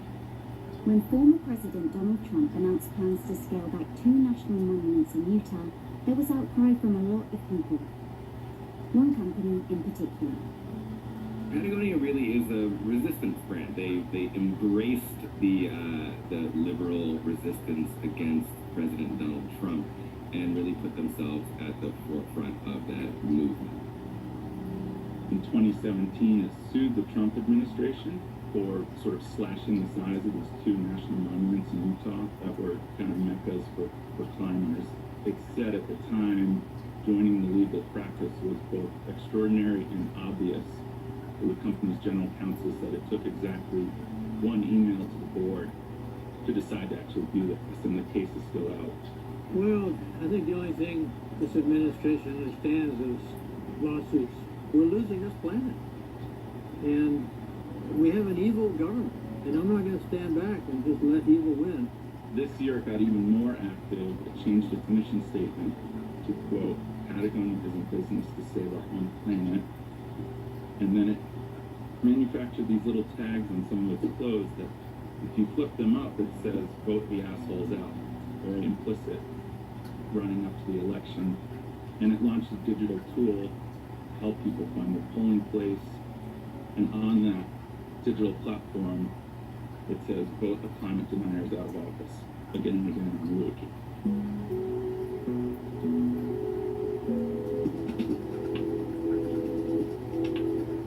This isn't the first time that taking a stand has paid off for Patagonia. The business, which is now worth over $1 billion, was built on it. I couldn't care less about making more money, but by doing the right thing, it always ends up making me more money. So is this all a strategy, a sort of premeditated strategy? Who knows? I mean, Sean Art's been very vocal from the start and makes no bones about it. He calls himself a dirtbag climber and an accidental entrepreneur. So I don't think he's fudging this, but what's important is that it's sort of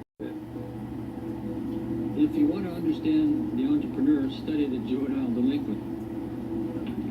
Because, you know, they're saying, you know, this sucks. And I'm going to do it my own way.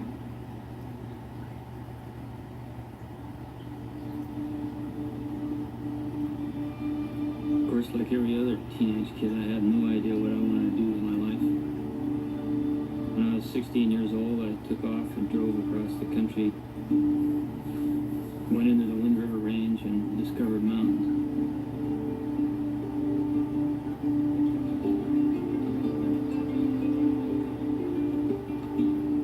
Patagonia was Chouinard's first business, Chouinard Equipment, which made and sold climbing supplies. Yvon Chouinard was a blacksmith in the 50s, and he started selling climbing gear out of back his car that was less harmful to rock faces. This is sort of the origin story of the company. It's called itself the activist company, a activist company. 6 months out of the year, Yvon Chouinard is a blacksmith. He makes mountain climbing gear. The other half of the year, he climbs. In 1968, Yvon Chouinard and 4 friends, including Doug Tompkins, the late founders of the North Face brand, embarked on the ultimate road trip from California, where they were based, to Patagonia in Argentina. The mountain's in a good mood. Dazzling sun, calm air all day. If this weather holds, they could be on the summit within days. This trip became a documentary about these friends who were hippies in the 70s climbing in Yosemite, where the sport became a lifestyle, and how these friends became pioneers of the outdoor industry.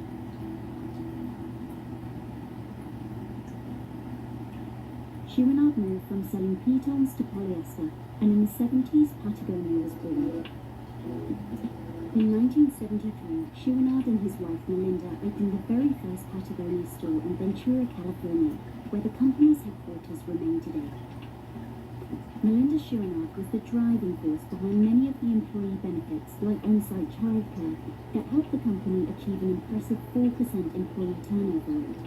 The retail and consumer product sector average is more than triple that, at 13%. I do think that Patagonia was a leader, one of the first corporations to take into account, the human capital and make sure that their staff, all their employees were cared for in many ways, not just wages, but also they just cared about their people and knew that that's a good business model. Patagonia began donating 10% of its profits to grassroots organizations in 1985.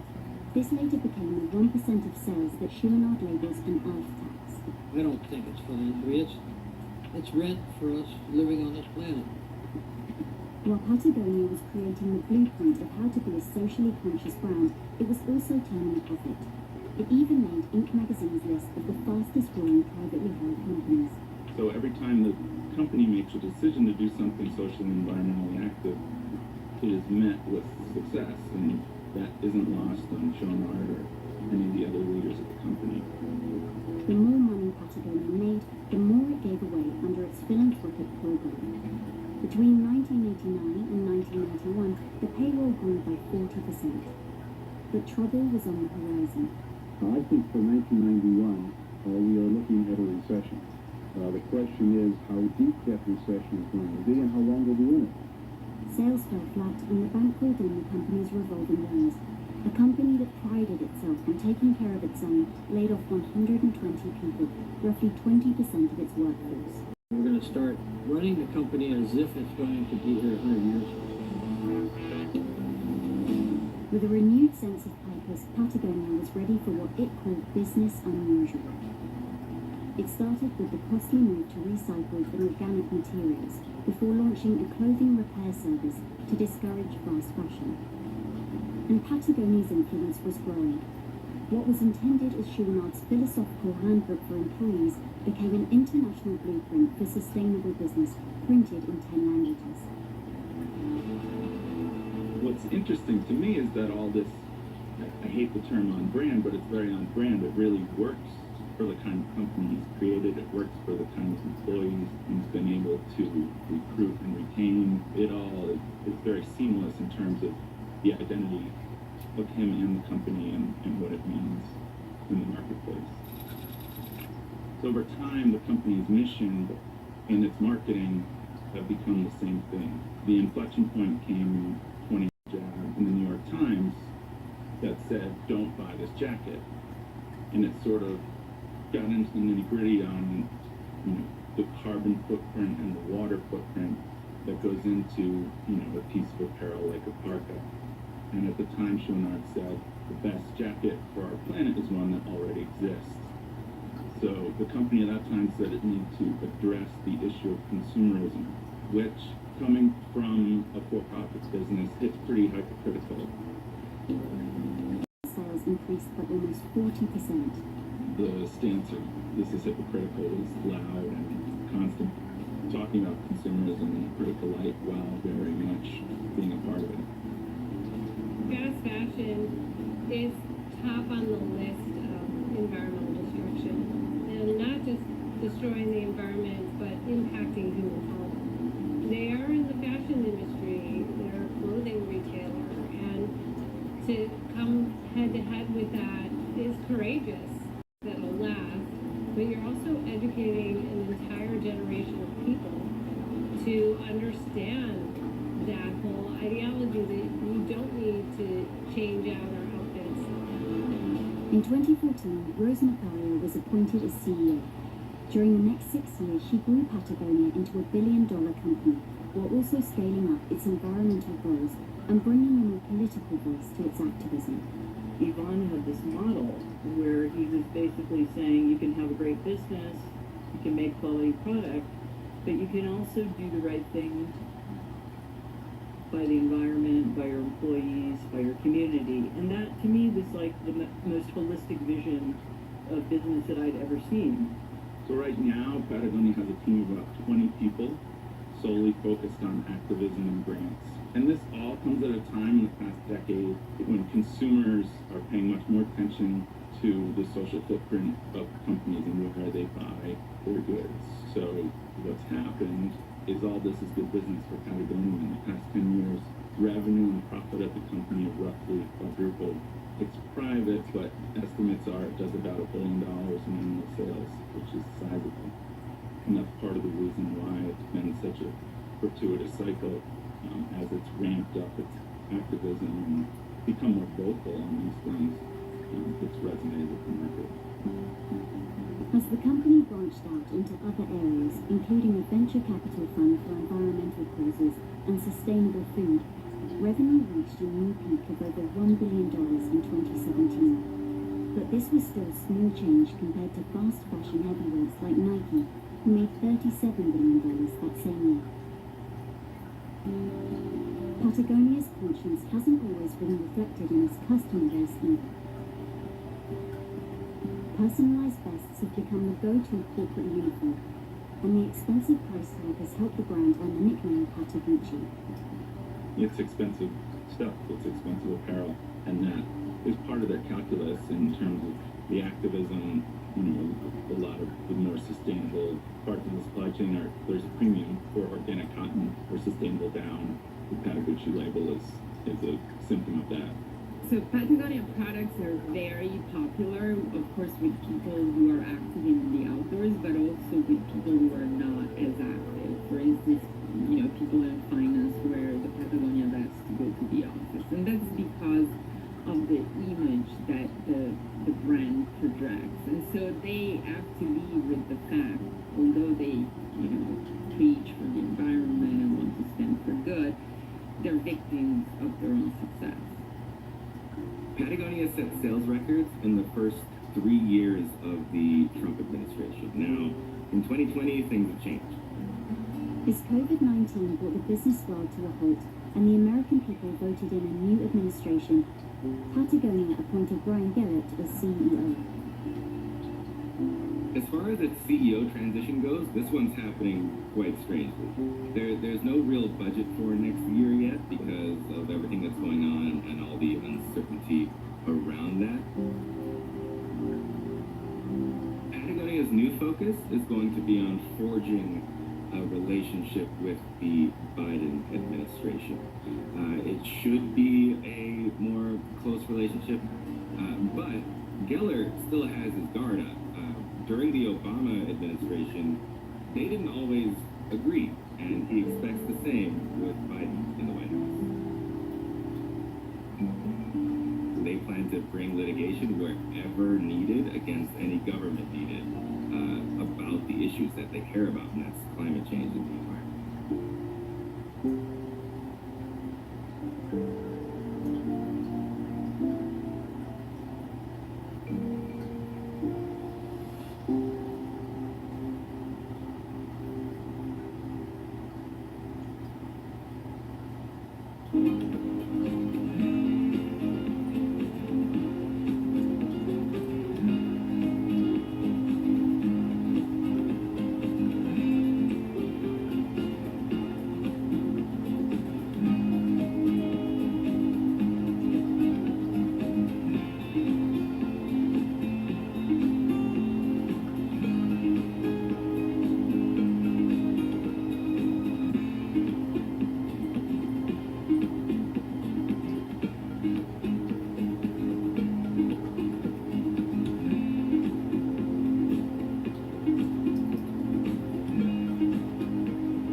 This is new since the pandemic. We assumed Googlers would want more indoor-outdoor options. I mean, it's so exciting. It's such a fun. It is. But I would say the thing we're really excited about are these new buildings because we're building sustainability into everything we do. So really forward-looking. Good? Okay.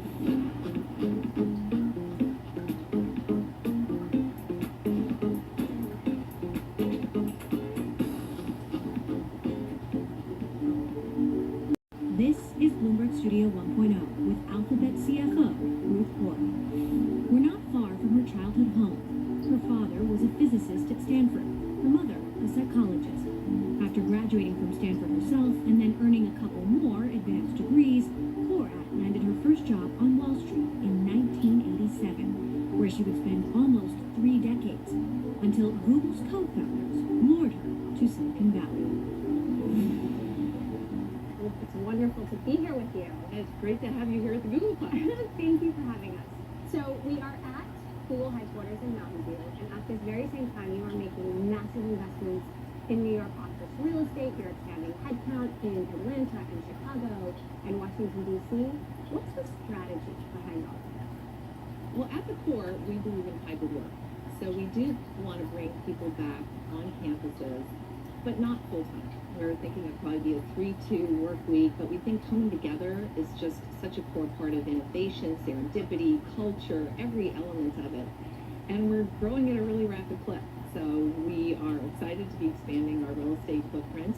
And then we also wanted to make sure that we're meeting people where they want to be. And so enlarging the number of sites that we have available for people, in particular sites where you have great diverse populations. Sundar just told me that Googlers will have this option to work in hybrid mode forever. Literally forever.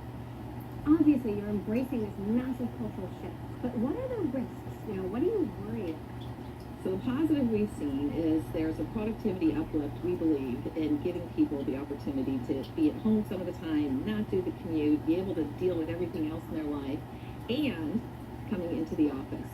So the risk is, I think about my career, and so much of the benefit in my career was the informal coaching, being brought into meetings, all of the touch points that you have. And so I think that one of the most important things for all of us as leaders is we need to evolve the way we need to make sure that we're thinking about this hybrid work life and why that's the way to be the best magnet for talent, and make sure that we're continuing to reinforce all of those great practices while opening up new great practices. Speaking of your career, before you were CFO of Alphabet, you were CFO of Morgan Stanley, and you started your career on Wall Street in 1987. Talk to us about the journey of going from big banks to big tech. Why did you make that leap, and what impact did you want to have? Well, I loved being at Morgan Stanley, and I became CFO the day James Forman became CEO. He asked me to join him in that journey, and that was January 2010. And we were still recovering coming out of the financial crisis. There were still some pretty rocky days and a lot of decisions that needed to be made. And then I got to a point where I felt like we were in a great spot at Morgan Stanley. And obviously, it continued to do really well. And I just wanted that next chapter. My view in my career, I've always been focused on kind of continually learning. And I feel like when you hit a plateau, the right questions, what's my highest and best use? And it's been an extraordinary time.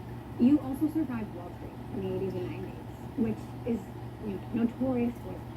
And Silicon Valley has sort of come to be known as a boys' club of its own. How would you compare those two cultures? Well, when I was starting my career many decades ago, it was tough and much worse than it is now, and it evolved, no question about it. Not where it needs to be, but certainly evolved, and I saw it through my career. I would say the biggest difference out here is the level of impatience. And I love it. It's the view is if you can do some of the extraordinary breakthroughs that we have out here, if you can do natural language translation, everything we do with AI, with VR, with self-driving cars, why can't you fix this now? And that level of impatience, I think, is fantastic. Legend has it that when you got to Google, you were going to rein in the spending, tighten up on the moonshots. Your nickname, I believe, was Ruth Vader. Was that a tough job to take on? So I think the narrative was written before I got here. And what I find most interesting about that is I firmly believe the single most important thing in capital allocation is investing for long-term growth. I think if you don't, you are sowing the seeds of your long-term decline. And I learned that really early on in my career. Now, if you're investing in an industry like this and trying to do truly transformative things, by definition, everything can't succeed. And so by definition, you should have the metrics and data and milestones to assess, is it working or is it not? Because if everything's working, or if you think everything's working, I would say one of two things are wrong. Either you're not reaching high enough, or you're not being honest enough with yourself about the pace of breakthrough, whether you're going to get there. So to me, a really natural part, kind of a sister organization to investing for long-term growth is actually thinking about how are you doing with the risks that you're taking, stack rack them, and figure out what's at the bottom so you can redeploy those. So it took longer than I expected, but whatever, dude. I got shit accomplished and I got dinner. Ayo. I think that it's either about growth or it's about pruning, stack ranking. They go together, and you have to think of them as actually empowering one another. I keep on forgetting I can't go to bed yet because I have money to be made. Away from that, what struck me is a lot of the lessons from the financial crisis are relevant in good times and bad times. So the most important is it's easier to prevent. And so, you know, that was really clear during the financial crisis. The financial crisis was about liquidity, and it dried up quickly. And it would have been really easy 6 to 12 months prior to build in durable liquidity. You couldn't do it in the long run. And so this notion about really building... How much to scream it in EBZ's face? Like, how much? For real. I mean, you guys have to have a fucking number. On which you can build everything else. Hank Wilson at one point said to me, you have to have the will and the means. And too often by the time you have the will, you no longer have the How much to go all fucking out. All fucking out. All fucking out and just scream it in his face. And you just assume no, dude, I gotta do it. I gotta get money, dude. I gotta get money. Because he's gonna rage, and I'm definitely gonna get hit. I gotta get some money out of it. But I promised to film his entire reaction and have somebody like on the sidelines, like filming the reaction too, so we get like two angles of him violently assaulting. Gratifying from those painful days to see the breakthroughs that we've had. Mind you, he doesn't even know what oppression is. I think one of the biggest concerns in particular as you're seeing us go through a digital transformation and the acceleration of it is ensuring that everyone has the skills, the digital training and skills to thrive in this new economy.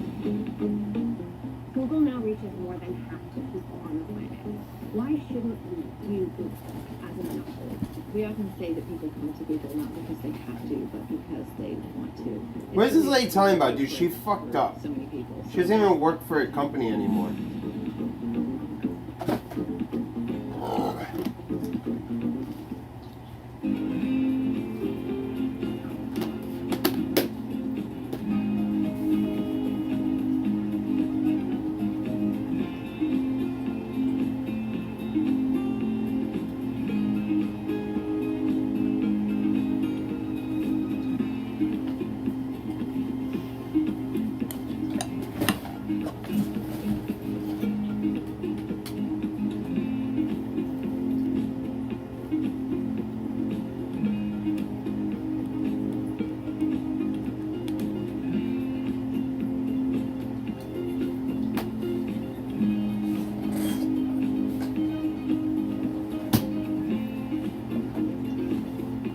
So it turns out, I don't think I can get this working, dude.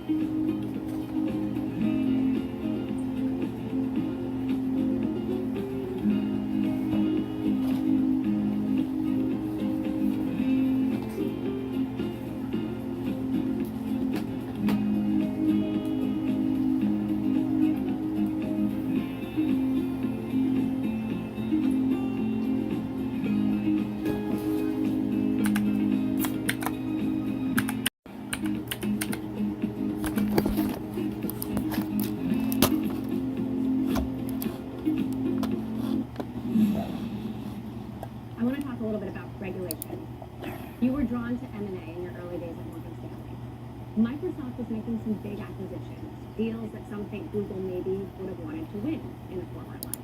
Is antitrust scrutiny constraining any of your business plans?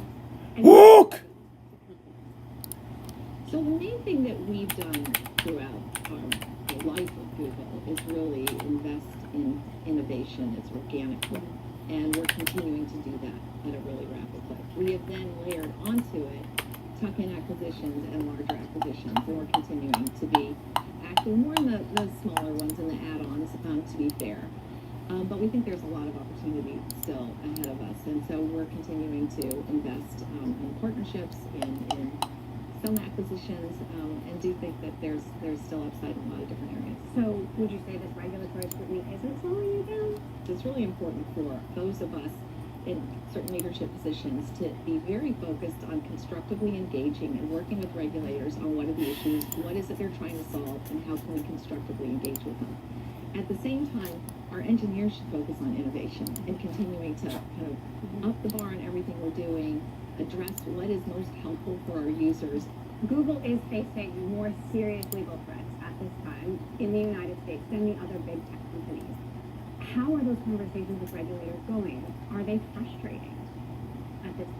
Well, there's certain elements that are frustrating because I listened to the outline of some of the proposed legislation, and I think it's inconsistent with some of the priorities for public policy. So, as an example, there's a lot of focus on what is called self-preferencing. Are you putting too many of your own products together? But during the pandemic, 1 in 3 small businesses said they would have failed without digital skills. Why? Because what they were able to do is connect with their users in different ways. So if you go search for a small business, you can then go to a map and you can get directed to the small business. That's a good thing. We have 6,000 small businesses who wrote in and said, you know what, we need these digital tools and skills. Same with a number of things on racial equity. Real surge in searches about where's a black-owned business in me. And the ability Yikes. Why is she always got to make it about race? What is wrong with these people? Really important, and that's why I said I fucking hate Susan Drewski. No wonder she got fired. Because she has to be racist. They all have to be racist. Every fucking... Every A serious reputational hit. Has that Democrat fucking liberal is just a racist, dude. They're racist. Well, I think that whenever there's a backdrop that's... I wouldn't get any donos if I did a mass unban. If I did a mass unban, I would not get any donations. You're delusional. All of the steps Delusional. that we are making to commitment to our users. So we know how sacrosanct that trust is, and it's all about privacy and what are the steps that we're taking to make. It's literally, the only people that are banned is the same person. Looking at to protect content and content moderation. Google now reaches more than half the people on the planet. Why shouldn't we view Google as a monopoly? So, I go back to the earliest days when I first heard about Google back in 1998. And in those earliest days, when I heard about this 8th search engine, the question is, why do you actually need it? And back at Morgan Stanley, I was working with our research analyst, Mary Meeker. She actually had her team put up white pages all around the conference room and was doing this comparison. What provided the most responsive results most rapidly. And all of a sudden, you can see, wait a minute, this Google thing, actually, maybe we do need something new. And that's been the ethos at Google since inception, is just continue to innovate to make this an ever better experience for users. And so if we can deliver the open world for so many people, so that's fantastic. Facebook and Twitter are exploring digital currency. What is your thought on the crypto market? Is there a place for it? So we look at it. There's nothing to comment on now. I think we're much more interested in blockchain and the underlying technology and the implications for the business and also for the way we can support our cloud customers. So certainly a lot of effort there. There's considerable chatter in the crypto universe that Web3 and the blockchain could circumvent the power of Facebook and Google and more. What do you think about Fucking shit, dude. Why is this taking At so this long? point, I think there are Charge a a lot of fucking different phone. things ahead of us that are actually stunningly exciting that enable us to actually continue to address different needs and requirements. Like I look at, for example, in something like health, where I think blockchain will be very valuable when you think about health and health records. There are also a whole host of other areas where the data analytics that we provide are absolutely critical. Should we make excuses to our employers? Should we tell her, like, if I have to head to a parent-teacher conference or take a kid to the doctor, do I tell my boss? You don't tell your boss. You've got to get over the guilt. Don't tell your boss, yikes. That's why that lady's not working for YouTube anymore. Idiot lady. I hate Jawuski. Jawuski fucked YouTube up. I'm not mad. I just don't like her. You're allowed to dislike someone.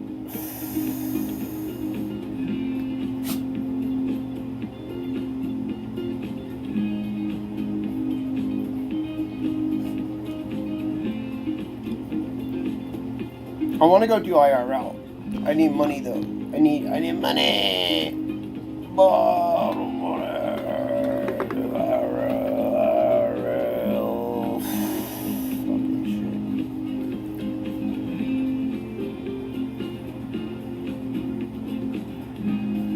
I want to walk my dog. Nelly, I love you.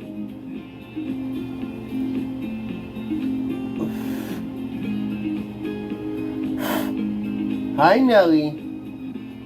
Pretty girl. Hi, pretty girl. Hi, pretty girl. Oh, Nelly, you're beautiful. Nelly, come here. You're beautiful. Oh, come here, angel.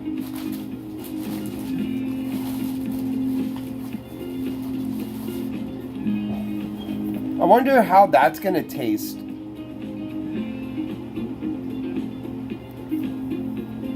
You think it's gonna be any good? You survived breast cancer. What was your biggest fear at that time? I wonder how it's gonna taste on top of the turkey. Well, the biggest fear Turkey and was to make it. vegetables. And I remember when someone at some interview while I was going through chemo said, "Where do you want to be in 5 years?" And I froze because I want to be alive. And What the fuck did she just say? A couple of really important things. One, given breakthroughs in medical technology, I learned to love the word manageable. This journey does become manageable, not for all cancers, but for many more cancers. And that gave me a lot of confidence talking with other survivors about it is manageable, get the best care, and just plow through it.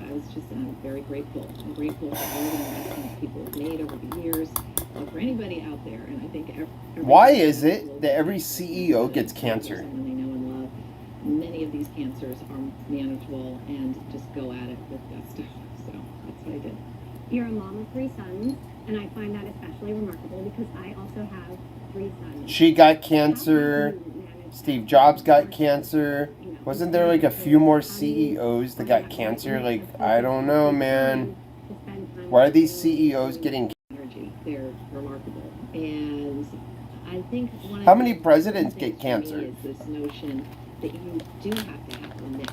It's not about trying to find balance, the perfect which is really challenging. I think when people try That's to curious, balance, isn't they it? always feel When like you they're think missing about it, something. like how many presidents got cancer? So this metaphor that life is like a kaleidoscope, and you need to have Life is like a box of chocolate. What is she talking about, dude? Everybody knows life is not a kaleidoscope. What? Life is like a box of chocolate, you fucking clown. You ain't never see the movie, lady? God, why is she trying to reinvent the wheel? So like they know that I'm there. Who does Jaworski think she is? And Well, she's nobody now. She got fired, or she quit, or whatever happened. the way you need to. I would say it's much easier today Destroyed than YouTube. when I was growing up in banking. You know, we had a cubicle. There was a computer room. You were anchored to the computer room. One of the many beautiful things about going through I think she was like not a real CEO. I think she was just there to like be a clown. especially in this new work world. I want to shake my mom guilt. How do I do that? Okay, so even when you feel it, just say, you know what, it's an investment in my career because I can stay in this longer and be operating at a higher level if I'm really getting the stimulus from all parts of my life. So you've got to drop the mom guilt, and when on the other side, mom guilt with kids, I think they get it. I think they understand what we're doing, and you know, I'll never forget during the financial crisis. At one point, I was working on AIG. We went around. I walked to T-Mobile. The shower, that one like right as we were landing AIG, and my 3 kids had each written me a yellow sticky note with a message on it, and one of them was based, you know, the essence of which was, I get why you're doing this, and they saw it as the right thing for the country. I don't mean to overdraw. And I went to go get food while I was out. Like at the time, and that level of pride, I still have those. Hi, Nellie. Right by my bedside. I got turkey. I get it. And I got a little mushroom gravy over here. Like you could have done differently. I gotta wait for my phone to charge. Whenever that happens. Understand what it means to actually be engaged in society and doing something you care about. No mom guilt. Thank you. It's not allowed. Should we make excuses to our employers? Should we tell her, like, if I have to head to a parent-teacher conference or take a kid to the doctor, do I tell my boss? You don't tell your boss. You don't tell your boss. Guys don't tell their boss. So what do we And so, say? I don't think you say anything. I actually made this point at an event at Morgan Stanley. I'm like, do not tell your boss. You've got to get over the guilt. The only way to move on from it is realize I'm a professional. I do things when I can, and it makes sense, and I get it all done. I just do it on my own timeline.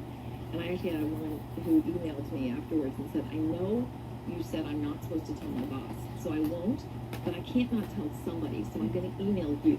And I'm like, okay, that's step 1. I'm fine. Favorite cold cut sandwich spot in LA? Tell your boss, you know what, I need to do certain things for myself. For cold cuts? I feel guilty doing it, but I get everything done. There's no question. You are so beyond having to check in with people. Cold cut spot.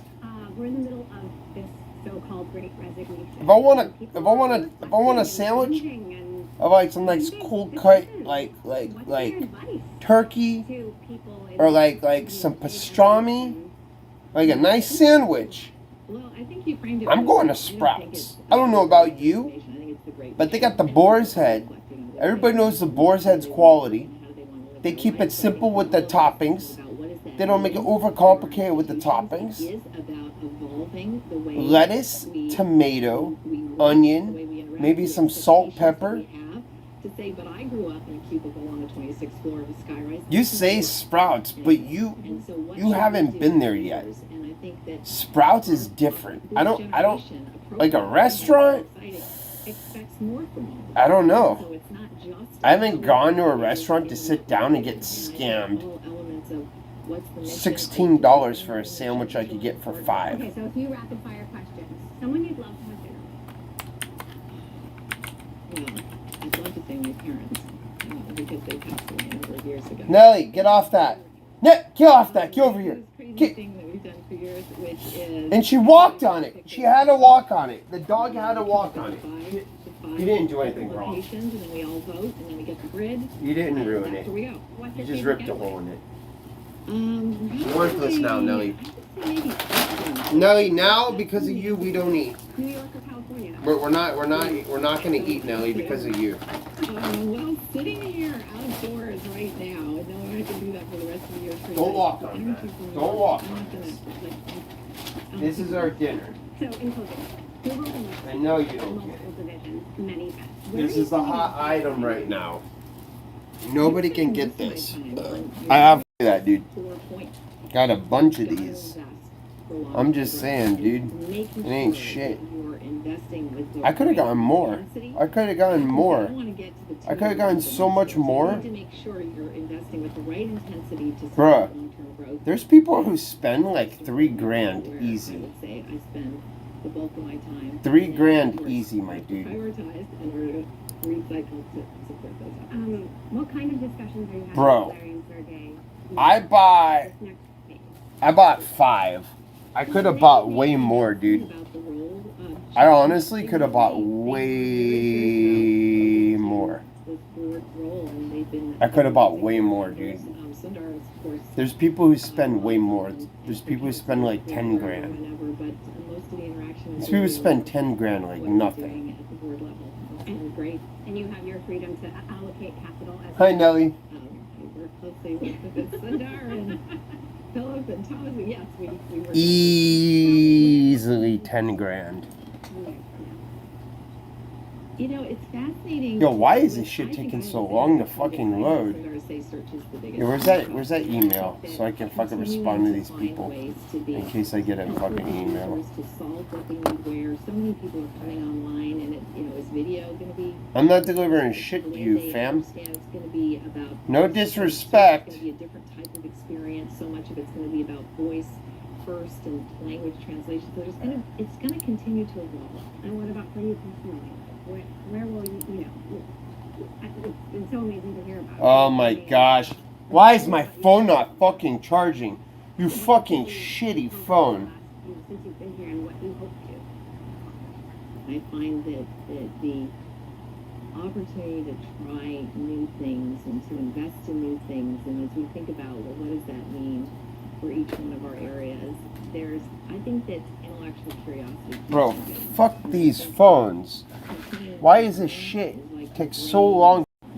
Ms. Porat, thank you so much for joining us. It's been Thank wonderful you. to be Great here. to have you on campus. Thank you. Come back anytime.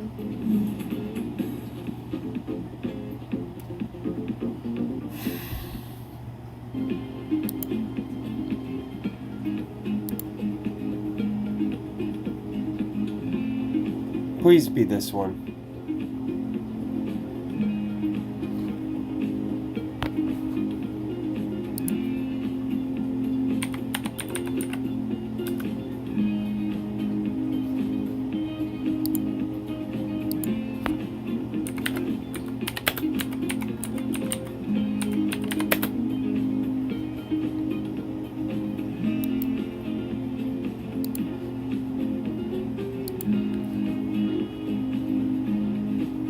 Oh damn, I got a lot in the inbox.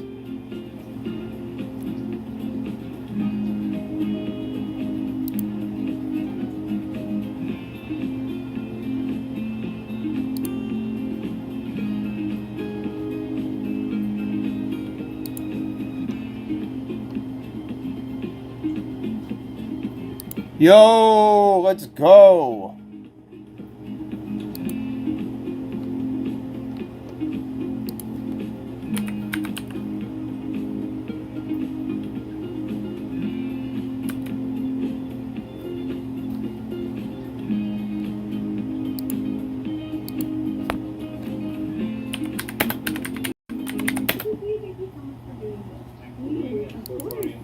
Oh, not at all. It gave us more chance to tweak the lights for the 50,000. You're doing well? Yes. How are you coming into the office? 2 to 3 days a week, yeah. How about you? I guess you come in. Yeah, I'm in every day now, so I'm kids on the side. I have to ask, is your son still mining Ethereum? He and I literally were talking about it last night. He's like, Dad, you were the one who made me give up on it. I'm like, no, I didn't. But yeah. The thing that's good about this is I think it excites a whole new generation about technology, which is good. I really appreciate you. And thank you for coming down to do it. I'm ready to go when you guys are.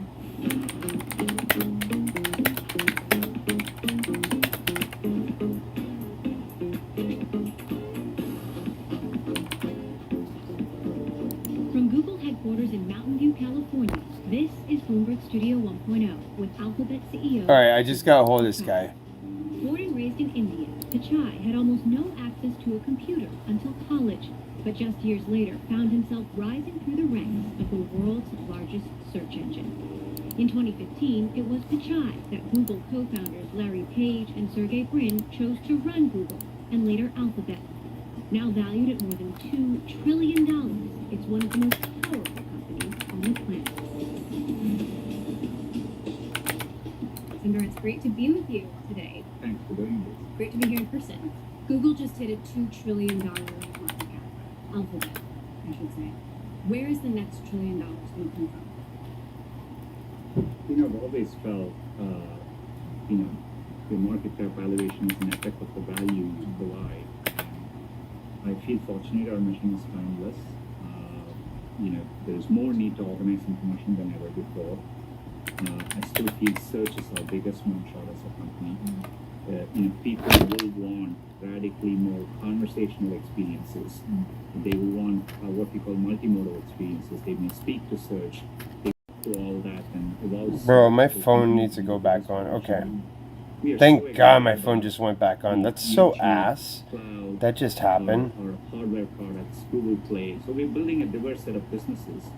And underlying all of it is the investments we. All right, guys, let's go sell this. $100 billion in R&D in the past 5 years. Let's go sell these fucking shirts. No, you stay here. I gotta go make money. It's probably where we Eat fucking turkey and shit when I get home. Microsoft is making some big acquisitions. Apple's anti-ad tracking technology. Your competitors say they're on the right side of history. Are they? I look at the fact that there are 3 billion people who have access to knowledge at their fingertips. I look at the opportunity we provide. I look at the skills people are learning through YouTube. I feel it everywhere when I go to people. And providing access to information and knowledge. All right. We got a full thing. Yeah. Why should Oh, fuck.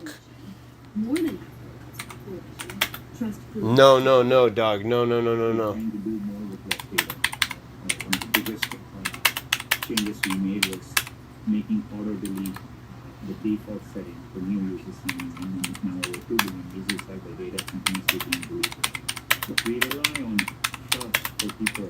Every day when people come to Google, they place their trust in us and Oh, fuck. maybe a health issue in which they I gotta move. responsibility we have and doing right by trust.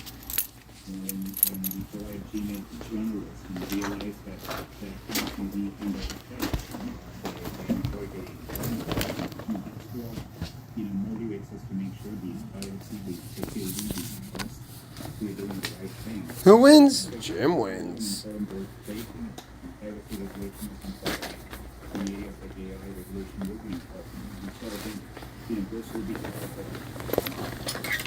the Facebook Instagram has this raised more or new concerns for you about the impact of technology, technology, algorithms, YouTube content on our children and their development and their knowledge? And we also have a lot of tools over how this goes. bringing kids from this model. No, stay here. Good girl, no.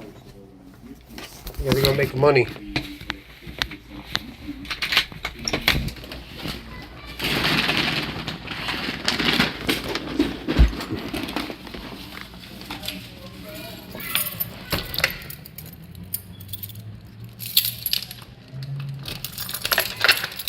I gotta put in that effort, dude.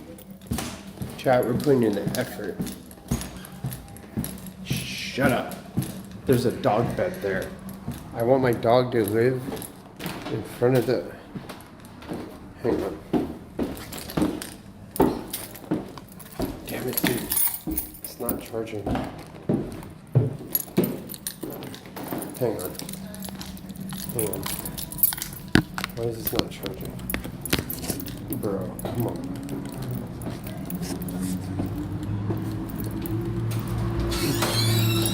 Alright.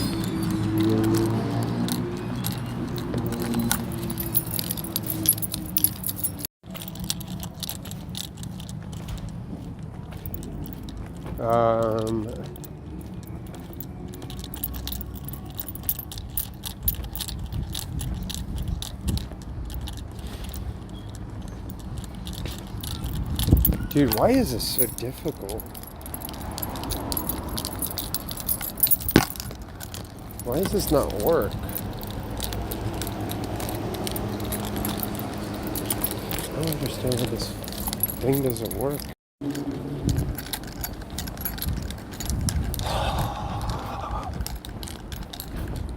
All the shit I gotta do for money.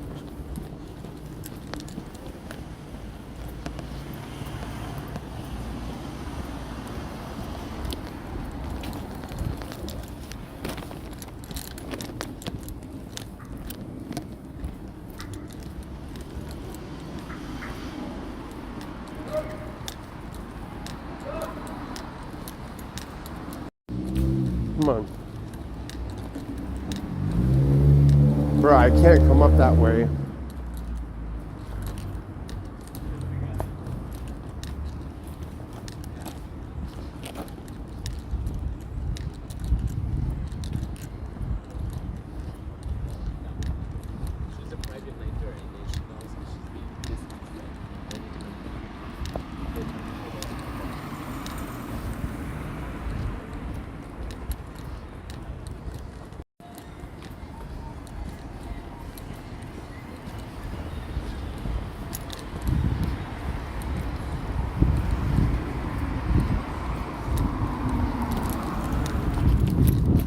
Damn it. It's gonna die.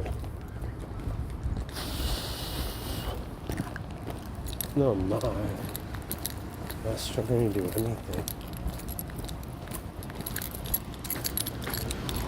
I'm trying to sell this shirt. Make some money. Eat.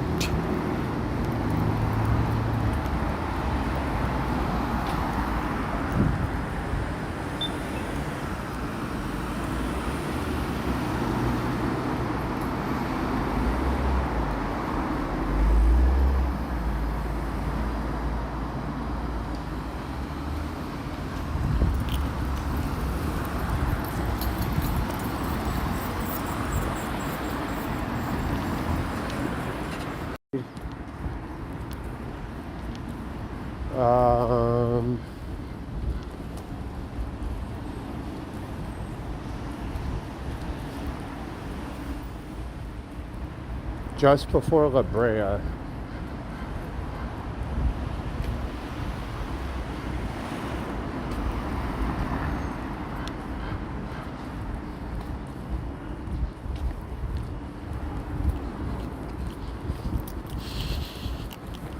Alright, we gotta go. So I gotta go across the town right now. Damn, Chad, that sucks. At least we're getting bread. It's worth the bread.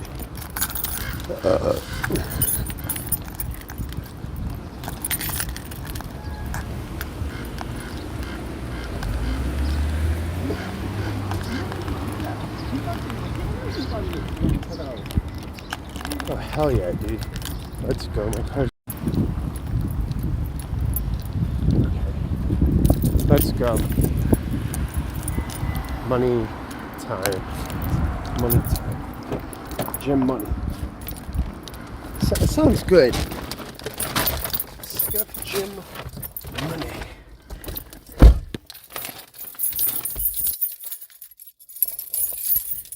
Dude, I'm driving across town to bring a dude a Supreme shirt for 90 bucks. I don't know what you're saying.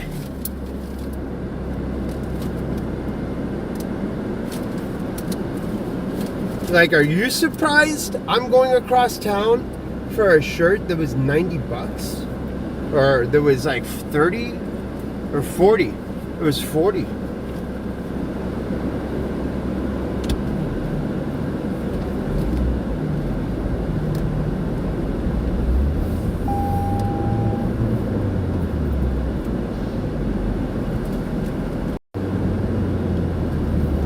Out here. Out here, Jim's out here,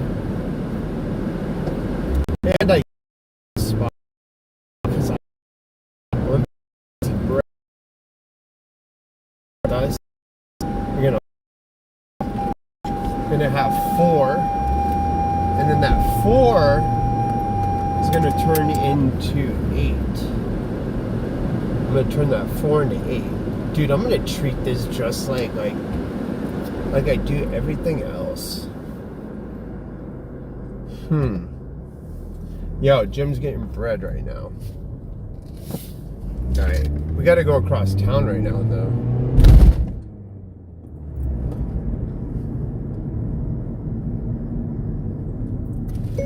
I can be there in like 15.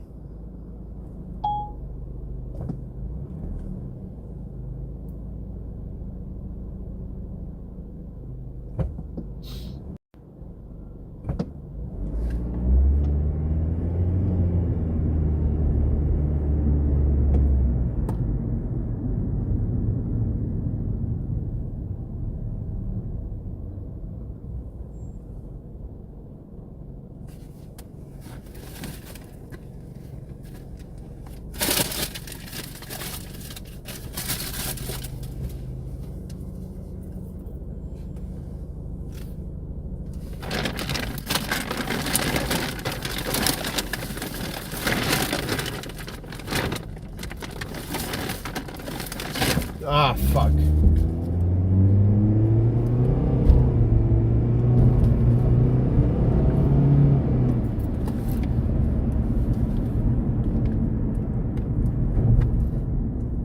I'm not gonna drive too fast, but like I'm gonna drive a nice steady, fair speed.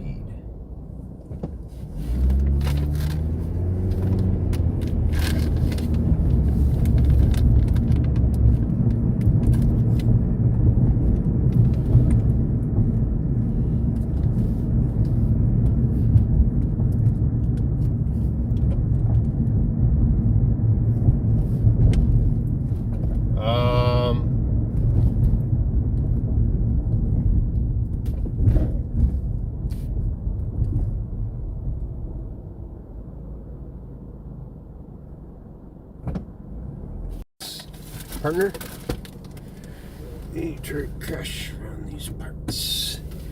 Cash, 90 cash. Cash. Cash, my boy. The big cash.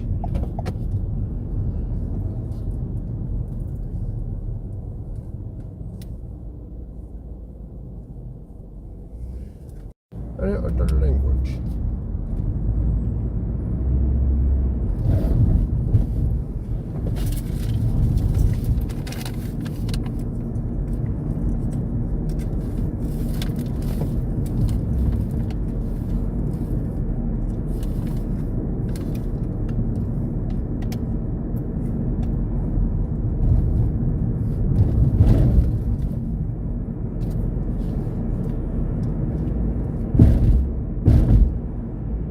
None of these chargers work. How come none of I have all these chargers and none of them work?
Interested in the shirt?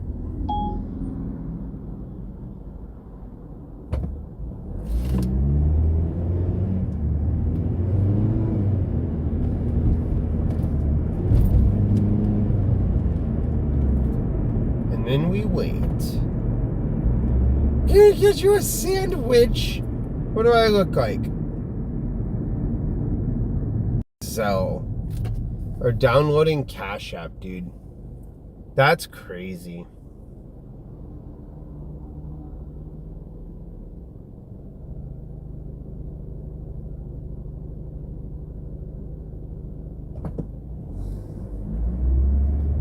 All right, this dude. Anyway, I already talked to this guy. I already talked to this dude.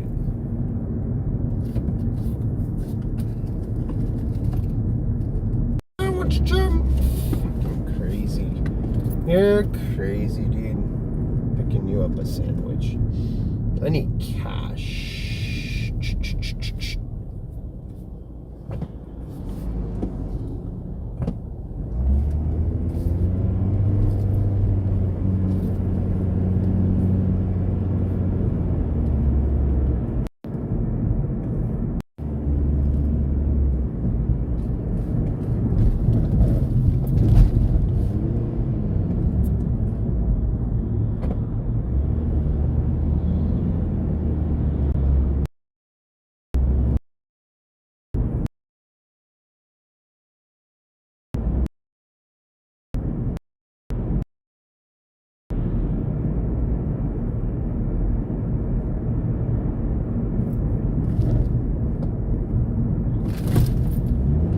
the fuck that was, dude.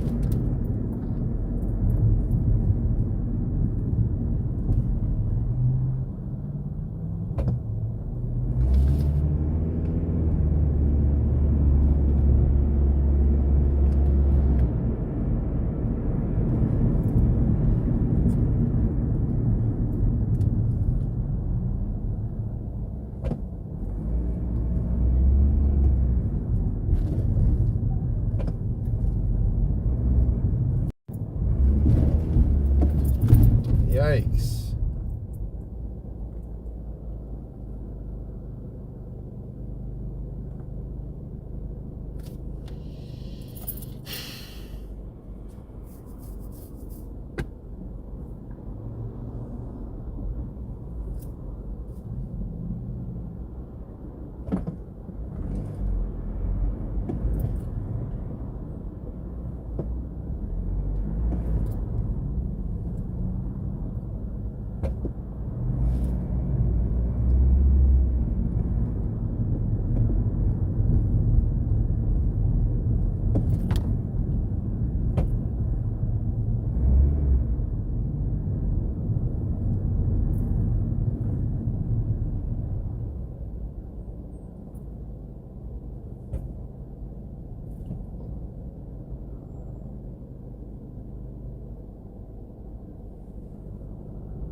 I'm probably going home.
Where's this sandwich place?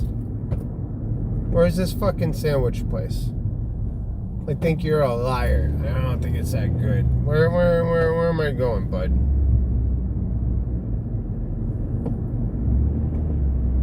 It's on 3rd Street and what?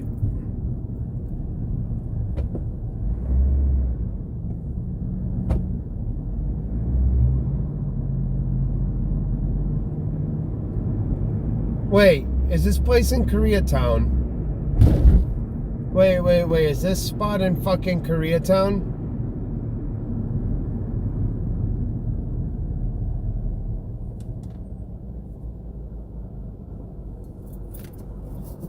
There's this little deli I go to right there in Koreatown, kind of right across the street from, where is that Walgreens? In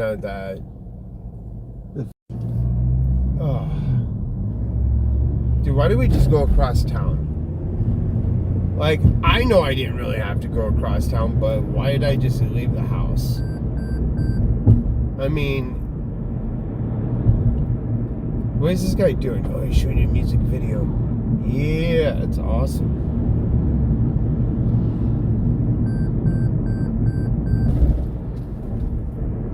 Yeah, fuck it, let's go down Sunset. I mean, bro. I'm a local AF. It's not shit for me to just cut across town, because I know how to cut across town right now.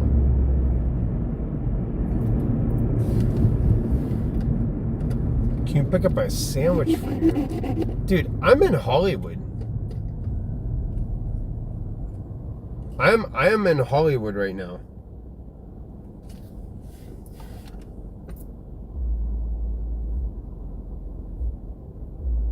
Yo, this dude hit me up and then now doesn't want to fucking do it because he wanted to Zelle me or Apple Pay. Bro, I'm not doing no fucking Apple Pay. I don't do none of that shit. Cash App or cash. How do you forget your wallet and not have cash? What the fuck, dog? No, I need cash.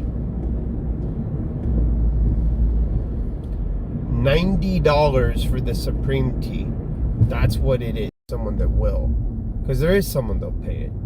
There's 100% someone that'll pay it.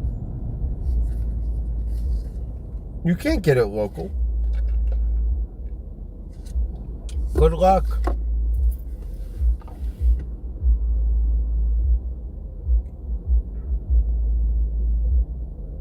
I'm about to delete the one from earlier and then repost this shit again.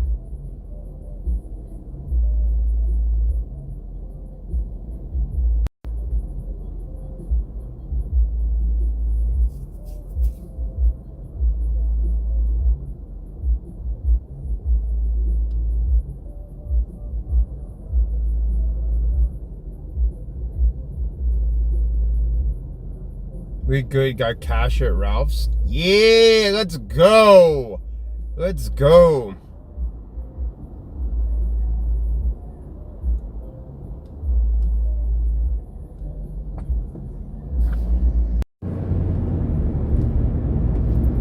Let's go, chat. Should I take you guys with me?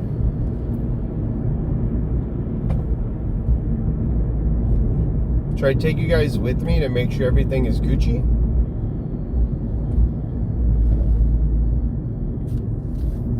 Alright, let's grab one of them. Gotta grab one of them. I wish I had some Supreme stickers to like just give, but like, you know, this is authentic. It's an authentic. Film the road? No, I don't want to film the road. I don't want to film the road. We're in traffic right now, boy. I gotta get across town. And then we got this idiot fucking getting over like slow as shit, not knowing how to drive. Stupid idiot. We got money to make.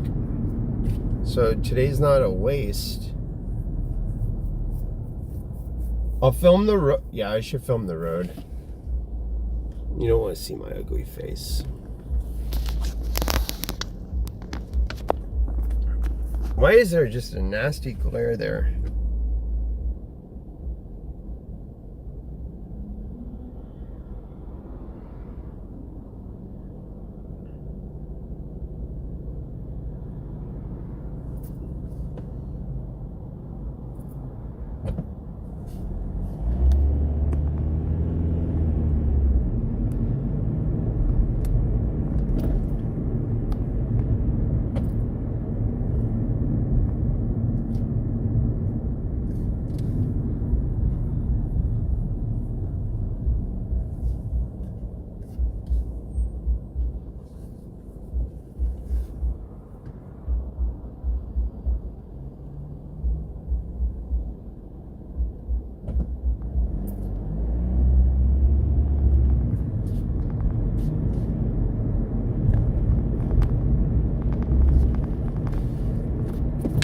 Bruh.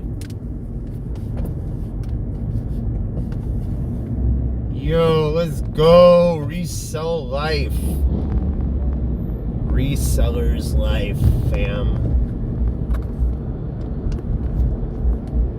I mean, I should be home right now after doing groceries, but nope, I chilled all day. I did one grocery trip and I chilled all day. Yo, imagine I do this a bunch more times consistently. I think it'll be worth it. I'm gonna remember the grind. I'm gonna always remember the grind because I'm good at grinding. Highs and lows. And guess what? You guys are here with me. You guys were with me for my first sale. For my first official sale since going there, standing in line and doing all the process. You were there for my first sale. You guys were there for my first sale. Now let's hope that this second sale goes down without an issue. I get my money and we're Gucci. That's what I'm praying. That's what I'm praying.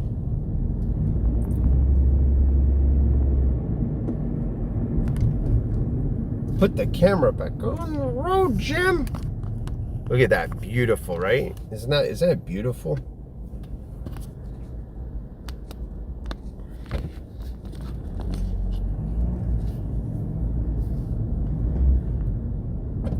All right, we're almost there, dude. I should have taken Fountain all the way down.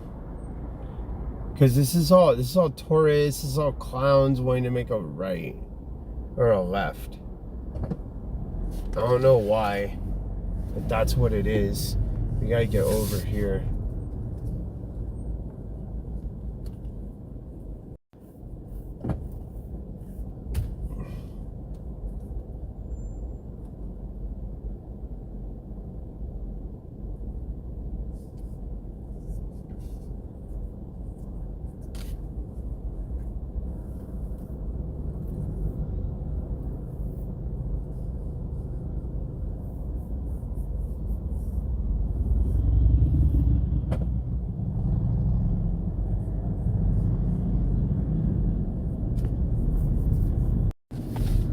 All right.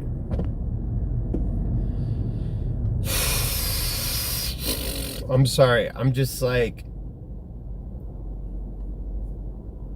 I figured this. Already sold it some way to get for me. I want to get a sale done. I want to get another one done. If we could get two while I'm out here, that'd be fucking worth it. It's fucking illegal.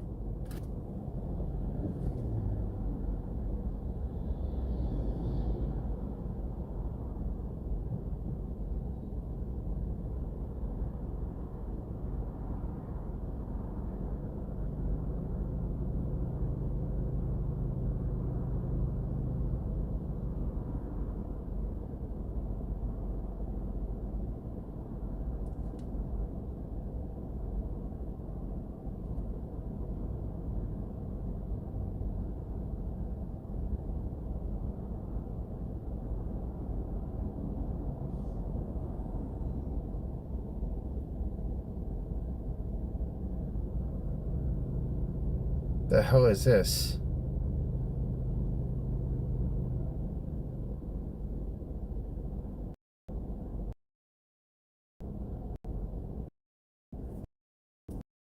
On, dude. It's so fucking much traffic right now.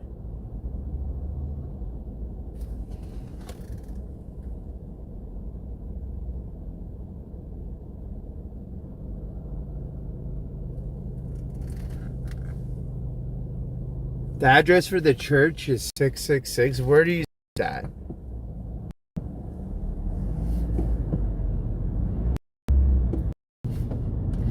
Maybe it is. Yeah, because 6669 is next door. Holy crap. Why is this like the worst bunch of idiots driving in this town?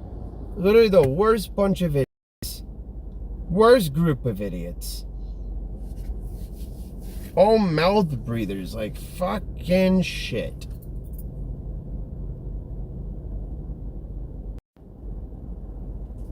He did. Yellow did tell me which to buy. He knew they were going to be hot.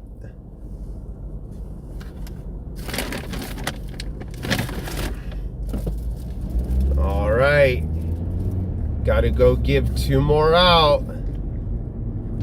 Dude.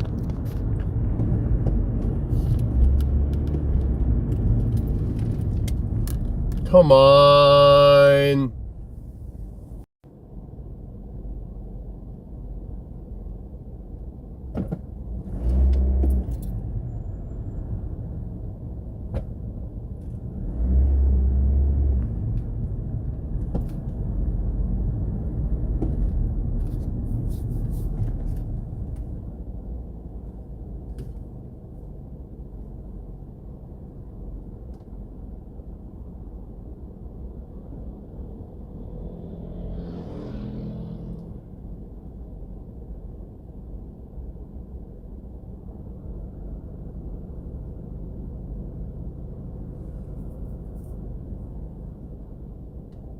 Why is this lagging? It's bullshit. It shouldn't have traffic.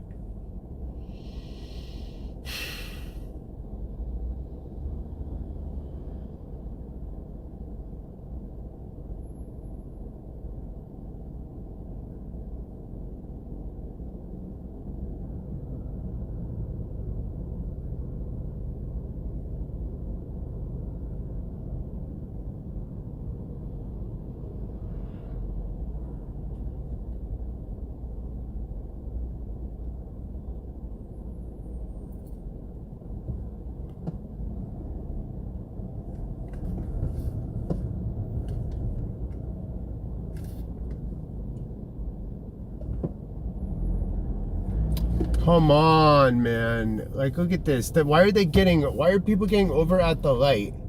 I hate that. I hate when idiots get over at the light. And then I hate when idiots are still in the middle of traffic at the light. Like, how stupid are you to be fucking out in traffic like that? Like, I hate people. I fucking hate people for these reasons.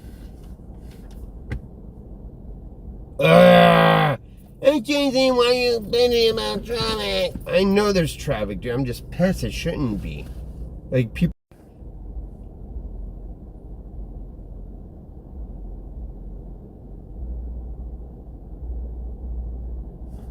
Fucking idiots. Here's this Tesla gonna be selfish, gonna block shit. And look at all these cars over here. They're blocking up here, dude. You fucking idiots. People are stupid, bro.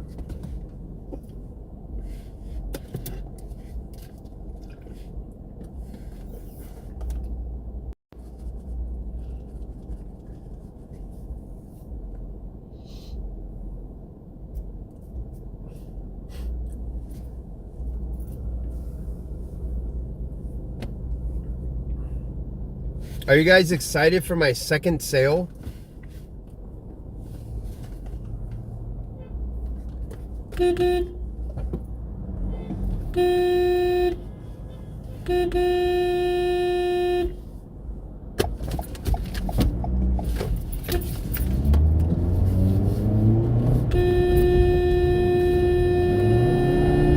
Fucking dickhead.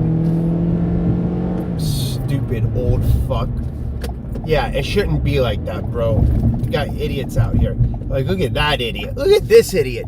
He's making a right. And he's in the fucking far lane. Like, look at this stupid idiot. Fucking stupid moron. That's a moron right there. That's a fucking moron. That's a legit moron.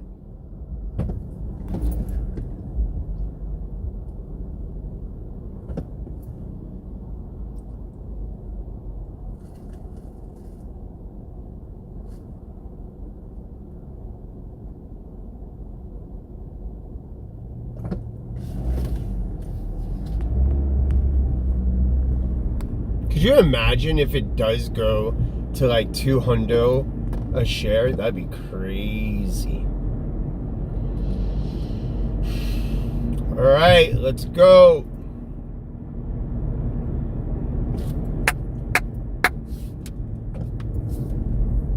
Dude,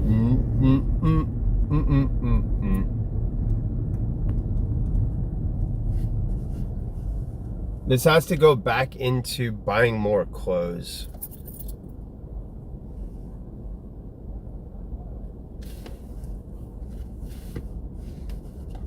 That doesn't make any sense. If I spend all my profit, that makes no sense, right? That's less money for me to play with.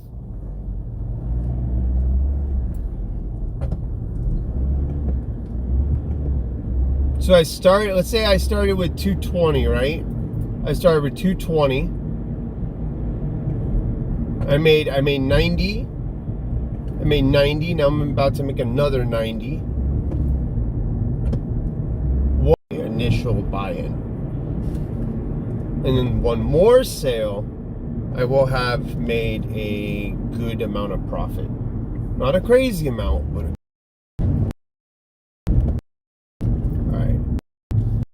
where is this guy? Where do you think are? That's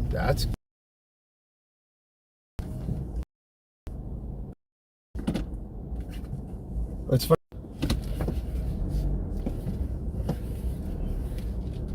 Think it's him? I'm kidding. I'm kidding.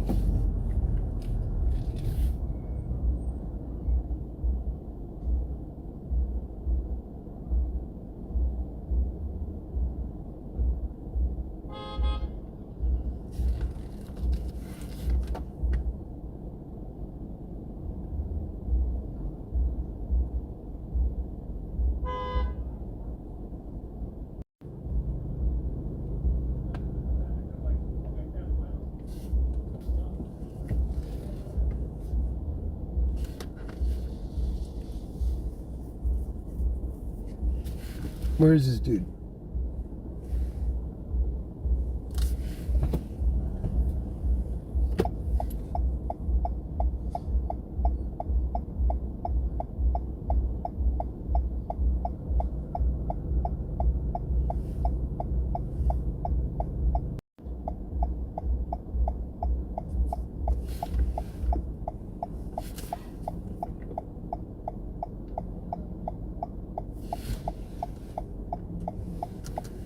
I don't see you, dog.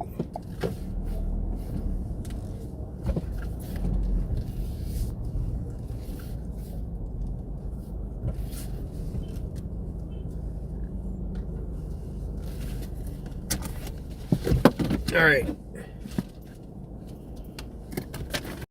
Let's go.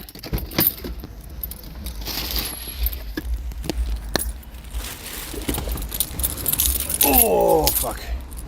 All right, is this guy? Hey,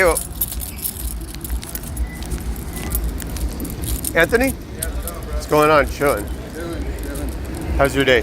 Fucking tired. I'm job at work. All right, here you go, man. Ooh, it's the one from today, right? That's the one from today. It said 90, That's 20, authentic. 40, 60, 80, 90. Here you go, my man. Hey, you have a great day, bro. Yeah, for sure. Enjoy. All right. Here.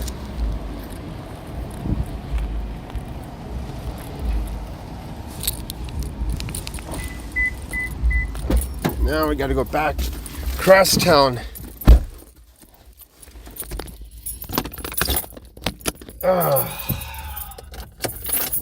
Success. All right, let's go, boys. It was a pleasure. That was fucking great. Okay.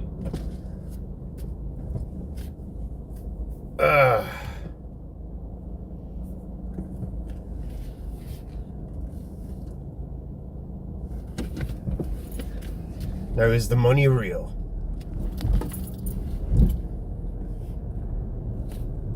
Treat yourself. No, all this has to go into next week, because this is what I spent. Well, I got my initial buy-in back. Hold on, let me see. Yeah. It's real money. We're good. We're good, boys. We're good. We did good.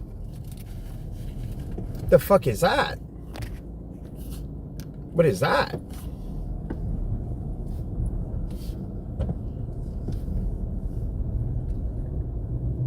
Oh, they're filming something in there. Yo, I found a way. I found a way somehow. Somehow I found a way, dude.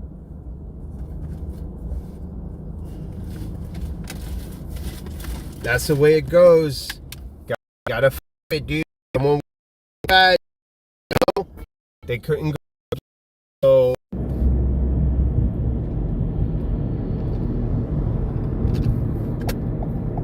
dude, this is some exclusive shit. You're getting shit hand delivered by me.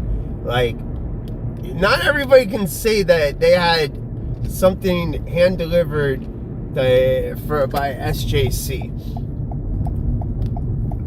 I'm out here, dude.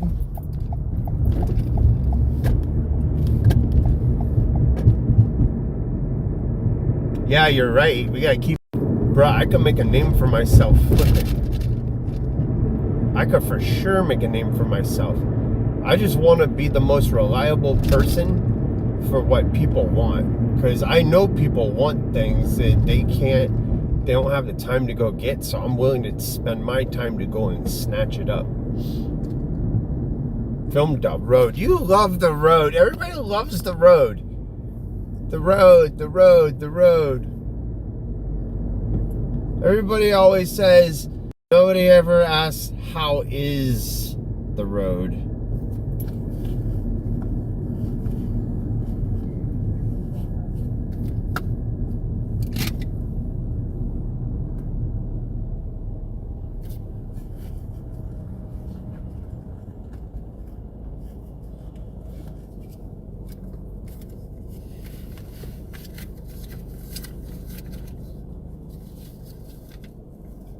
Bro, let's go.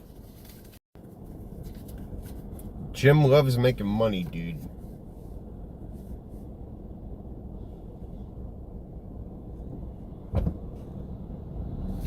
Dude, LA is the best. I love this fucking city. Like, how can you not love this city? Literally, bro, this is the hustler's paradise.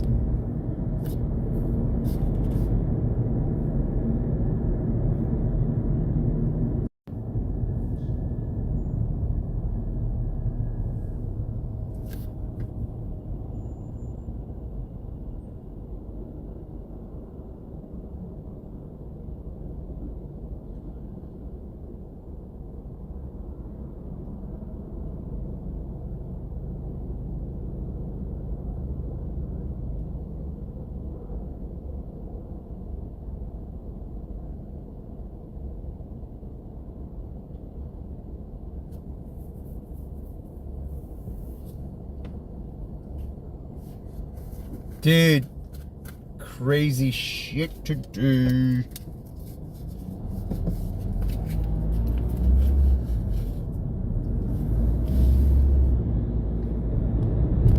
I had a chill day. I literally had a chill day. Yo, since we're out, fuck it. Let's go to. Should we go to Trader Joe's and get wine?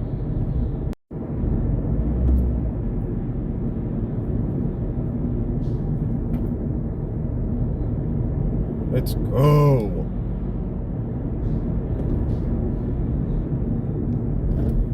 Mr. Charlie's. You know, I have a bunch of turkey. I have a bunch of turkey at home. I bought turkey at the shop. What is that car doing?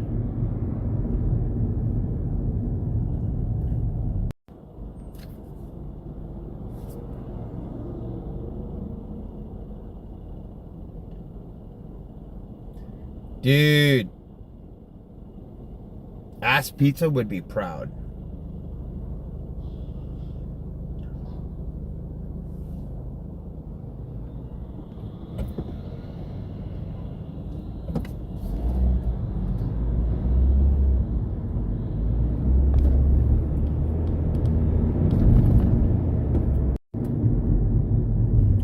eat out more, it's cheaper than no, I'm not eating delivery. There goes Mr. Shirtless.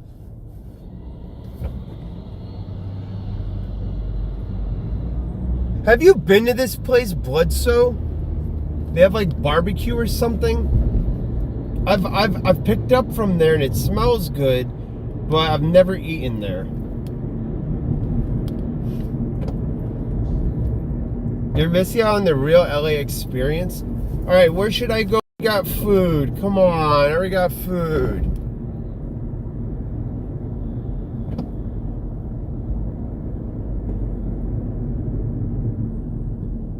La Brea Market. The place is fucking closed.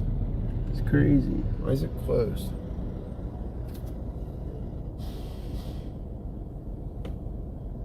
Wait, there's a police chase? What do you mean?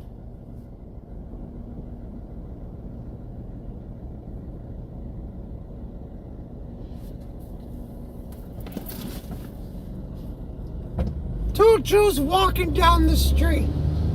One says to the other, American tentacles. I don't know the rest of the joke. I forgot.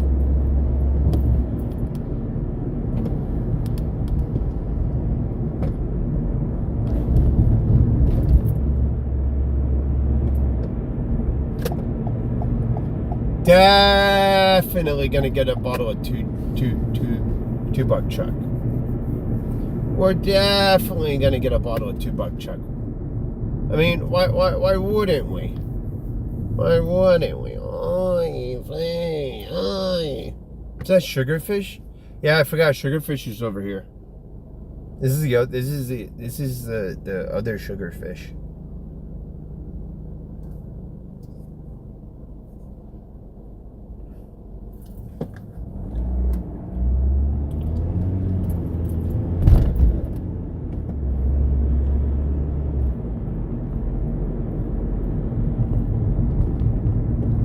Basically, selling clothes is like selling weed.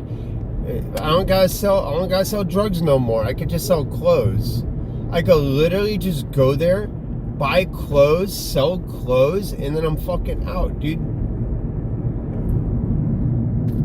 I would never lie to someone about something because I want return business. That's fucking wild. To not want return business? Nah, I would rather get more money. The fuck? People are always gonna want stuff and I'm always gonna want money. It's a nice trade-off. Yo, why did I fucking come in here? Oh, right there, dude, right there. Pow. Right in the fucking corner. Or this is gonna be ass to get out if someone will park.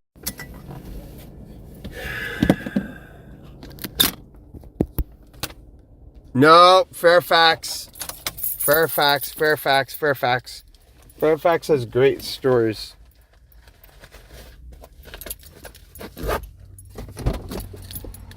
Nah, fam. Fairfax. I'm gonna have to disagree on that one.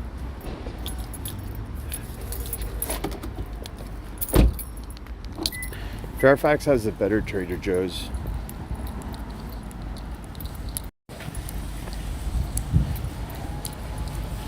Oh my gosh.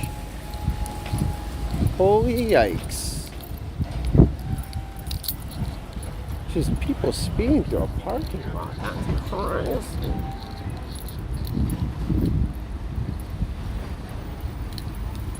No, but like I said, on Fairfax, there's the Whole Foods, there's that big Walgreens, it's nice Trader Joe's. Holy crap.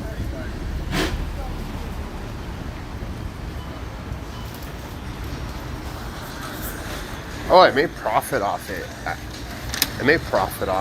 See, 40. I made $50. I literally made $50 profit. $50 profit to do nothing. To do nothing, stand in the sun and smoke weed. I think I'm gonna continue to do that from now on. It just sounds much nicer when I think about it. And I'm not trying to brag or anything, when I think about in the long run, if I could just do that every time, I just stand in the sun and just smoke weed every day, or once a week. If I'm able to make bread off that, we'll see where I'm losing.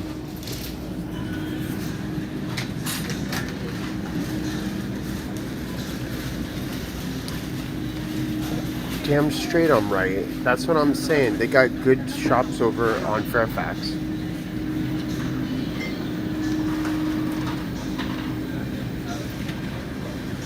That's where the Whole Foods is. And then they have the farmer's market. If you want to go over the farmer's market, it's pretty decent. Dude, I used to eat this hummus over here. What is this other stuff I used to eat? Oh, the buffalo chicken dip. Oh, buffalo chicken dip. Why is this lagging? Oh, there it is. I'm like, dude, why is this lagging? Ooh.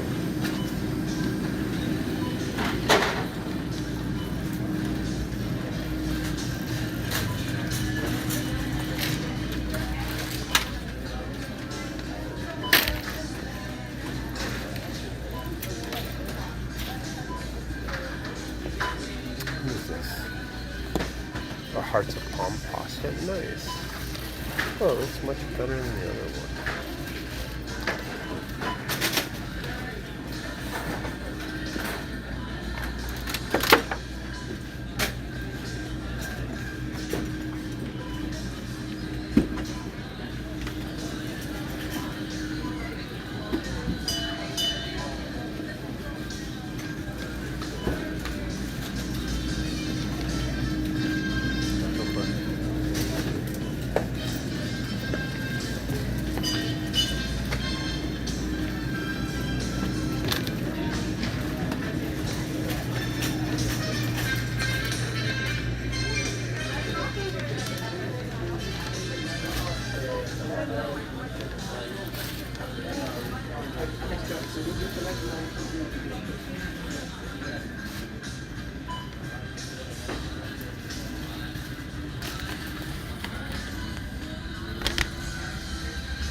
Oops.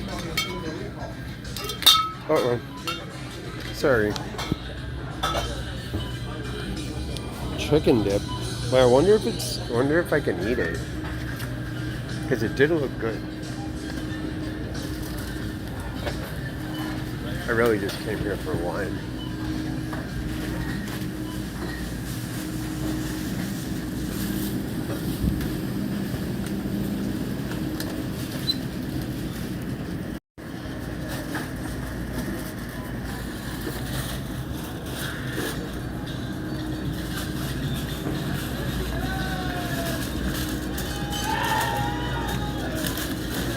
What do you mean? Why wouldn't I buy both?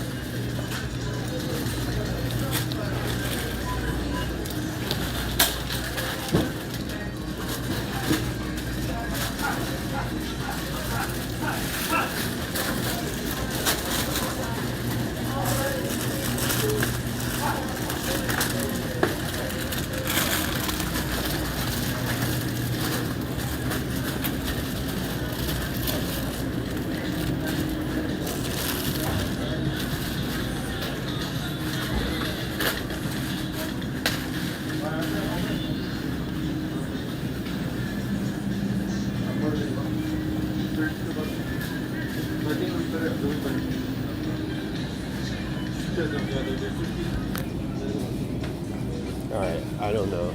I'm just like spaced out.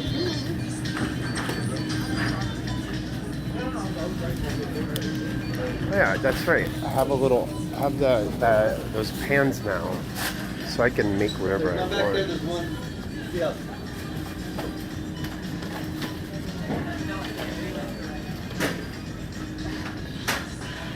I forgot I could do that. You know, it'll come out so much better. What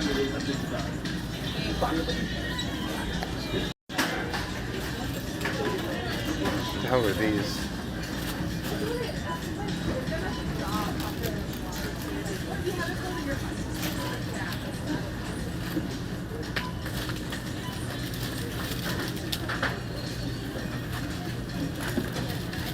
bro.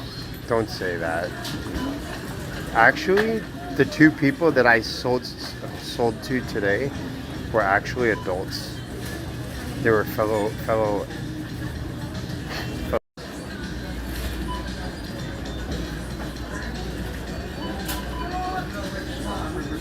They were all adults, dude. It's weird to say. Buffalo style chicken poppers.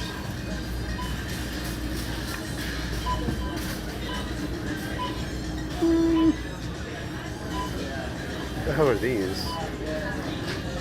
It's like little pizzas or something? Should I get little pizzas, chat? Oh, wait, so you can see. Wait, is that little pizzas? No, wait, that's little pizzas. Should I get that? Bro, it was like $5 for little pizzas. That's crazy. I thought it was like $3. Should I? Oh wait, this one's pizza too, I think. Ew, what is that? Bro.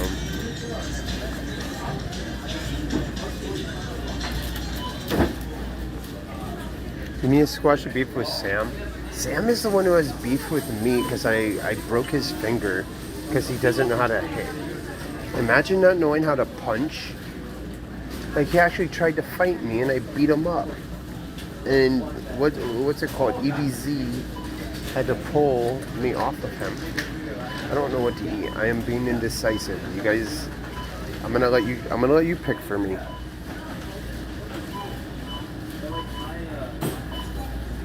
Well, why would I be jealous of Sam? I just don't like him. Why do I have to associate with him? Can I just not like someone? Don't eat processed. Yeah, you're right. It's processed food. No, you're right. You're right. No, you're right. I don't want to eat processed food. Here, let's find Whole Foods. I gotta eat Whole Foods. What would go good with that turkey? I want to make the turkey taste better. I didn't go pick up any elk today. And I have some elk in my freezer, but I don't want to thaw it. And I can't have potatoes, and I can't have corn. And I think I can have riced cauliflower. Oh, bacon. You think bacon and riced cauliflower or something? Yo, scope this out.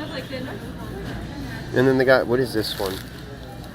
That's not, well, the sauce might, I don't think I can eat that. I should make BLTs for dinner. But I have that turkey, I want to eat it. Is this processed or, no, it's just cauliflower and sea salt. I could just do that. Because I have a bag of mixed vegetables, dog, that I could do with that turkey. I can't have carbs. Or if I do, like, I don't know, I'm just not allowed to have carbs. I can't eat anything. I literally can't eat anything. It's all bread, processed, and just I hate that. Should I eat some salami? Should I just eat some pepperoni, dude?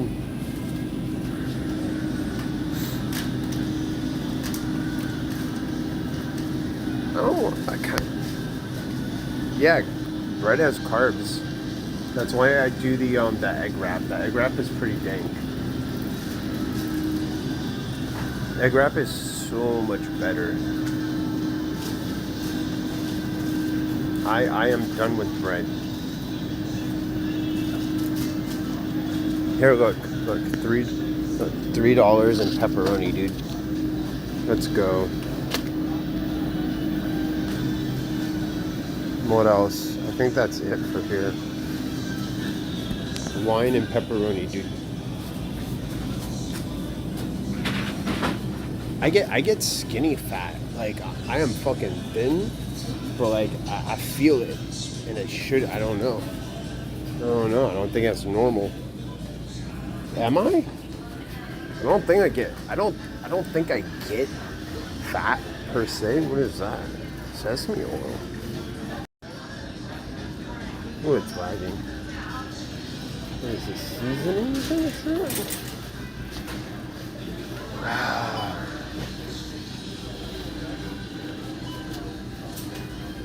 I think it's better to be health conscious, right?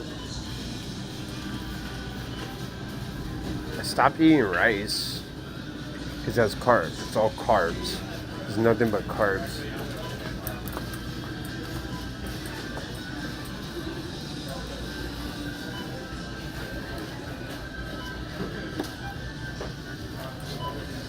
Wait, is this hard to pump pasta? Oh, this is the other pot. This isn't pasta. What the heck? Don't have it like that? I don't want it like that, dude. I'd rather get it from Sprouts.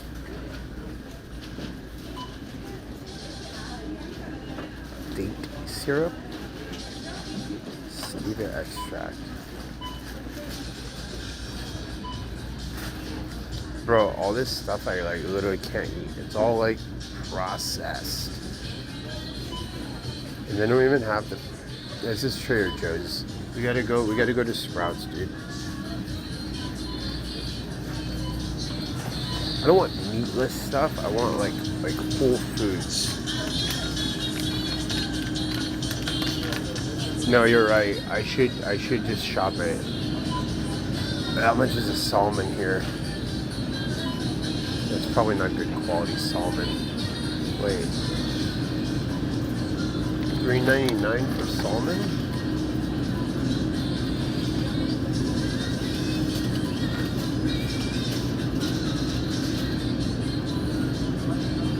That is not salmon I want to eat.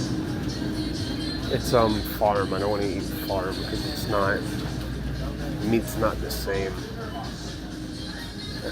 I think I'm done with this aisle. I don't know. Oh, what's over here? Where's that fucking tiramisu? That's like chocolate and stuff. Hearts of palm pasta. Oh, what is that? Hearts of palm rice? That looks good. That looks really good. It's just rice hearts of palm. It's $8.40. I want to go to Whole Foods now? I mean, I really only came here for wine. I guess wine and cups. What are those? I can't eat this shit. Oatmeal, I can't eat that. Can't eat that. I can't eat any of this. It's all bread. Nothing. Can't eat that.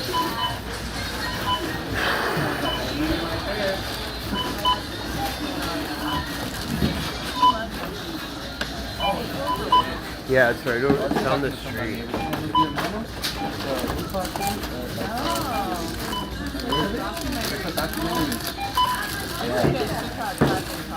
Actually, I can get the Elka Air one right now. Pretty neat. From all his favorites, all the struggles he had, you know, that's pretty cool.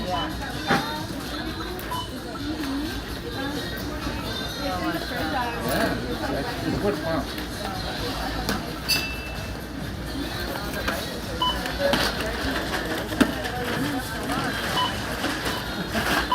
Oh wait, I gotta check if I have another sale before I go home.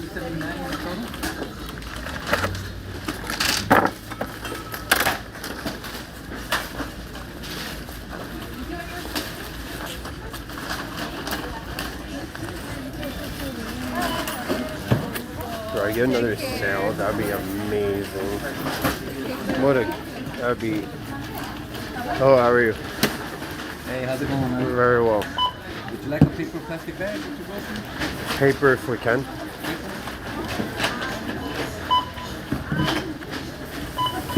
$11.63. Thank you. Yeah? Is it tapped? Oh, I'm sorry about that. Put the stuff down here if you like it.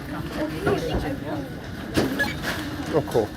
I'm gonna put one of these in the sleeve, alright? Just No so it'll be worries, glass no. on glass. Yeah, no worries. I appreciate you. Yeah?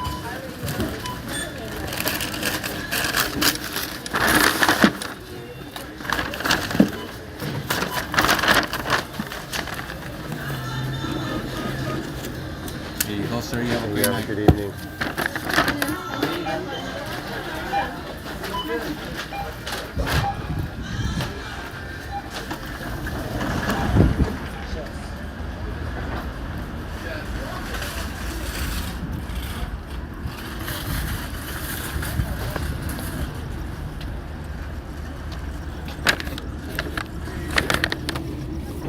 Oh, my hand. Yeah, I ain't getting no more sales. Maybe in the morning somebody will hit me up.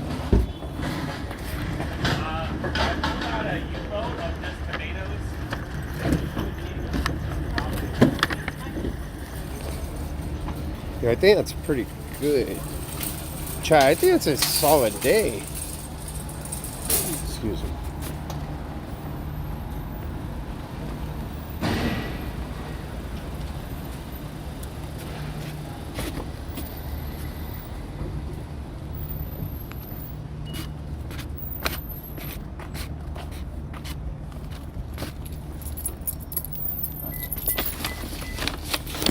$11 for pepperoni and wine? Let's go.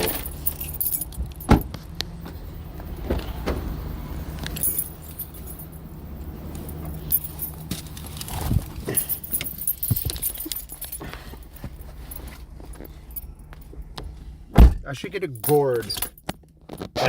Like a gourd. That's what they drink wine out of. Like forever ago. We should get a gourd. A board.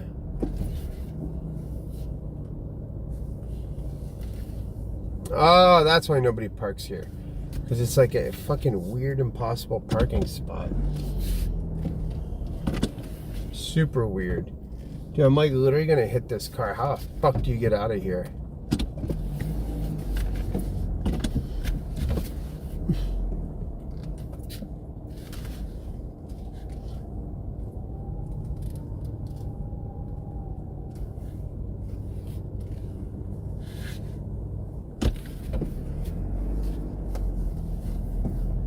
Wait, what am I getting at Whole Foods? Wait, what the fuck am I supposed to... I'm not getting anything at Whole Foods. We're fucking going home. Nah, bro, I'm going home.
Dude, we're not going to Whole Foods. We should go to Whole Foods, but I don't need anything. I got wine. That's it. That's all I needed was wine. Cause I already got food at home. I got the turkey, dude. What am I gonna make? Dude, I already got like gravy. I got all sorts of shit I'm gonna mix it with, dude. It's gonna be awesome.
Go, boys.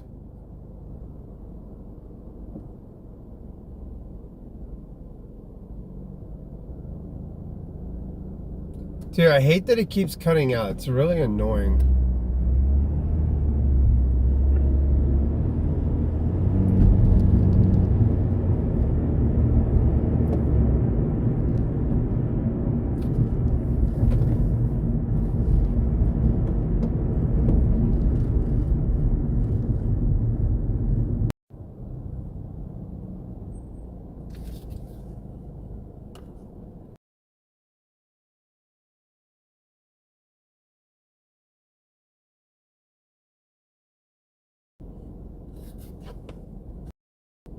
I don't know. I don't know why it does that. I have T-Mobile. I just don't know why it does that. My doctor said that this place over here, this one spot over here, is a good burger spot. We're over here on 6th Street. He said it's a really good burger spot.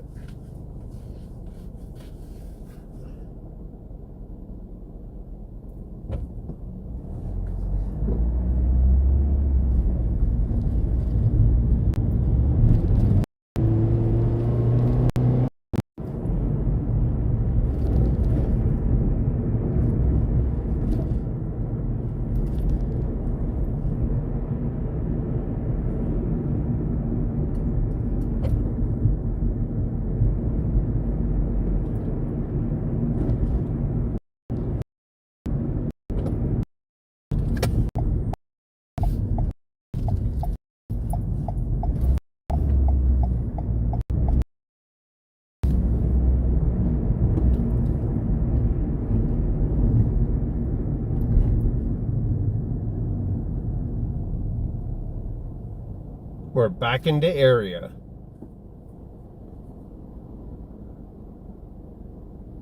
Bro, I should go to the chicken spot down here and try and sell it cash. I probably could.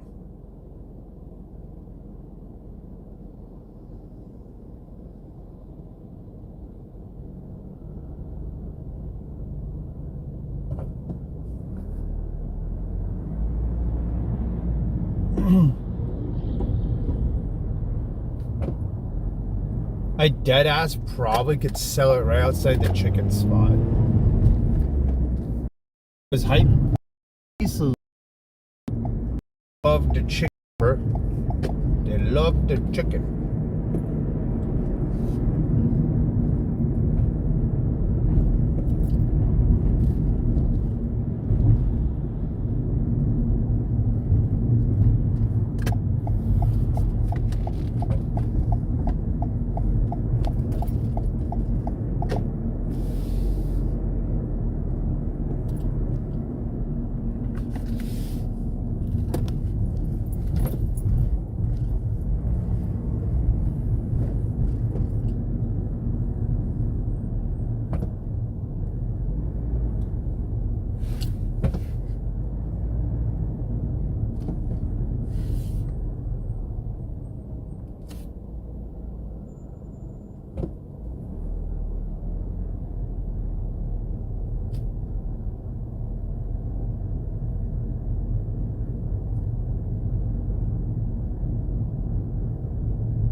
What the fuck?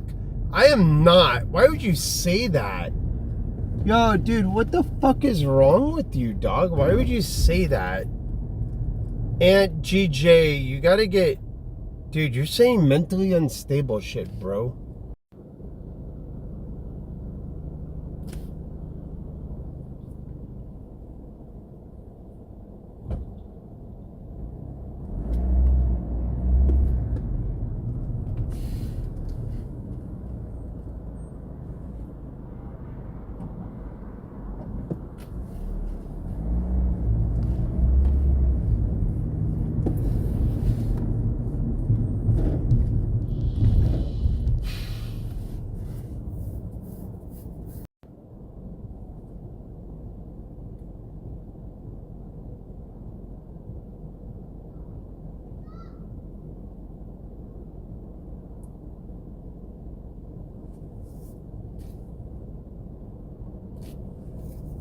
Yee!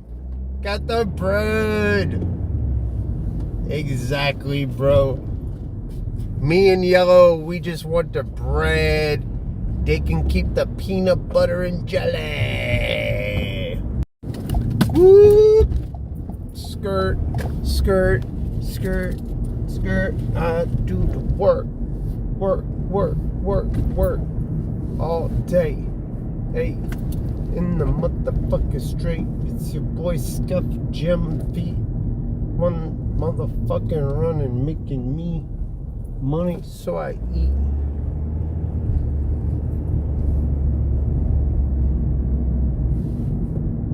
I be running really deep.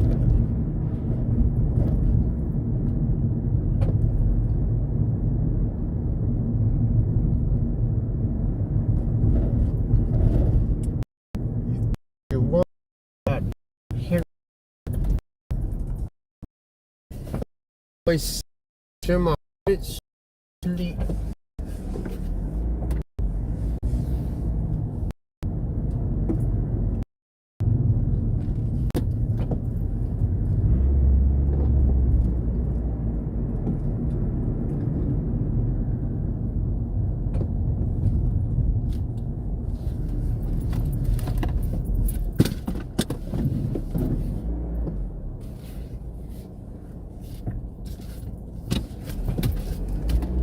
Oh yeah, we got a spot just now. Just got a spot. Thank God.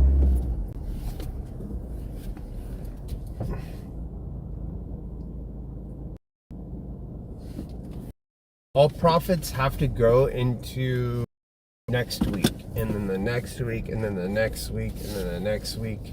And soon, I could probably eat off this shit. Hey Siri, where are you? There it is.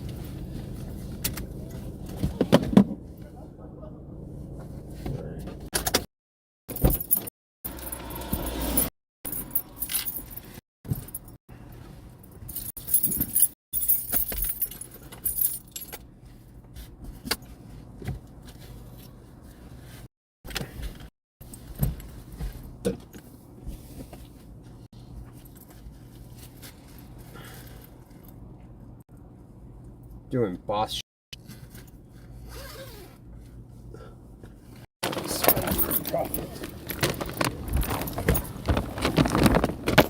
See how I do that, dude? Just dipped, left the house, made some money, came back. I don't leave the house unless it's for money.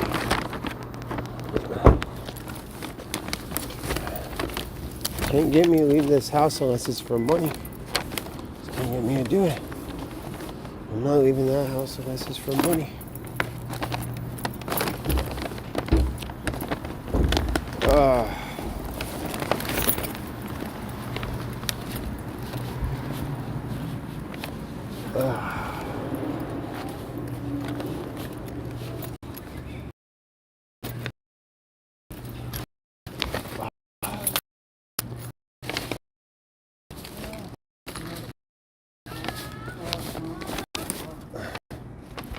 Alright, let's make this fucking paper all this week, dude.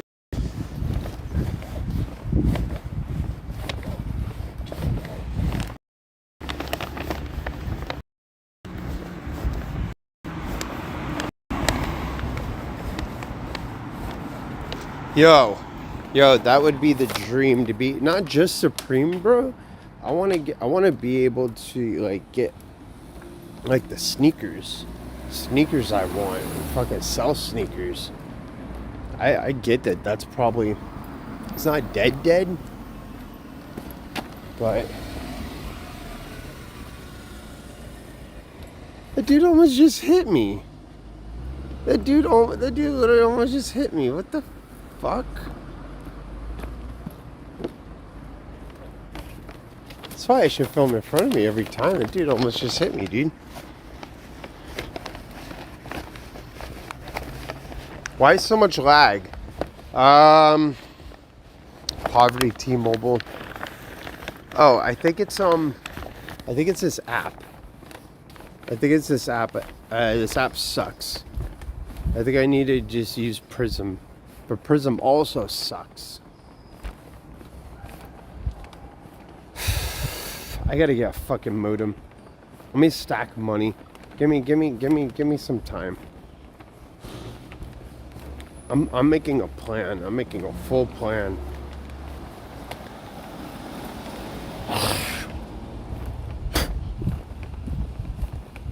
That's crazy. All those people show up to Supreme like way after I do.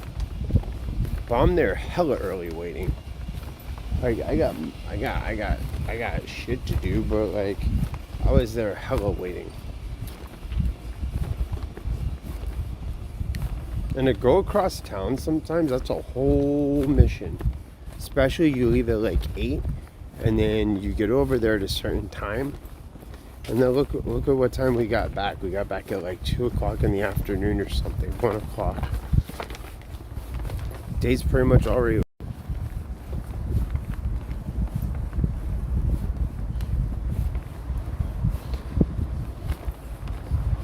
I don't know, dude. All this shit sucks with the fucking lag. I hate it. Gonna make more paper. Gonna keep getting paper.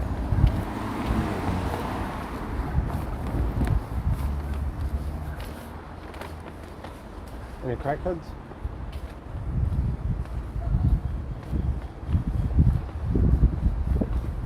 I'm addicted to the fucking paper.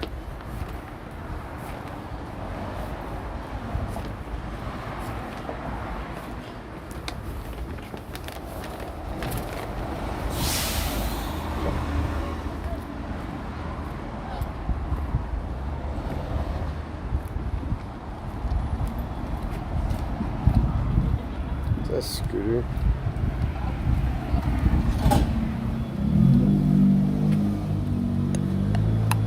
You know what's crazy? I saw a little kid with that scooter that I was gonna take. I saw a little kid with it. I'm glad I didn't take it, because it would have just sat there.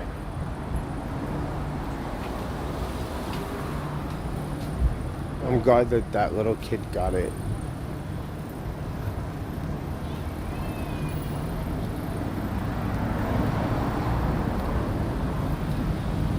They had a great spot earlier, but now I'm home.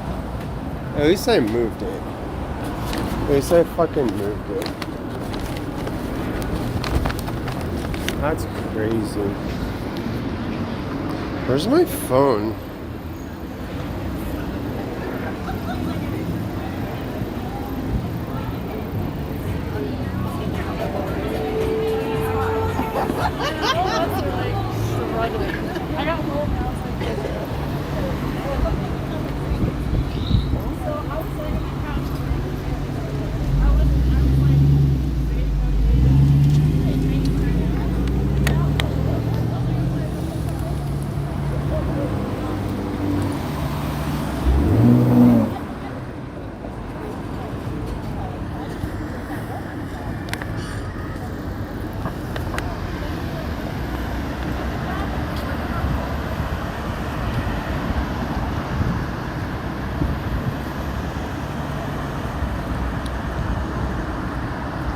Alright.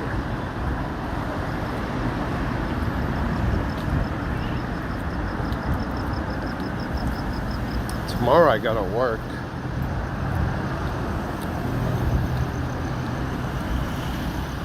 Unless I can make money selling those. Dude, you know what I should do? I should put those, I should put all that shit on. I could easily get 180. Minus all the fees and shit. If I sell it locally, I can get 180, 200 for those grills. And I'm fucking Gucci.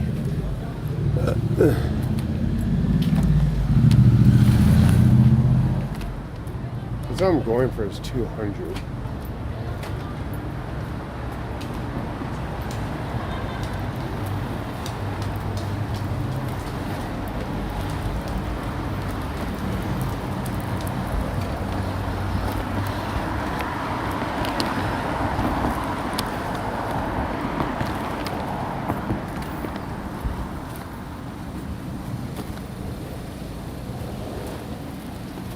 I mean, I want a grill for myself. So, oh shit.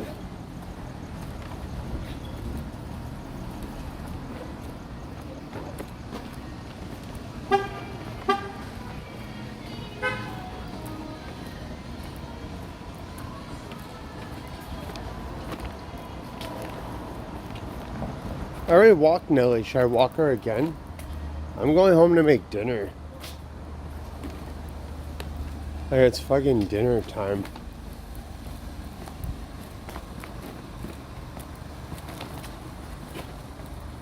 It's literally dinner time. What the hell is that? Oh. What the hell are my cheese?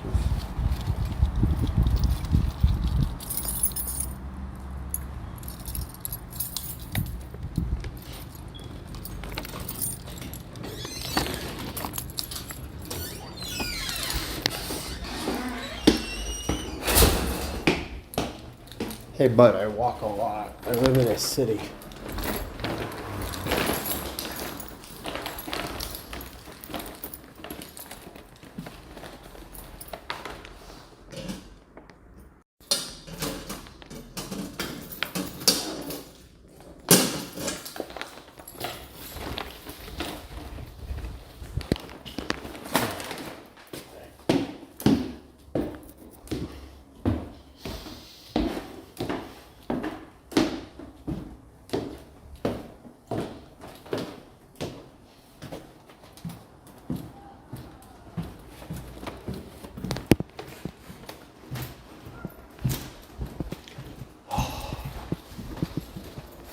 Hungry, I want to eat.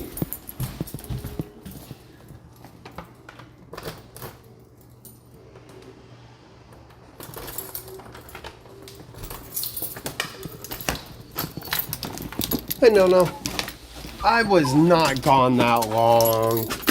I was not gone that long. Oh, you stop it. I wasn't gone that long.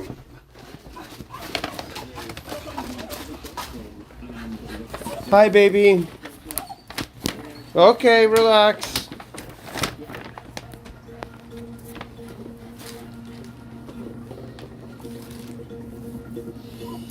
Hi, baby. Hi, Nelly.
Fuck, I got wine for no reason. I'm gonna have beer. Beer and pepperoni. So I'm gonna have beer. We'll have beer? Or Jim's beer?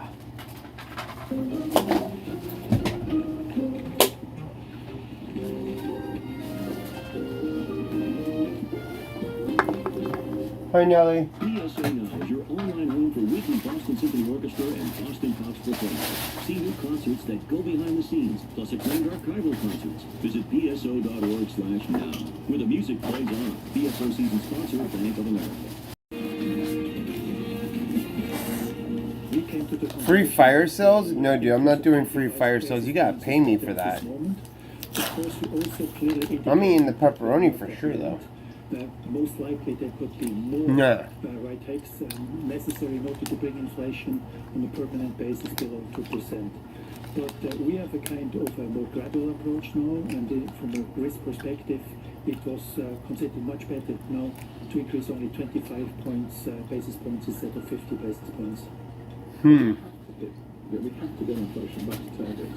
We have to have stability. Slow down. And we've raised interest rates to do that. Yeah, we've seen strength in the economy. I think the good news in this, the economy has been more resilient. It's been stronger. My pepperoni, Nelly. We've got very low unemployment, but it is leaving us with inflation looking much more persistent. We think inflation is going to come down. Yo, it's my pepperoni. Go. Signs are being more persistent. No. It was right that we took this action, this decisive action today. The Swiss National Bank hiked yesterday. Jay Powell also reiterated his belief that one or two more increases may be needed from the Fed this year. No. Let's bring in Tommy Kanchan, No, this is Dad's pepperoni. UAE business at Anand Bradley Shares Stockbrokers. Thanks for coming to the studio. We put together a map of some of the major central bank decisions that came through. It includes, of course, the Bank of England and the Swiss National Bank. But we also had Norway in the mix and Turkey. Let's zoom in on the UK story for a minute. What is your outlook for the remainder of the year? How are they going to get this story back on track?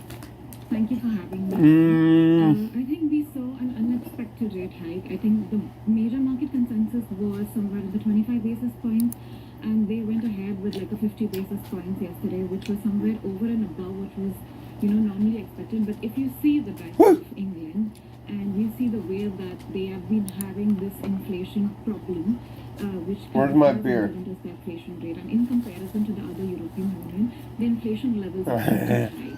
So a rate hike is something that is, needed and kind of really required at this particular point of time for some stability to kind of. No, that's my pepperoni. No, it's Dad's pepperoni. Now we're seeing a very high market prices and everything evolving over there. No, Nelly. So I think the central bank is in like a cash Push my pepperoni. where raising interest rate and I think a 50 followed by another 25 in the next quarter is something that we are expecting. The fight that the Bank of England All right, Skål. is the same fight that the Swiss National Bank is fighting, the Norwegian Central Bank, the Fed. And then I look at where we are with some of the shorter-term U.S. bond yields, because globally there's been an adjustment process now in light of the hawkish rhetoric. How much We will more have beer. adjustment are we likely to get? We will have beer. I think as far as the US is concerned, we beer are time. expecting another 25 basis points throughout this year, because the Fed has Go down. said that they're not going to have a pause. Okay, one Because slice of we're gonna look pepperoni. at the numbers, we're going to have a more broader perspective, a broader analysis of the numbers that are coming in, and then go ahead with our rate hike. So I think a 50 broken down into a 25 basis rate hike in this particular calendar year. And I was gonna drink the wine, but I don't have a wine opener. I don't know where it went. Kind of entered into, or we are looking at US entering. Now, are you back? We're expecting it to be out by the quarter ending March 2024. So as far as the yields are concerned, I think it's still going to be in the Nelly likes pepperoni, I guess. On a chart that Annabelle Drulers was talking about, and that is that Probably not healthy for you. what kind of changes are you recommending clients make today? So as far as the short-term portfolio is concerned, I think with regards to global, equity markets, we saw a very, we saw a relief rally if you, kind of saw the way the markets kind of expanded. In the short term, we are looking at certain degree of. What is like saying? We are looking at allocating money in more of emerging market spaces, where the rally is more in terms of good corporate. She's like rambling. In terms of proper sectorial growth. So in terms of allocating short-term money, especially in equities, we're looking at emerging market spaces. We are looking at India, not that much in China, but more or less in terms of emerging market spaces. I should drink the wine. I don't want to ruin the beer, but I feel that the allocation of the equity portion of the client's portfolio for a medium to short term is something that will help them generate alpha. Is it your view that if a recession does come in a meaningful way, so sort of bond yields are repricing around that scenario, that more hikes are to come, and that's going to press into the economic momentum?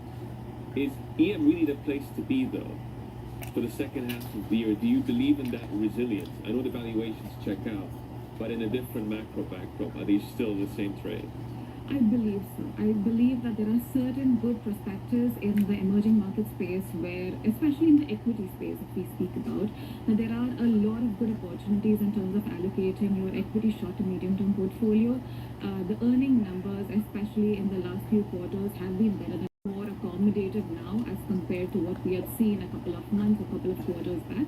So as far as allocation of short, medium term money goes, I'm still very positive on the emerging market space. What's the cash portion in the given portfolio? Because at the moment you're getting rewarded, in the vicinity of around 5%. Yeah. A lot of the dividend payouts can't keep up to 5%. What is the percentage? Ciao, Nelly. It's still in the range of 5 to 10%, not more than that. Again, as you very clearly mentioned, they can't keep up with the current yields that's there, but not more than 5 to 10% is what we are looking at. All right, Tommy, it's great to catch up. Thank you for coming in person here to the studio on a Friday. That's Tamim Kanchan, the Senior Vice President and the Head of UAE Business at Anan Stockbroker. Still much more to come. This is Bloomberg.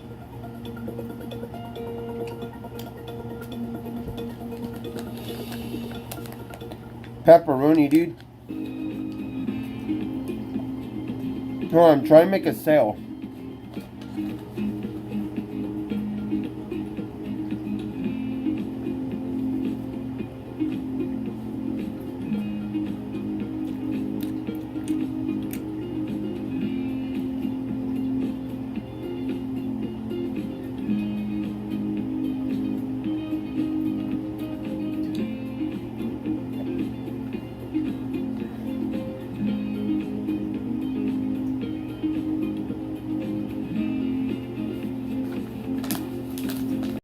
With all that, like, instead of you having it delivered, I'll deliver it for $90, and I get to keep all my money, and I don't give StockX a dime. To give those people sort of motivation to tell them where we're going, to encourage them to come up and do their best work, to encourage them to collaborate.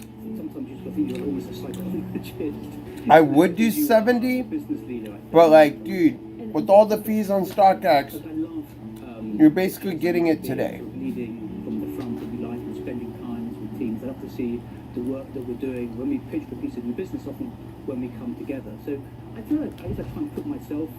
I think delivering it same day is gangster. Is it going to turn their brand around? How's it going to resonate with their consumers? So as much as probably I try and say that.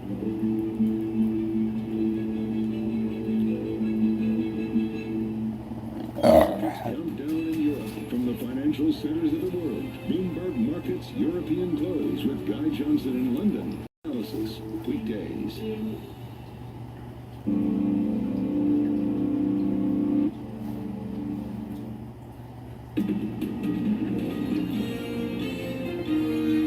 Ah! What'd you do? I didn't even step on her. I was all the way over here. The debris is consistent with the catastrophic loss of the pressure chamber. Upon this determination, we immediately notified the families. On behalf of the United States Coast Guard and the entire Unified Command, I offer my deepest condolences to the families. The U.S. Coast Guard announcing the death of the people on board the submersible vessel that has headed to the Titanic. Debris was found about 400 meters from the bow of the historic ship. A statement from Ocean Gate, which ran the submersible, said, "These men were true explorers who shared the distinct spirit of adventure and a deep passion for exploring and protecting the world's ocean." Fucking dumb. Let's get to Ukraine now. The Prime Minister, Denis Shmyhal, says that his country's NATO membership would be a mutually beneficial win-win situation. He spoke exclusively to Bloomberg's Maria Tadeo on the sidelines of a two-day Ukraine recovery conference in London. Its second conference for Ukrainian recovery. The first one was held in Switzerland 1 year ago. Today we are in London. 62 countries and international organizations are here. Hundreds of businesses are here, international businesses. We feel tremendous support from all of our partners, We feel financial support, sanctional, military support, humanitarian support. Results of this conference have a long-term consequences. We have many promises. We have many concrete agreements, declarations. Ronald McDonald's, rock and roll McDonald's, rock and roll McDonald's. For the next 4 years. We have tremendous support from United Kingdom. We have very good meetings with our partners and Me and Nelly ate pepperoni. United States Secretary of State. We have very good conversations, negotiations, and very good results. Rock and roll McDonald's. Back home, the fighting continues and the counteroffensive is going. And I do want to make something very clear. Was there at any point in this conference, did you get any hint that anyone What is this suggested bitch saying? the funding will depend on the counteroffensive? Shut up, lady. If it's successful, more money. If it's not, it would be less. No one told you that. We have. Oh yeah, I got to remove one of these. Very strong and very unwavering support from our partners. There is no I only got 2 left. Results on the battlefield. They are entirely different. That's gangster. We have very strong messages, especially on that conference. Ukraine is future member of EU. Ukraine will be supported by fuck partners. you in the ass. Russia must pay because of this consequences of this war, of terrible war and aggression from Russia's side. So these messages from partners are very supportive, are very promising, and now we continue our counteroffensive. This is not easy work. This is not Hollywood movie, as our President Volodymyr Zelensky said yesterday. Yesterday, he seemed a little bit exasperated. This is not a movie. It takes time. It takes patience. Is that what you feel at times too? This is not Hollywood. Should I buy up all and drive up the It's very market? important for us. And we are not Russia. We are not Soviet-style army when they bring their lives to the fire of the war. So we are very careful. We are very smart. We use NATO standards in this war because we are fighting according to NATO standards. We are fighting for weaponry of NATO countries. And counteroffensive, it's multiple operation. It's offensive, it's defensive operations, it's tactical pauses. So it will take time, but we have first results. It's too early to make an assessment. Absolutely. No, that's what you say. We have first results of our counteroffensive. 8 villages are liberated. More than 113 square kilometers is liberated. 7 kilometers go into the head from the front. Bro, I'm probably gonna So just it's very keep important mine. results for the 2 weeks, and we will continue. I'm probably And keeping sir, both of mine. course, now you have, you're on Bloomberg TV, of course you have the investment community that's watching this interview, but you also have a lot of taxpayers, some of whom are very sympathetic to Ukraine too, but they say we want to see value for money. I'm hungry, I gotta eat. We will be a before and after moment in Ukraine. Is that the moment or the message that you're sending to I don't people? have Things energy, are dude. I gotta changing get in up. Ukraine. Hi, Nelly. Ukraine is changing, absolutely. President, our government, we have zero tolerance to the corruption. You will ditch people that are corrupted We if you find anyone. finished formation and creation of our anti-corruptional infrastructure. Oh no, together no. with our Good girl, babies. Oh, as the Ukrainian That's my Prime doggy. Minister speaking earlier, I want to That's shift my back to the doggy. corporate world, specifically around policies when it comes to return to the office, because Citigroup is going to get tough. Specifically, they're going to hold colleagues accountable. They've begun telling managers to let staffers know they'll face consequences if they don't comply with policies for office attendance. They're saying they're committed to a hybrid work.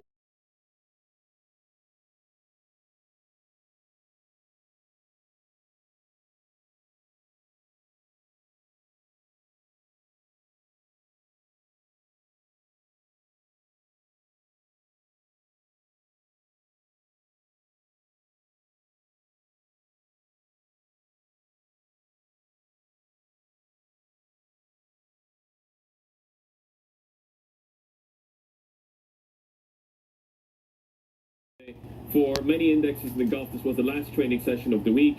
With highlights coming through from Saudi Arabia and Qatar, both seeing a little bit of downside. Dubai and Abu Dhabi get back online later in the day. I want to show you the big mover in the Saudi index because we had the first trading day for First Mills, another IPO, and growing list of IPOs in the kingdom in 2023, coming out of the gates with significant upside momentum to the tune of around 17.5%. Much more ahead. This is Bloomberg.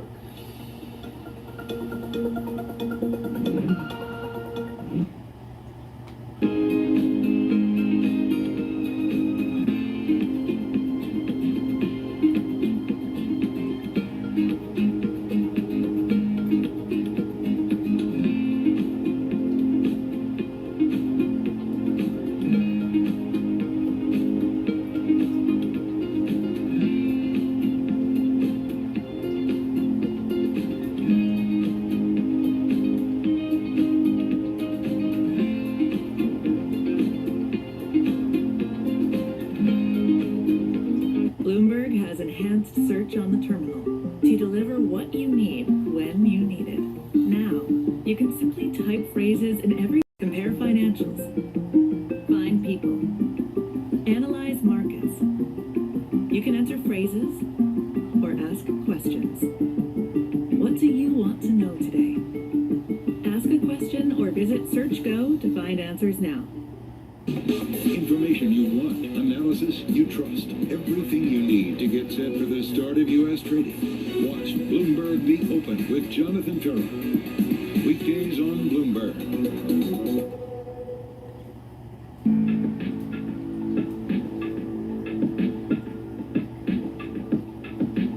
This is Bloomberg. Our studios in New York and San Francisco. Our expert hosts have the data and analysis about the companies you know and the startups to watch. Plus, the interviews you don't want to miss. Watch Caroline Hyde and Ed Ludlow on Bloomberg Technology, the only daily business show dedicated to tech, right in the middle of a trading action. 12 p.m. on the East Coast, 9 a.m. in the West. Only on Bloomberg Television, your global business authority.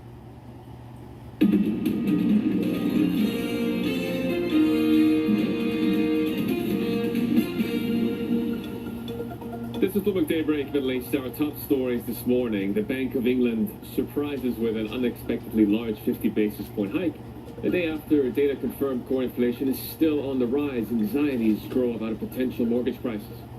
Well, I understand the difficulty in the say though is that if we don't get inflation back down to target, then it goes on for much longer and the pain goes on for longer. And none of us want that.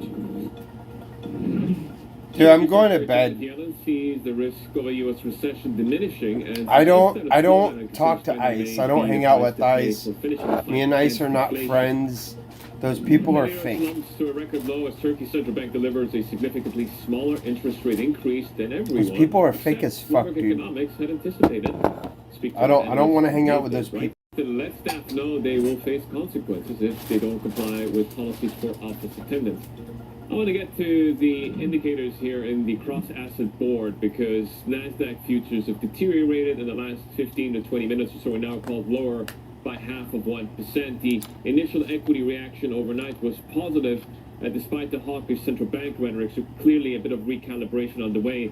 Bond yields were higher on some of the commentary from the Fed chair, but now we're just pulling back on the margin. Doing a damn thing for Paul. Increasing the interest rates and clenching a more aggressive tightening to try and bring down inflation. After he was talking shit about me, dude, 0.9%, and then Brent crude. I'm not doing a damn thing for Paul. I want to get to an important chart here to reflect on what's been going on with the Bank of England. I would never. The terminal rate is now getting visibility on levels that we haven't seen since the Liz Truss era.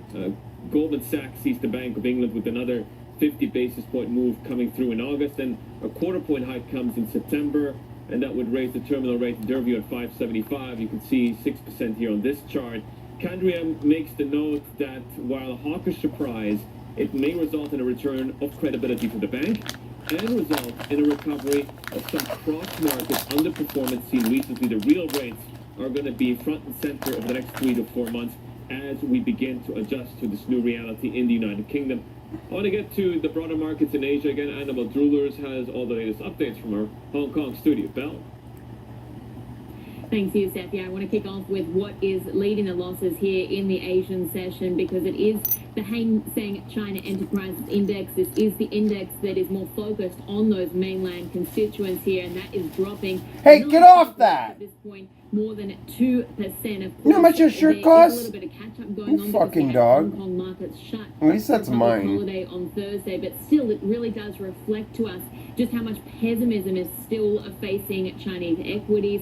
A lot of investors saying that we need more stimulus to try and regain economic momentum in the country. That rebound from COVID has not appeared, even though it was very much anticipated by a lot of traders. This chart here taking a look at the weekly performance of the HSCEI, and you can see here that we are heading for a very significant, more than 6% drop at this point in time. But let's change on and go broader and see what we're seeing in the markets today. Mainland China is still shut, but we can check on what futures are indicating to us in Singapore, and that is guiding for a weaker start at the open on Monday. Broadly as well, you can see that weakness coming through, particularly notable in the session today, Youssef, in Japan.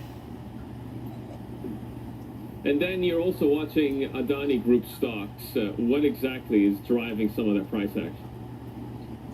Yeah, well, Youssef, this is one of the most read stories on the terminal over the past few hours, but it's a Bloomberg scoop, essentially, so exclusive information that we've obtained around Adani Enterprises. And what we understand from sources is that the Adani Group could be facing I'm not doing shit for Ace. regulators over in the US. So there's the attorney's office in DC, so parallel investigations underway, and essentially what they want to try and understand is exactly what Adani Group told to its investors after that dude burned the bridge with me.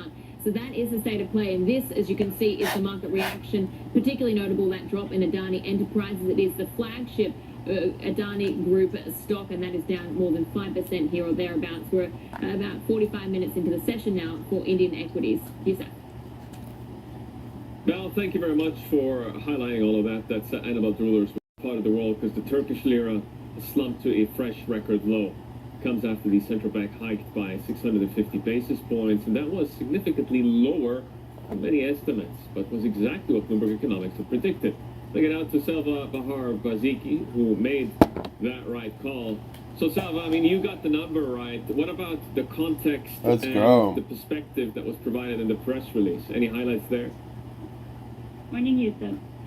The press release actually does highlight three main key points going forward. We see that the central bank has highlighted the fear that worsening pricing behavior, the cost pressures may actually have darkened the inflation outlook. Now that does provide the explanation for the hard pivot that the central bank has executed yesterday, since this bank has been lowering interest rates rather than raising them, while inflation has been rising above 85% last year. That follows the president's view that higher interest rates actually fuel inflation rather than bring them down, which is contrary to the common practice at the moment.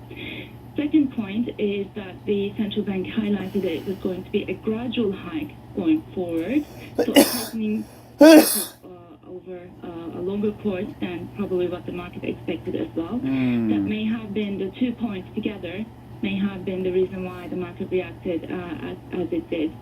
The third and final forward guidance that we got was that the central bank was going to review its complex set of regulations and practices in place, and after impact analysis, try to implement some easing in some of them. And that was another point that we had called going into the decision. I mean, you crunch the numbers, and I mean, it's very impressive, the amount of effort and ultimately the current outcome that your projections have brought about. But Selva, what about credibility here? What else needs to be done, I mean, in your view, to be able to really convince investors from a new team? Very fair question. We have seen an exodus of foreign investment from the country, for a country that's on the brink of becoming $1 trillion economy. The share of foreign presence is actually quite low. So we expect to see the bank to deliver on that promise of further tightening and also a swift action on immediately the rules and regulations that are in place that are impeding the transmission mechanism to begin with. There are rules that are inserted a wedge between deposit and lending rates, pushing deposit rates above lending rates. So that's a negative interest rate margin environment that the lenders are working in, curbing willingness to lend. Those rules are the first ones that we need to see them adjusting so that we can move forward with the rate hikes translating to higher rates on the market. Selva, fantastic work. Thank you very much for sharing some of your latest research. Selva Bahar Baziki, who again was the only one who got the forecast right this time around from Bloomberg Economics. Meanwhile, let's cross gears in emerging markets and get to Egypt, because they kept interest rates unchanged for a second month, waiting to secure the foreign exchange that's needed to manage the currency devaluation that would likely accompany its next bout of monetary tightening. Monetary Policy Committee maintained the deposit rate at 18.25%. Lending rate stays at 19.25%. But all 3 of 15 economists surveyed by Bloomberg correctly predicted the decision, with the rest forecasting a hike between 50 and 100 basis points. I want to bring in Ali Al-Dou. He's the CIO at Aditim Investment Management. Ali, welcome back to the program. I looked at your research, and you speak of an $80 billion gap in the reserves at the moment. You know, the central bank here is really a sideshow in terms of the policy rate. How are they going to get that FX gap covered? Morning, Yusuf. I believe the fuck main, problems that are facing currently in Egypt is the 80 billion gap that is there in terms of foreign currencies. How much are these shoes? At least to balance the current economic, to stabilize the economy at this stage. Currently we are at 34 billion. Inflation is at 32.5. It's expected to hit 35. Interest rates are not moving at this stage. Holy fuck. Within expectations. Bro, why do I want these shoes? These are kind of ugly. There should be a package in terms of how much the government will be privatizing in terms of assets, and how much can it raise out of that in order to shore up the reserves. At the same time, what are the policies that will be needed in order to support the lower income part of the population, and that will be actually, they will give us the overall hi Nelly view and framework of the policy in terms of how much Nelly the government will need, or the central bank will need to take, because the government is I gotta get this. I gotta get this for the boots. Yeah. But one of the things you make clear is that there is a realization in Egypt that the work around the privatization needs to get done very, very soon. Bruh, that 100% is gonna match the Some of the boots. trades. And if you would do that, would you do that on the equity or on the fixed income side? Definitely. I mean, what you said is spot on in terms of the government. Bro, I'll be walking around looking like Larry the Lobster, bro. Bro, I'll be walking around looking like Larry the Lobster. Dude, wait, where is that? Wait, I seen that too. Bro, Larry the Lobster. Strategic assets and privatization program. That shit would be fucking gas, not gonna lie. Oh wait, did you see this? Did you see this? Positioning in Egypt. What do you think? What do you think? Should I cop him? It will be more on the fixed income. Should I cop him or no? Okay. I want to pick up on this chart here, Ali, and that is the spread of some of the Gulf, quite range bound. But you're quite skeptical. That's on some of the fucking calls crazy, as to what the Fed is dude. going to do by year end. Run us through what the thesis is that you're shocked. So for us is that the terminal rate should be around 5.6%. Next year, the expectation of interest rates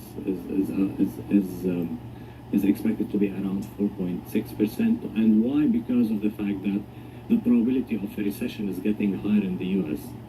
at around 60%. So from that perspective, you see that's fucking hilarious.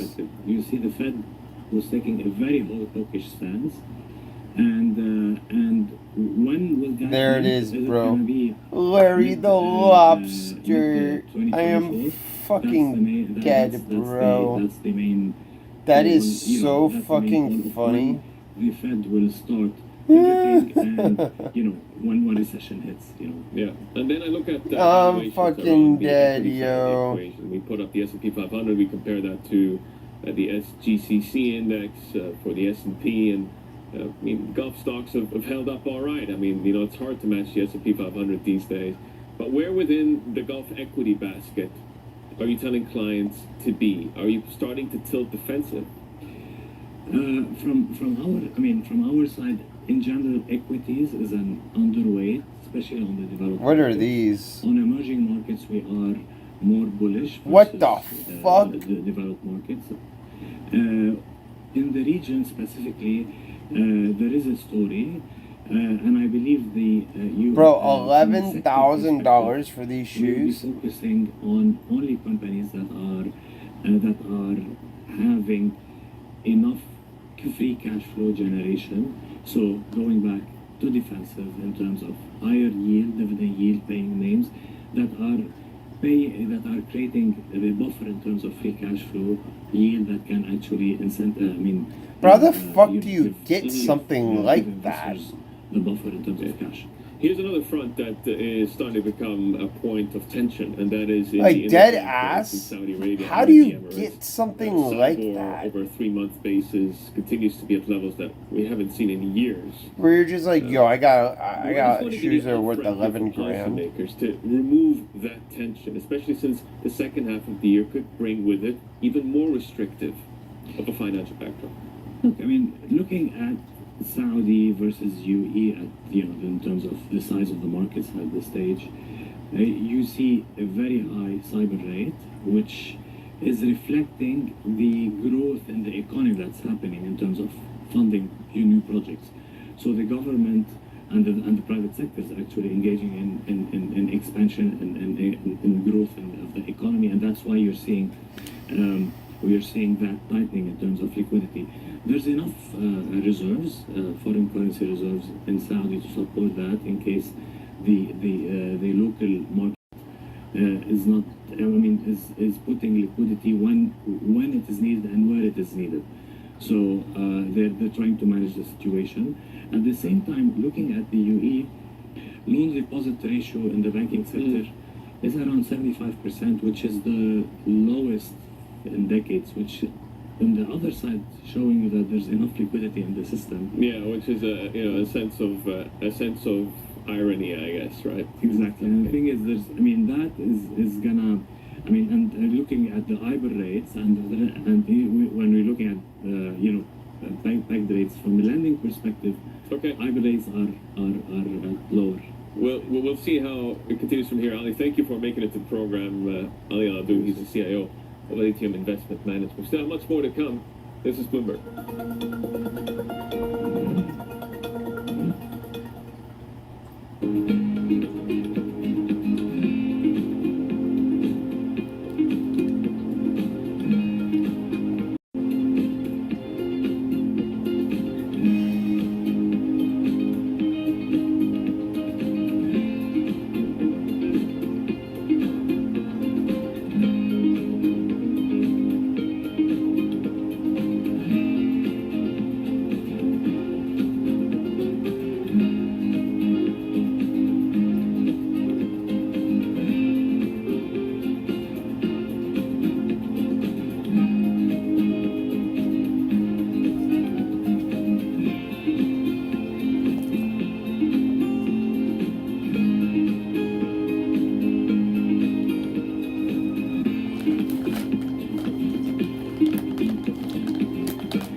Selling. This June, in honor of Pride Month and Juneteenth, Bloomberg brings you a special equality series. I'm trying to sell these other two. June at 1 p.m. Eastern. Bloomberg Equality, celebrating inclusion this Pride Month. Say what?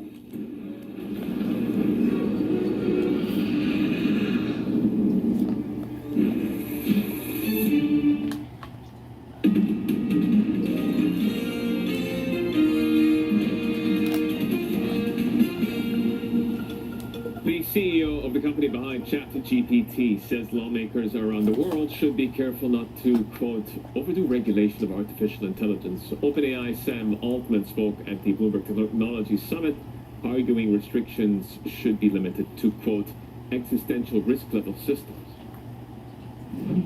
At this point, given how much people see the economic benefits and potential, no company could stop it. But global regulation, which I only think should be on these powerful existential risk level systems, global regulation is hard, and you don't want to overdo it for sure. But I think global regulation can help make it safe, which is about. You've been around the world meeting with regulators. You met with President Biden and the CEOs of Microsoft and Google, and you're calling for regulation, but with some caveats. The critics say, it sounds like you're saying, regulate us, but not really, or that you are calling for regulation in public, but lobbying for something else in private. How would you respond to that? We're pushing for it in private, too. Obviously, we have some opinions about the ways to do it that'll be effective and it'll be ineffective. We, for example, don't think small startup and open source models below a certain very high capability threshold should be subject to a lot of like regulation. We've seen what happens to countries that try to over-regulate tech. I don't think that's what we want here. But also, we think it is super important that as we think about a system that could be at a risk level like you were talking about, that we have a global and as a coordinated response as possible. So we've been talking about that publicly, privately. I think it's really important. You know, you could like point out that we're like trying to do regulatory capture here or whatever, but I just don't. I think that's like so transparently intellectually dishonest. I don't know how to respond.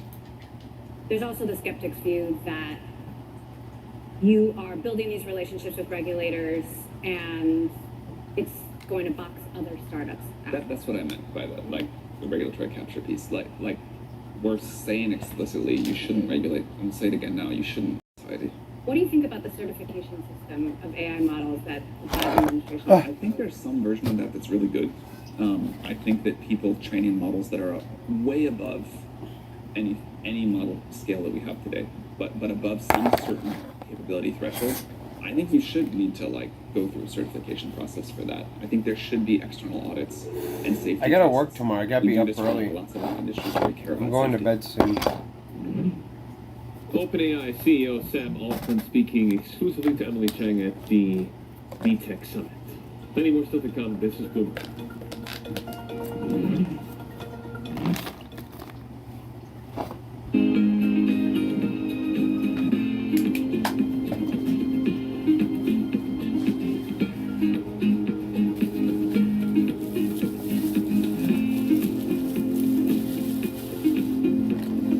Make coffee real quick before I go to bed.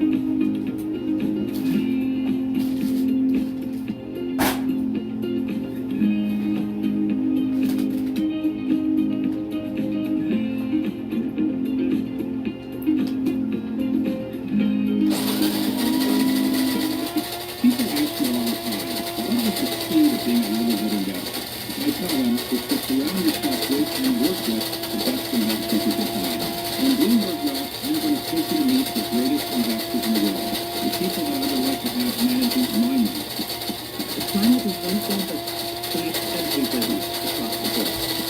And if we don't do something about it, it's being down the value of all companies. This month, Bloomberg brings you the latest from China's 14th Annual National People's Congress, including China's COVID recovery, economic outlook, and geopolitical tensions. Continuing coverage this week on Bloomberg. Why do the biggest names in business choose Bloomberg? That is a great question. Great question. Great question. Great question. Best question I get all night. Bloomberg, top experts, great questions.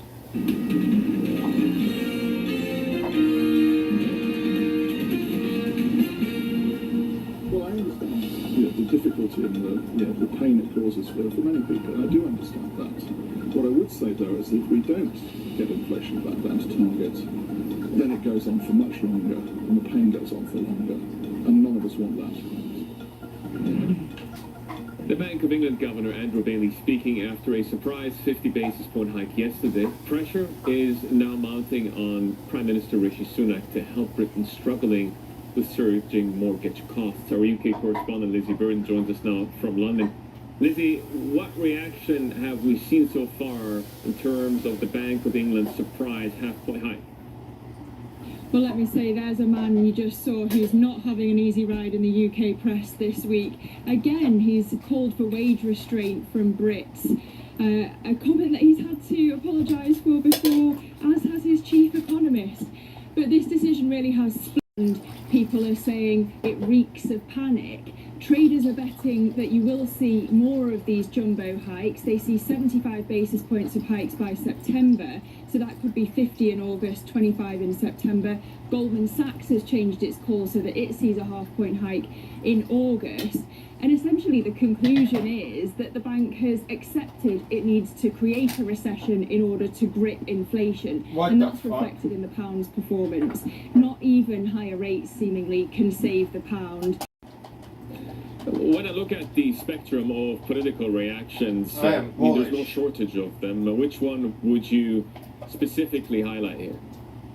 I mean, it's just an absolute nightmare for the Prime Minister, Rishi You're a Sunak, what's nightmare. happening You to sound like a mortgage rates nightmare. here. He's made it his #1 priority to halve inflation by the end of the year. He seems to be defiant that it was the right thing to target because inflation is such a problem in the UK, but on the other hand it means that the opposition Labour Party is pinning this pain on the government. If you listened to his own spokesperson yesterday, he declined 3 times to say that the Governor, Andrew Bailey, was doing a good job. But the government is backing this whatever it takes messaging, even though it says it doesn't want or expect a recession. You've got the Chancellor Jeremy Hunt meeting with the banks today to ask them what more they can do to ease the pain on borrowers. They don't want to do anything that will counter the Bank of England's inflation fighting mission, but really the precedent has been set after the pandemic, as with the furlough scheme, that there is an expectation that the government will ride to the rescue of people who are suffering. Lizzie, well done. Excellent reporting. That is Lizzie Burden in London. I want to stay with the UK and get to a story on the media industry and specifically podcasts. This is a deal between Spotify and Duke of Sussex, Prince Harry. This was originally a 3-year production deal. Bloomberg's spoken with people with knowledge of the situation, and it turns out the reason this failed struck some people as questionable.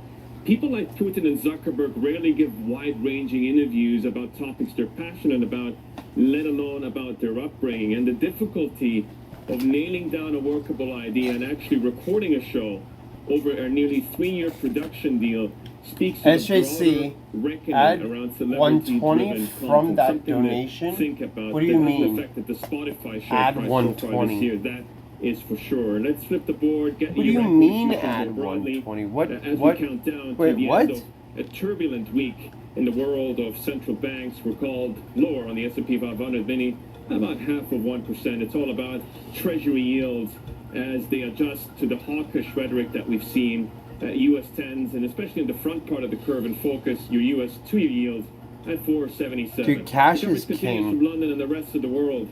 This is Bloomberg.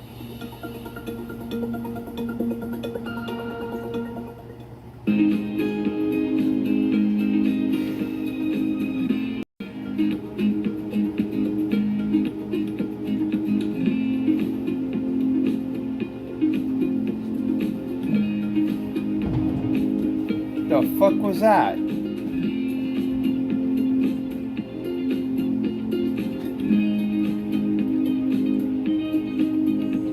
Oh yeah, it's almost 4th of July. Mexicans love fireworks.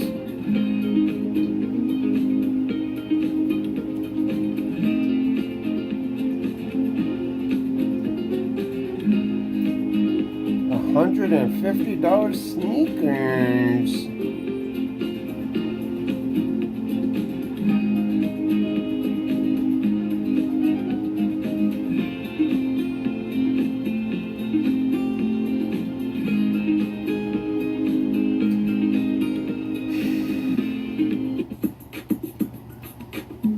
So is there more pressure when you're trying to win a basketball championship than when you're trying to please investors? Where's the greater pressure? Oh, I think it's definitely trying to win a championship. It's hard because a lot of, like, when you invest, and you know this, when you're investing, you can control a lot more things. When, you know, on a basketball court, you can't control whether somebody's going to make a shot. You've got to get lucky. And what's the greater pleasure, making 5 times your money on a distressed debt investment or winning the NBA championship? They're both fabulous. I wish I could do one each year. That would be great. But I think there's a great feeling in being right on an investment, that you've done a tremendous amount of work and you've made money for your clients, which I think is great. I think winning a championship... No, the fish have oxygen. It's a very surreal feeling because there's a whole city or state that is actually behind you. You have a whole oxygen thingy going on over there, dude. We had them all outside. It's 17,000 in the stands, and then literally like 60,000 people. It outside. fell. And when we won, like, just the joy that you had brought to the city was phenomenal.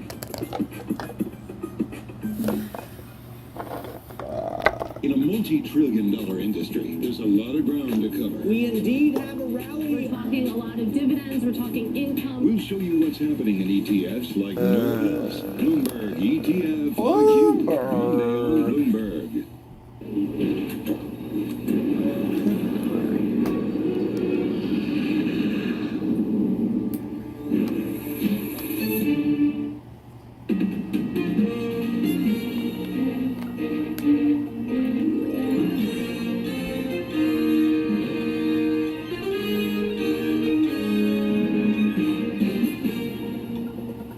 Good morning. Happy Friday. You made it to the end of the week. This is Bloomberg Daybreak Europe. I'm Danny Berger in London. You made it and to these the are end of the stories week. that set your agenda. Global stocks head for their worst week since March as investors fret that rate hikes will trigger recessions. U.S. jobless claims climbed to the highest level in nearly 2 years, suggesting a cooling U.S. job market. Meanwhile, Treasury Secretary Janet Yellen sees the risk of a U.S. recession dimming. Plus, a tragic ending to the search for the missing submersible, with the crew declared dead after an implosion of their vehicle. A very Oh, it somber note imploded. as Oh, we end the shit. week, but let's turn our attention now to markets. We did see U.S. stocks end the day higher yesterday, but overall, the global sentiment seems pretty dour here to end the week. Look, it's not unusual as we head to the end of the month to be consolidating in equities, to do some portfolio adjustment. Maybe to some degree that's what we're seeing. But You should also do a just movie fear about of that higher submarine rates, fear of an based on a recessionary true environment story. this summer that central banks are going to have to keep hiking rates. We certainly saw that with the central bank rate decisions yesterday. So here's the S&P future session over the past 2 days. You can see that we did climb into the close of yesterday's 12,000 trade. Now we're back leagues down. under I this should say the Asia great trade, title. specifically Japan, a lot of Asian markets are closed today, is really far off. It's probably that inflation print in Japan that came in hotter than expected. Japan is 12,000 a hot feet market down. in terms of equities. They've been trading at the highest in about 3 decades. So some of that is coming off the boil. Now, when it comes to the bond trade, this has been a strange one. We had that UK rate decision. It didn't really move UK gilts that much. Now, what we saw instead from American bond markets was when we had the jobless print come out, that was around here we get this tick lower in yield, drifted higher in yields. Not really a clear story there either, but maybe again just preparing for a hot inflationary environment this summer. Is there Finally, nothing the in one this? trade that has been I don't super think there's clear anything in and that perhaps makes the most sense is the dollar. If the U.S. is the only place that has inflation under control, if it still seems like it's going to have growth, no U.S. recession, I think why it's not this one buy by the dollar? volume. And why not sell sterling in that case if you're worried about a recession in the U.K.? And so that's exactly what we've seen. Sterling continues to weaken. All right, let's get to our reporters from around the world for our top stories. Paul Dobson and Jill Dissis are waiting in the wings to discuss Yeah, about no, our central I'm gonna bank's buy some, yeah. inflation and the U.S. economy. I mentioned that Japanese data. Japanese CPI data this morning came in at a faster pace than expected, and it's just yet another point in a series Yen. of hot inflation prints Give it around to the me. globe that central banks have been scrambling to react to. That includes Norges Bank and the BOE, which both delivered jumbo half-point rate hikes yesterday. Let's bring in Paul on this, Bloomberg's executive editor for Asia markets. Paul, Hey, what's is up? this the start of My a phase N-words? of monetary constriction on economies? Well, I think definitely, kind of this month we've seen a shift in tone for a lot of the developed market central banks, starting with Australia unexpectedly hiking and going through Canada, Danny. And then, we heard from the Fed, and they were pretty hawkish on the prospects for more hikes this year. We saw that reflected in the dot plot, and now the Bank of England doing that jumbo move along with Norway as well. So, yes, I think, kind of central banks are being pretty explicit in the way that they're communicating with us. We need to do more to get inflation under control. That's exactly what the BOE said. That was what everybody kind of jumped on, that kind of admission that so far, although the central banks, to use the boiling frog analogy, have been warming up the water for a long time, the frog still isn't cooking yet. So they need to ratchet things up even further in order to create that slowdown that's going to bring inflation back under control. And Paul, you started out saying this, it's developed markets. Emerging markets are perhaps something different. Mexico and Brazil both kept their rates unchanged yesterday. So is something different happening in LATAM, or is this just general global desynchronization? Yeah, good question. I think, especially in LATAM, the central banks got out ahead of this, right? They went harder, they pushed up their interest rates much more aggressively. Holy And shit. I think similar sort of scenario for a lot of the There's a Southeast lot Asian of people economies that as are well, which have posting all them for like switched to hold as well at 140, the moment. So what 140, has created a number of different 136. things through the markets, right? It's why if you had a Dead yen-funded ass. carry trade this year, Dead you ass, get dude. absolutely phenomenal. If it was if you me, invested in Latin American currencies, and I because could the do interest it rates with are like high, 20 of them, and the central banks 40 are of starting to them, slow down, so the I would do it currencies have had across that the board. appreciation. Now they're kind of at that point where maybe things are I would starting just to have turn different a little prices bit, and now along the the thing. strategists are starting to look at emerging market local currency bonds instead. You know, we've got those very high interest rates. If the central banks there do start to cut from here, if the economies have inflation under control and can continue to grow along with, you know, what we're seeing so far in the rest of the world, then those are really some opportunities that people are exploring and getting excited about right now. Paul, thank you so much for that. That is Bloomberg's Paul Dobson. Now, to the U.S. specifically, where jobless claims yesterday climbed to the highest level since October 2021, it does suggest that the labor market may be cooling somewhat. It's clear that this is a trend now. But at the same time, Treasury Secretary Janet Yellen is sounding more optimistic about the chances that the U.S. can avoid a recession, maybe something different than what we're facing here in the U.K. For more on this, let's get over to Bloomberg's Jill Desis in Hong Kong. Jill, why is Janet Yellen optimistic? Yeah, sure. Well, I think that with Yellen, there is some recent economic data. You know, you set aside those jobless claims. There's some recent economic data that actually shows quite a bit of improvement or resilience in the U.S. economy that I think she's probably paying attention to. Right? You saw some really upbeat data on home building construction earlier this week, suggesting that home building could contribute positively to GDP growth in the second quarter. We got some pretty strong retail sales data recently. So all of that kind of suggests that with everything that's been going on this year in the U.S. economy, with a lot of the sort of banking jitters, crisis stuff that we were dealing with earlier this year, ultimately there's still a fair bit of resilience there. So what Janet Yellen is saying is that she's seeing that risk for recession kind of going down. I will say though that she also was saying she sees some cooling in consumer spending that's going to have to happen this year. Kind of hinted toward those continuing persisting fears about inflation that the Fed has obviously been dealing with. But ultimately, yeah, I think that she's seeing the narrative shift a little bit there. But I will also point out, though, that Bloomberg Economics continues to see recession possible, though probably a little bit later than earlier expected, maybe toward the back half of this year. Yeah, I have to say, Joe, I have heard a lot of arguments that trying to hang on to the recessionary call is maybe getting just married to it. If the data is improving, of course, a lot of people disagree with that.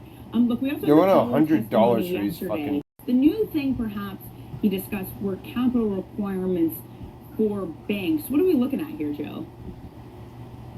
Sure. Well, look, this is a long-standing issue, sort of that's been in the works since the financial crisis. There's been this international conversation about, capital controls for banks. So but this is an issue in the U.S. that really picked up in earnest earlier this year, especially when you were dealing with a lot of I got to load them for 73. Financial issues, worries about a 73 is pending not financial bad. crisis. So what we got So a little I bit bought of 'em clarity for, from like, Powell here is that he's saying that 448. really Wall Street's 8 biggest lenders that would have to potentially face an increase of about 20% in what they may have to set aside. I do want to caution, though, that a lot of the details are not I don't want to quite sit on caught for here, too, but it too was at least interesting to hear from 44, Powell that holy he's putting crap. that focus on the largest lenders and saying These that are- a lot these of are this wouldn't dumb necessarily prices, hit some of the smaller $250. ones. So we'll have to continue monitoring this going Eventually, forward, one but day yes, we did somebody get will pay at least a little bit $250 of for that clarity ball. as to what's under consideration here. Not from for Powell. me though. Okay, Jill, thank you very much. That is Bloomberg's Jill Desis in Hong Kong. Now, in other banking news, this is an interesting one. Bloomberg has been told that Citi is tightening up on return to office rules, with the latest moves focused on employees with persistent unexplained absences. Sources say managers will consider compliance with hybrid work rules when weighing up performance and pay. Citi says it still allows staff to work at least 3 days per week in the office and up to 2 days remotely. I just want to let everyone know that here at Bloomberg TV, we basically have been in every day of the week, even since the pandemic. All right, let's change gears here now and talk about the drama and heartbreak we've seen unfolding in the Atlantic Ocean. The U.S. Coast Guard says the 5 crew members aboard the missing Titan submersible have died from what appears to be a catastrophic implosion of their vessel. That's after a remotely operated vehicle found debris a few hundred meters from the bow of the Titanic wreck the group had set to explore. In consultation with experts from within the Unified Command, the debris is consistent with the catastrophic loss of the pressure chamber. Upon this determination, we immediately notified the families. On behalf of the United States Coast Guard and the entire Unified Command, I offer my deepest condolences to the families. A statement from OceanGate, which ran the submersible vessel, said these men were true explorers who shared a distinct spirit of adventure and a deep passion for exploring and protecting the world's oceans. All right, let's get you set up now for the rest of the week, and the rest of the week is just Friday. That's what I mean by that. So let's get through some of the Friday data that could shift things around here. So we're going to get UK May retail sales that will hit in about an hour's time. Want to keep your eye on just considering the data we've seen. It's been hot data, one that the BOE has had to react with a 50 basis point hike. Now, we're also going to get a whole host of PMIs, though the Eurozone one will be at 9 a.m. We're also, though, going to get France, Germany, UK figures. We're going to get some U.S. PMIs, too. How has growth been holding up as the rate hike cycle continues? And then finally, at later today, at they love those times, fireworks. 11-ish, 11:30, we're going to get some ECB speak. DeCoste and Vucic will be speaking. We've seen this real divide. Yo, I got the two ECB, extra large left. Among the Schnabels who say they want to do too I much, dead ass too sold little, 2 of them, and bro. the lanes who say we've already done a whole heck of a lot. Let's wait and see how things play out. All right, coming up in the program, we're going to continue the central bank conversation as banks step up their inflation flight. We'll take a closer look at the global battle to tame prices. That's next. This is Bloomberg. I'm about to try to post one of these fucking grills, see if I can unload it for $175. I think that's a fair.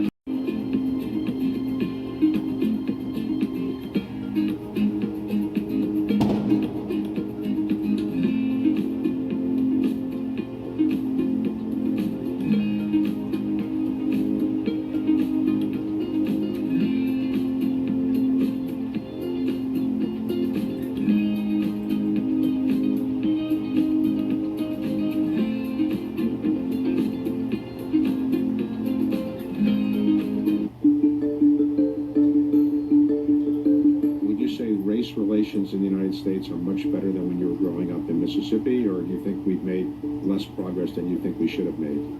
Both. I think that much better than when I was growing up. There's so many people who occupy areas I never thought I would see them in, but I would have hoped it would be better. It's been a lot of progress, and somehow we're in an era now where, in spite of the progress, race relations in certain areas has become very scary. And some of the things that one reads about now remind me of growing up in Mississippi.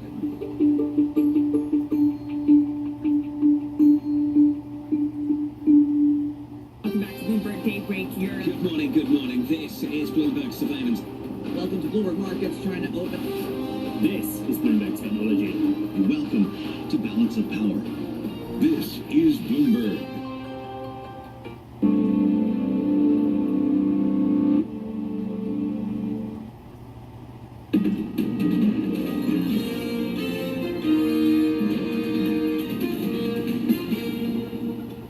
We came to the conclusion that the increase of 25 basis points is better at this moment. Of course, you also clearly indicated that we are not at the end. Most likely there could be more basis below 2%. But we have a kind of a more gradual approach now, and from a risk perspective, it was considered much better now to increase only 25 basis points instead of 50 basis points? Well, we have to get inflation back to target. We have to have price stability. And we've raised interest rates to do that. We've seen strength in the economy. I think there is good news in this. The economy has been more resilient. It's been stronger. We've got very low unemployment, but it is leaving us with inflation. But there are signs of it being more persistent. And I thought it was right that we took this action, this decisive action today. That was the Swiss National Bank's Thomas Jordan and the BOE's Andrew Bailey speaking after each central bank hiked rates yesterday. Of course, Bailey's was double what the S&P's was. Now, Fed Chair Jerome Powell also reiterated his belief that one or two more increases this year might be needed. So joining us to talk about the central bank story is Sunaina Sinha-Haldeya, Global Head of Private Capital Advisory at Raymond James. I wanted to just show you some of the papers this morning, some of the editorial sections, which, as you'd assume in the UK, are all about the BOE. So the Daily Mail this morning writing that Bank of England's bumbling governor is badly failing Britain. The Telegraph saying people will be hurt by the Bank of England's chest-thumping blunder and for no good reason. And the FT saying the Bank of England's credibility is still on the line. Sunaina, where does the Bank of England's credibility stand now? Very much on the line. I think that there has been this disconnect between the rate hikes and the messaging from the BOE over the last year or so. The messaging has been slightly too dovish, which the market has responded to by saying that the inflation problem in the UK is not under corrective action, and hence we have the storyline we have today, persistent inflation. So the credibility is very much on the line. They have a communications problem at the BOE. There's no question about that. Okay, to the point of a communications problem. I got another full screen I want to show you, Sunaina, because it was in that interview we were watching a little bit of earlier, and him speaking to Sky, and he said this line that Hugh Pill has said before about wages. So I think we have that quote. Need to have the current level on wage, and we cannot continue rather to have the current level on wage increases, and we can't have companies seeking to rebuild profit margins. So let's try to tackle these two things. I mean, wage increases. Is it fair that MPC members are telling people not to ask for raises? That is a misfire if I've ever seen one on a comms basis for the Bank of England governor. That should not have come across that way. I think if he could, he should rephrase that. That's not the only problem here. You can ask people not to ask for wage increases. On real basis, wages are not. Government has to increase productivity in the UK. We're looking at labor force participation issues. We're looking at other types of supply side issues that are keeping inflation persistently high. Where's the call to action there? That's actually something he can ask them to do. Look at supply side issues. Look at productivity boosting measures in the government. Asking people to keep their wages low. It doesn't go down well. Hence, he's on the front pages of so many papers. Yeah. So this should actually be more of a conversation on the fiscal side. Then he should be having a conversation with the government about today, which will help release some of the wage pressures on companies. Same thing. The job of companies is to increase shareholder value creation. To ask companies not to rebuild profit margins. Yeah. Very bizarre. And what have you actually been seeing on the corporate side in the UK specifically? I mean, is it pain right now? Are they able to keep profit margins even? You know, I think that there's no pain yet. And Okay. this is the question. The way the markets are pricing the action from yesterday, looks like there will be quite a bit of pain end of this year, beginning of next year. I think we all think that a recession here is quite likely if they are to crush All right, inflation guys. down to 2%. I'll see you later. I love you guys. Right now, it's steady Eddie. Any kind of price increases that could be Jim passed loves through, you, will be bud. passed through. I think Always companies remember are that. feeling like they're In case navigating you ever feel like nobody 2023. loves or Fine. appreciates If you you, look at whether it's SJC S&P loves EPS and guidance, appreciates it's you. roughly flat. Same thing in